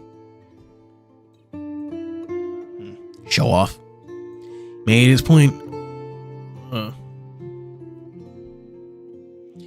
He made his point. My brother passed the storybook to me, and quickly, from the part, and picked up from the part he stopped at. Demon beasts learn to submit themselves to a leader and act as a pack, just like what the current species do. They follow the footsteps of the stronger ones. Wherever they trample, and only sorrow and calamity were left behind their wake, and the wake of their rumbling. Why the hell am I always in the middle of such a mess? Where did they even come from? Oh, stop looking, just run. One chilling twin moon, one red, and one white. What? They have two moons? The moonlight casts its edge upon the pitch black forest. The shadows of two men can be seen running, mingling with the shade of the trees, and the shadows contrasted against the revealing light. Clothing was tattered, their fabric and shoes were already ruined and dirtied from all the running. On top of that, even their very legs were already bleeding and stressed. Oh no.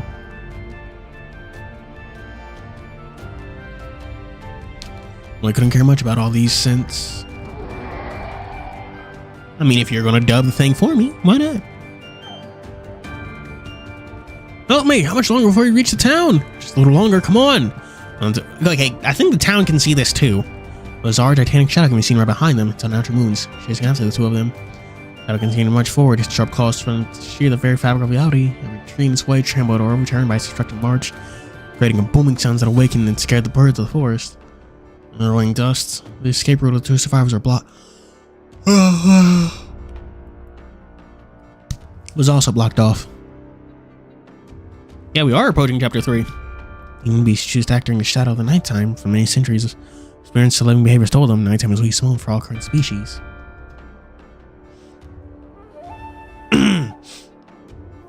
Shit, with things like this, I can't see anything. Oh, hey, you, don't stop. Things closing in on us. But I can't see the path. It's already this dark in the woods. It's also obstructing my last bits of vision. You know. On waves of dust, one man lost his in the direction. In the event of black forest, he panicked. With no directing time, sooner goes. As result, he slowed down subconsciously. Reenact, keep running if you don't want to die. Ah, right.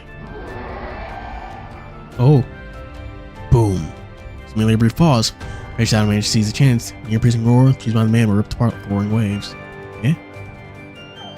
Despite the immense power of the Seven Sages' creations, like his relics contained, not every person can wield them. Man, this part of the story is supposed to be perilous. I don't feel so plain when you're telling it. Hey, don't interrupt me, brother. I'm building up some emotional tension here. Rude. Fine. As your brilliant big brother, I'll give you more time for you to brew up that emotion of yours. Puffed out my chest, determined to prove otherwise to my brother's words. I'm now ready to pour my very emotions into each of these lines, begin reading them again. Don't just stand there! Run! Oh my gosh. In a flash, Shadow approached the man. From his point of view, before the moonlight, illuminated the assailant, the Titan used its size to block all light shining upon him. Then stood there frozen, his brain trembled in fear. The immense urge to shout and cry stayed stuck in his throat, unable to break free, choking his air pipe and inhibiting his ability to speak his old. His legs, at this very moment, didn't belong to him. Beast bore its fangs. This man's eyes, rows of sharp blood-soaked chains were glinting, him in the color of despairing death. No! A man whose power stopped us could only shout heartbreakingly as he witnessed scene of despair unfold. Pale moon veiled in the land of sorrow. The blood-red moon shades the terrifying light. Crunch. Dim light and spilling fluid. Spilling fluid, a red, rustic mist began spreading throughout the forest. Damn. And such calamities are known to people today as the Demon Calamity. What a change of music.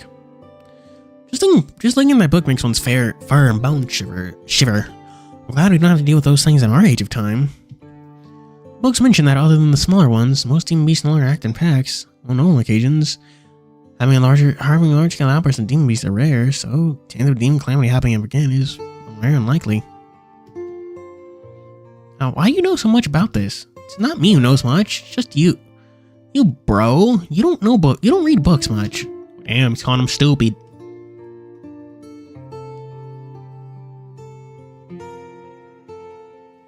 Closed the book and exhaled slightly, reflecting on the dangers our ancestors brave through to keep living in this world, and our own reasons to keep living in this world they left behind.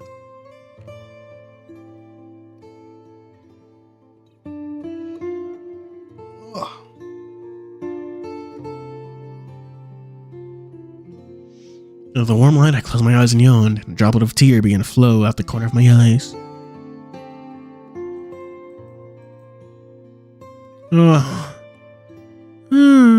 What are you wearing on your ears?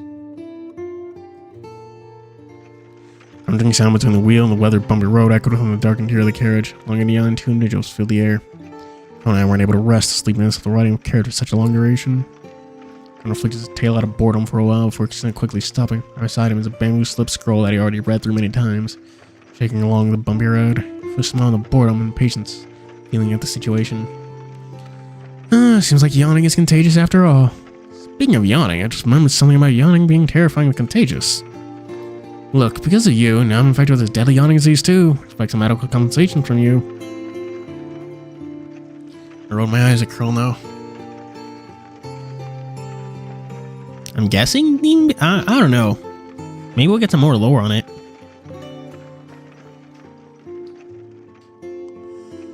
Demon.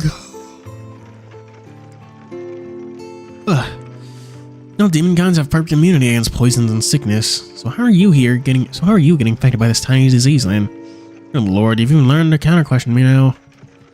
I'm an avid reader after all. You can't trick me with such little deceits.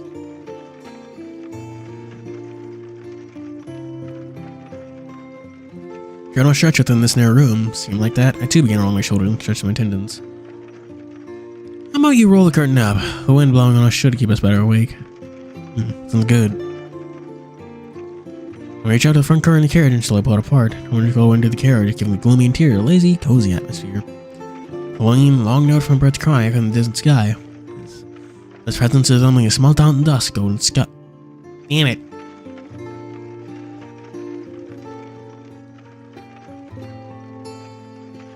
Dusk coated golden sky before disappearing into the edge of the world. The night approaches from behind the carriage. I lay my head out to feel the blowing cold winds on my face. Waves of coldness blow my face like a cooling silk layered on my fur. A comforting feeling made me squint my eyes. Sure feels nice having cold winds on my face. In front of me, a dark-coated, white-haired dragon sitting in a steadfast posture can be seen, driving the carriage. They were acting like an orphan species, getting a little atavistic. Or from OGM me to sand me back into shape. Can't help it, it's just natural instincts. Don't lean your head out that far. I'm afraid we're getting more idiotic if I head at the tree. Fine, you have a point. By the way, Moji, you've been driving the carriage all day. Are you sure you don't want to come in for a rest? I said that as I moved and sat in the front of the coach. I'm here for that. I'm not tired. How you give me a map and let me handle the driving? Perhaps I can alleviate a little pressure off you. With your sense of direction, or plan to drive us all the way to into the great unknowns. We're already out here on a mission together. Can't you say nice things? Get out along the way for once. Seriously, not in my personal abilities, even just for one bit. Presumably, yes. They are on a mission right now. Girl knows very dressed up. Don't accept my help either, so naturally, he refuses yours too. While saying that, Colonel moved himself to the front of the carriage as well. But still, as TianHeHui's doctor, I'd suggest you come in and rest for a bit. Maintaining such a posture for a long time will severely damage your muscles. I know. You know you can't always rely on prescribed medicines I make for you to cure your body, right? So please do try to give your body some care. You don't have to stress about this. I know my limits and have proper self-control. Seeing Oji's stubborn demeanor, Colonel sighed and decided to put this topic behind us. Since his words of advice from the work, he changed the topic and began asking again. How long till we arrive? In about 3/4 of an hour. We're almost here then! Finally, I'll get moldy if I continue sitting in this carriage any longer. Now that I know another thing about it, I can really be tired. I really am tied to fate with Jijo. Just left it the day before, and now I'm back here today. Fate's a tricky matter. You can't escape it when it comes for you.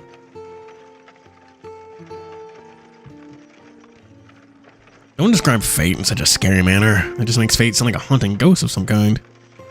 Well, aren't we here to slay ghosts or something? Well, aren't we here to slay ghosts or something similar?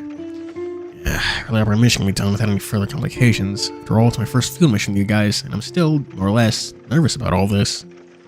You just do your portion of the duty well, with the demon beast fighting to us. You can totally fight, okay? Kamen Rider X. What the? Now I'm gonna ask.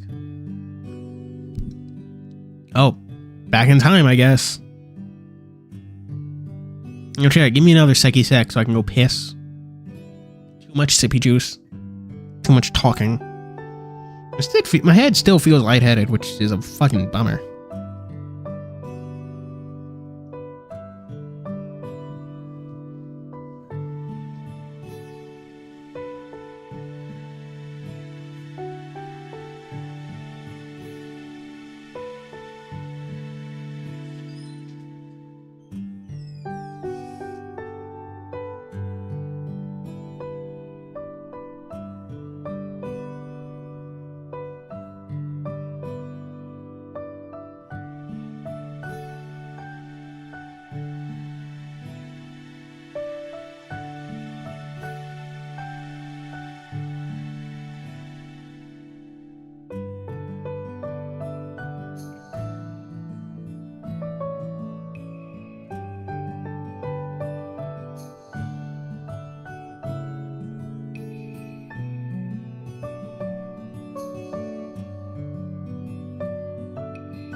Eh.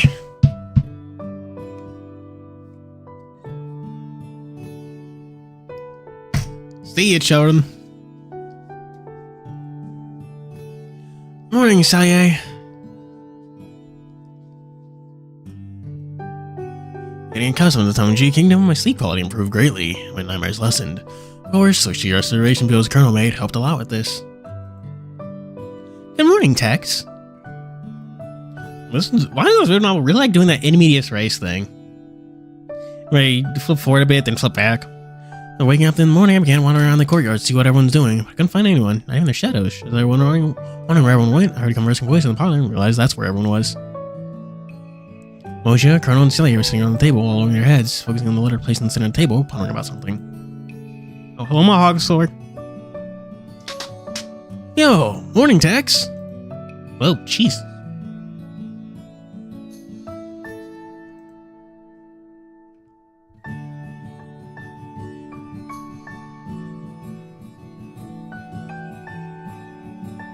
Okay, chat, you don't get to see it, but do you get to see the sprites and shit flickering like a madman sometimes? Because I do, and it always throws me off. Colonel glanced at me and waved hello. What a surprise. Why is everyone here in the parlor so early in the morning? Speaking of which, where's TianHeHui and Bayou? I haven't seen them around either. Weren't they sent to Zhizhou but Master continued the investigation about the mark list? Did you forget? Which is why they left before the sun rose. I already know the trip to Zhizhou from here takes at least a day. When you came just in time, we're discussing about something here as well. When she leaned away, leaving the opening at the table, received an emergency request this morning from Lickman of town, from Liquan town of Zhizhou region. We're now discussing our next course of action regarding it. Math equations. Couldn't be me. I haven't doing math in ages. While back and forth and picked up a letter from the table, on a first look, the messy handwriting made it clear and hard to interpret what's written on it. On close examination, one can still read the content within. Is this the commission letter for this mission?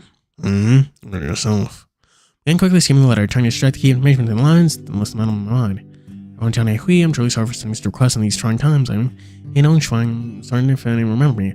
If I'm forgotten, sign, for I have attached a bookmark gift it to me 2 years ago. This letter, this following letter felt like the written and panicking state of the writer, barely controlling trembling hand, or roll children. Just the night before, we had a demon climb. Oh! Men to help defend our people, but unfortunately, they were unable to defeat this demon beast and sets of having comment on this. For this, the local government, on the next day, they said they would dispatch this to the royal courts, but after that, there was no further news. Yet their doors shut, offering no help, nor granting us a chance for audience. Inside, we must plead to everyone TianHeHui for assistance. Please help us resolve this calamity at once and for all. Gay for a gotcha game? Oh. Asking you to do math to date your husbando. The age of the seven sages long past, the demon beast unnaturally disappeared from the world, serving existence reigned to scourge civilizations and nightmares of people. What about the authenticity of the quest? This commission is a trap. Regarding that, you have no need to worry about it. The sender is actually one from the climbs from 2 years ago. Here, even touched a keepsake we gave him back then for this letter, which is why we know this letter is credible. Grave Saga. Has that game gotten a translation, or am I just stupid? She then passed over the metallic hollowed bookmark to me. Its craftsmanship is extremely detailed, with a pattern upon it. The words TianHeHui can be etched on the bookmark. So my old client then. Yep, and this guy got framed in his job 2 years ago and sought us for help, right? This bookmark was given to him afterwards, since he himself works far away. There's an emergency request, but he couldn't make it here. He used this bookmark as a token of trust. If today's letter didn't come with it, we might have treated this as a hoax. I see. This is well thought out. So how is it? Don't you think this bookmark is super good looking? Just craftsmanship these motive etchings say. We believe it or not, if we tell you this is authentic, 100% handmade. Or something went close to me, whispering mysteriously. Purely handmade? Something of such quality? Have a guess. Where do we obtain this bookmark? Or who made it? Colonel, no more digression. Focus on the consignment here. Who do you think made the bookmark, chat? Oh. Maybe I should get to playing Crave Suck at some point. something tradings.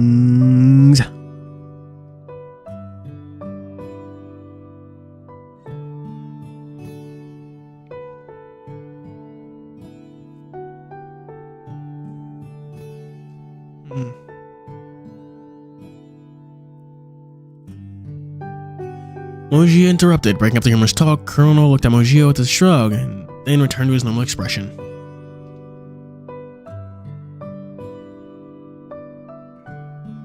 Their quest was to help with some demon calamity. And that's pretty much it.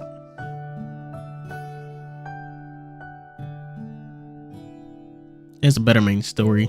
That's fair. What's among the three gachas? What has a better? Among the four gachas, what has a better story? Asamo, Live a Hero, Crave Saga, or Eidos? Moji interrupted me, breaking up the numerous talk. Colonel looked at Mojio with a shrug and then returned to his normal expression. Fine. I'll stop. Hey, what is it? You're leaving me anticipating with your words. I'm finished. Seriously interested in this stuff on a later order commission text? Fine. I assume you still remember what we're discussing here. Saying or erupted from beside me. It's a flinch of fear. I stopped myself talking further. Of course, I know. We're discussing the commission about the demon calamity. And there any further questions you want to ask about this? If not, we'll be heading out soon. Oh, right. Isn't Ling Quan down in Jizhou? Maybe much easier to let TianHeHui and Baiyu deal with this then? That'll be too much to ask of them. The con situated right at the border of Jizhou, while TianHeHui and Baiyu are just destinations at the center of Jizhou. But it won't be anywhere near Li Quan. There's another point I'm concerned about. Why did the Jizhou local government refuse to send their request for assistance? This concerns the lives of civilians here. Logically speaking, Demon Calamity is taken very seriously by the royal court, and Li Quan is the new epicenter of the Demon Emperor's alchemy policy, so the local government should be paying attention to this. But alas, I'm confused by the lack of response as well. No, Hisamo hands. Good to know.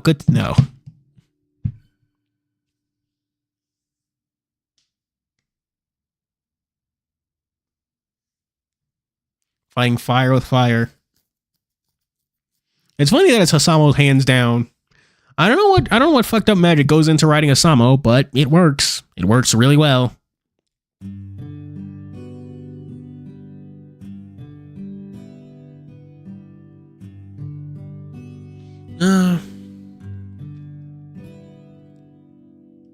Demon on demon violence. Wow. Ugh, man. That was a bad delivery of that joke, but I'm gonna let it sit there. Y'all can stew on that. All I can think of is that Li Quan is located in the border of Jizhou and the region's heart. Even if Jizhou governor to go there or going over, and now if this happened, they couldn't veer any further. There are innocent lives we're talking about. If the government simply stayed silent, are they leaving locals on their own? Maybe to them, Li Quan Town, other than the new alchemy pills industry that rose in the past year, provides no economic benefits at all.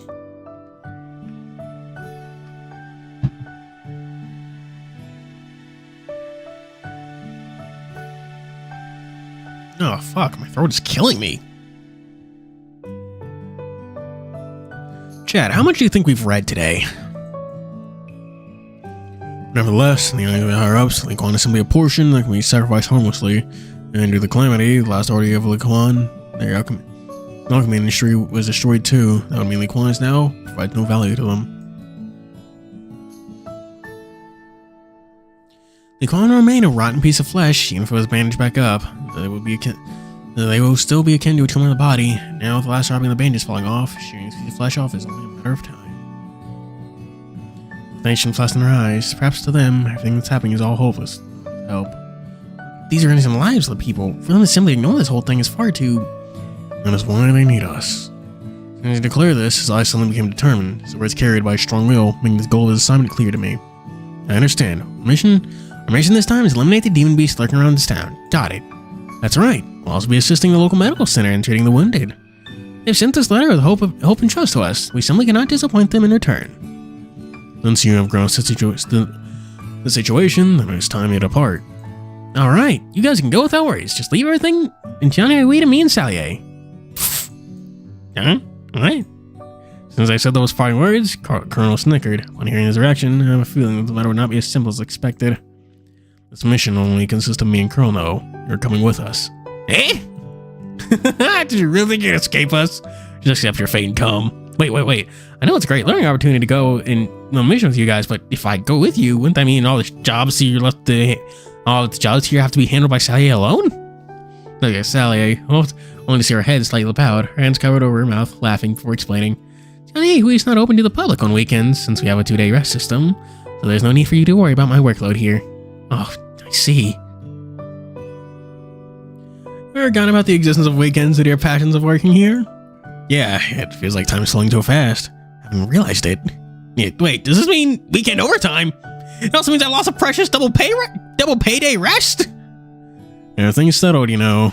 Everything's settled. You know the story behind our commission. Go back and get changed quickly. Be to depart at once. When are we leaving? Now. Now? What about breakfast? I prepared some rations and water on the carriage for you guys, so no need to worry about leaving on an empty stomach.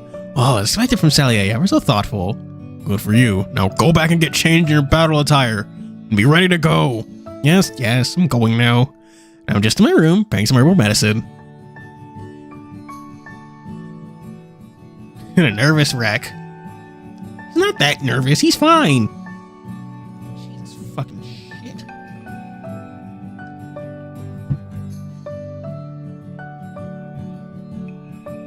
Jay, you better hope this, sore throat clears itself up, because I'm not done voicing this week's video.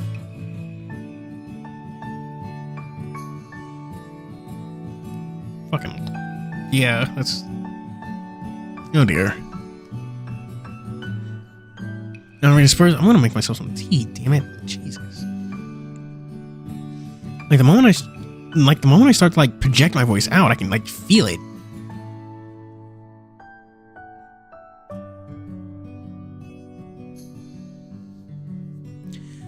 After we dispersed from the parlor, I quickly returned to my room and changed to a new set of clothes that Bayou bought for me. Thank goodness Bayou bought these new clothing during our shopping trip. I'll finally try one on today. I'll try the white one then.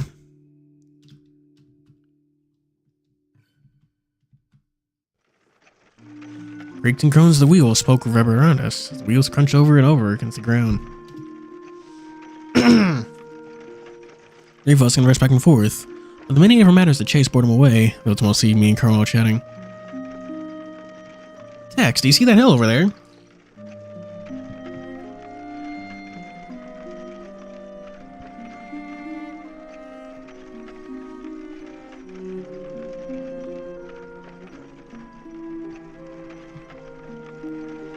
Jeez.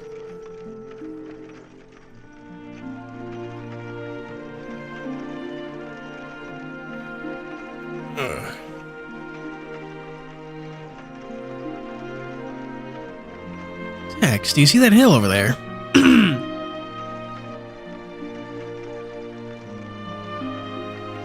Liking Isamo's gameplay, that's news.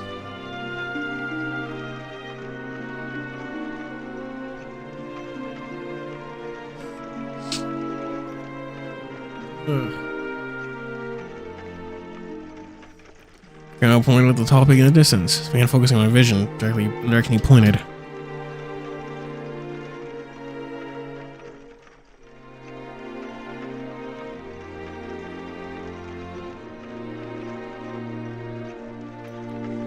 Oh, you should use Tumblr more often. What about that mountain? Remember what we discussed about in the morning? The Con town's located beside a mountain range? It takes pride in their industry of alchemy medicines. Remember that.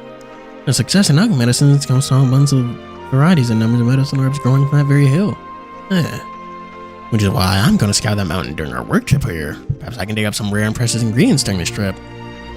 He spoke, he glowed like a tiger, staring wavering at the mountain.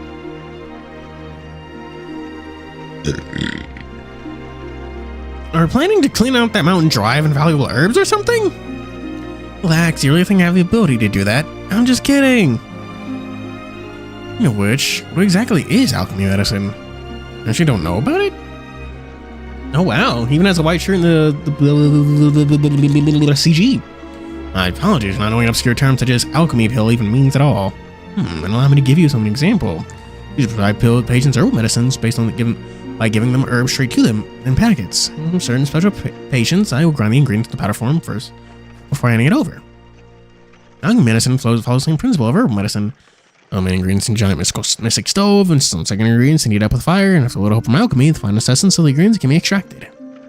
Huh.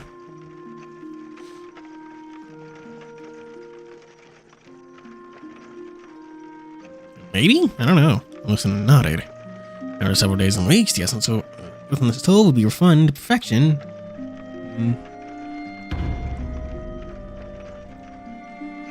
I could just check that out real quick.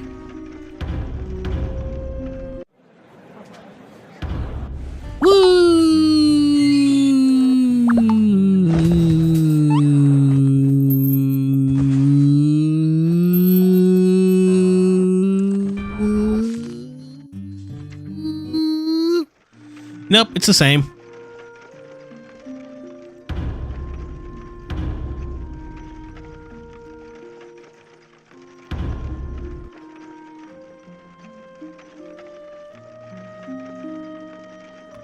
Ugh, God. That was, I don't know why I did that. That was a very stupid thing. I mean, my throat's fucking murdering me right now. Oh my God.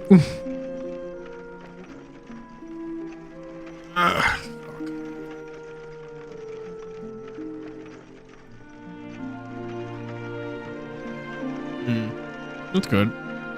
Cool.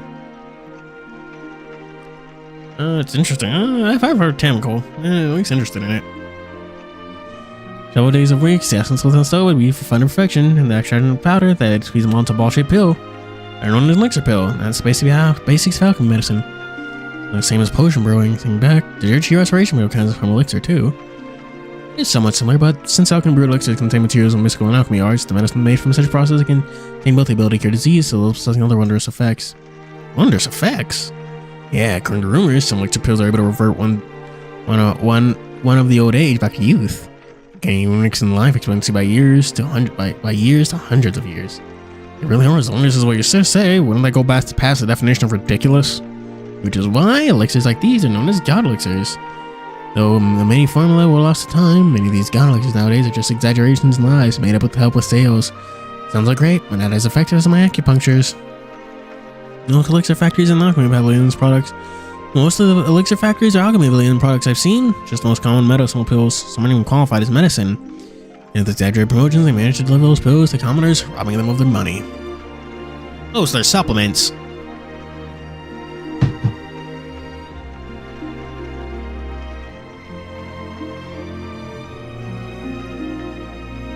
Isn't that just fraud? You're right, but the masses believe in this as well. When the new emperor, in the decision, the alchemy industry boomed. The largest medical organization, Yaoxing Hall, was divided between factions, the medical and alchemy faction. I mean, alchemy is real, so at least I suppose that should be nurtured. On top of that, the main customers of the alchemy pills are elderly who lack common knowledge and educations. Somebody let them hear the word and the tale, and they'll willingly spend their fortune to purchase a god elixir.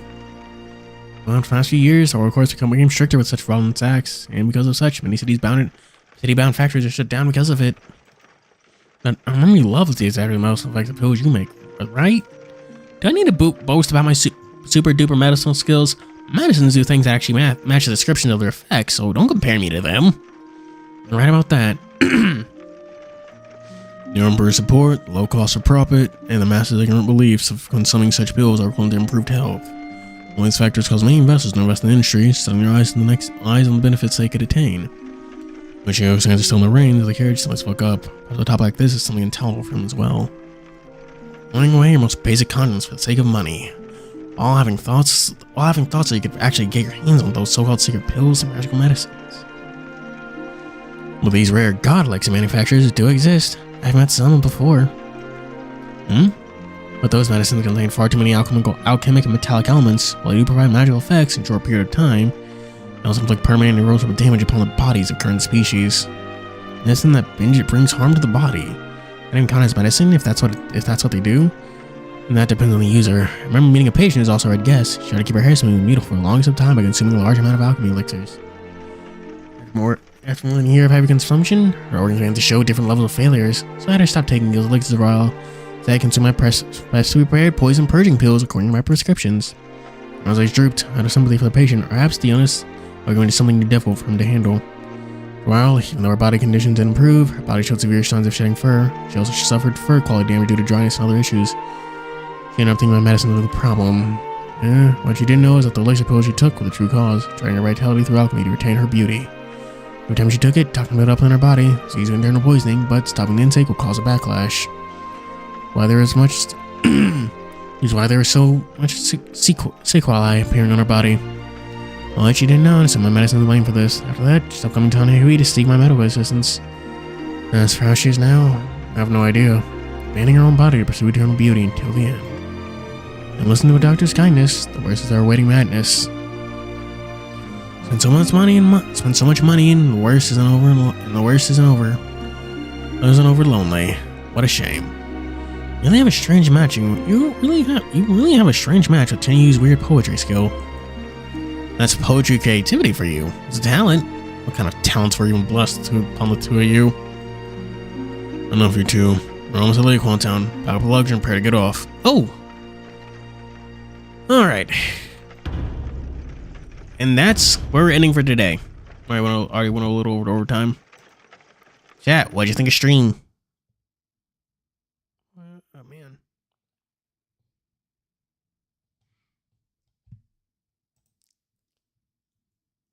I was about to end it immediately.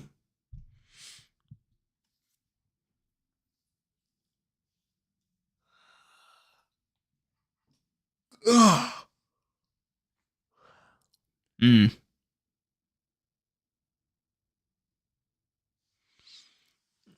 All right.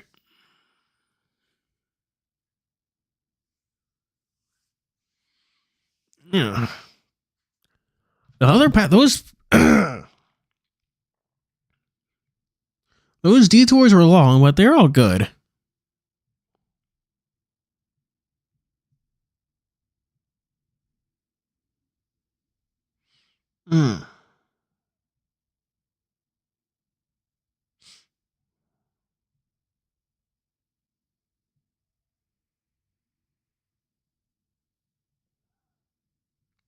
Man. I'm fucking tired as hell. Chat. Yeah, fun comments. Cause I need to end stream. I can't take a nap because I still got work to do though.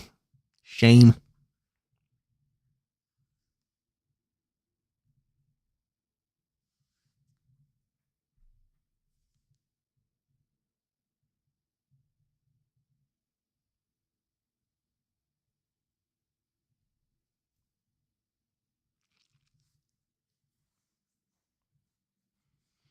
Mahalo.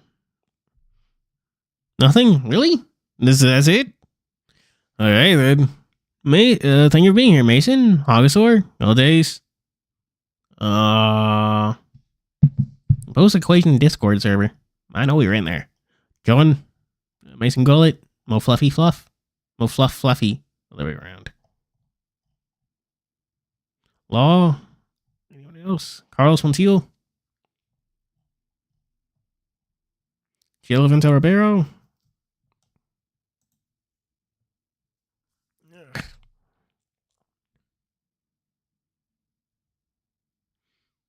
Yeah. I have a Tumblr and I'm actually fairly active on there. Because I can be, but that's not here nor there. Thank you for watching. Do tune in on fucking Monday. I think, yeah, it's Friday. So do tune in on Monday. And yeah, you know how it goes. New video this Sunday. As always, this is your host Fuuri signing out. Bye. I keep forgetting where I fucking put OBS.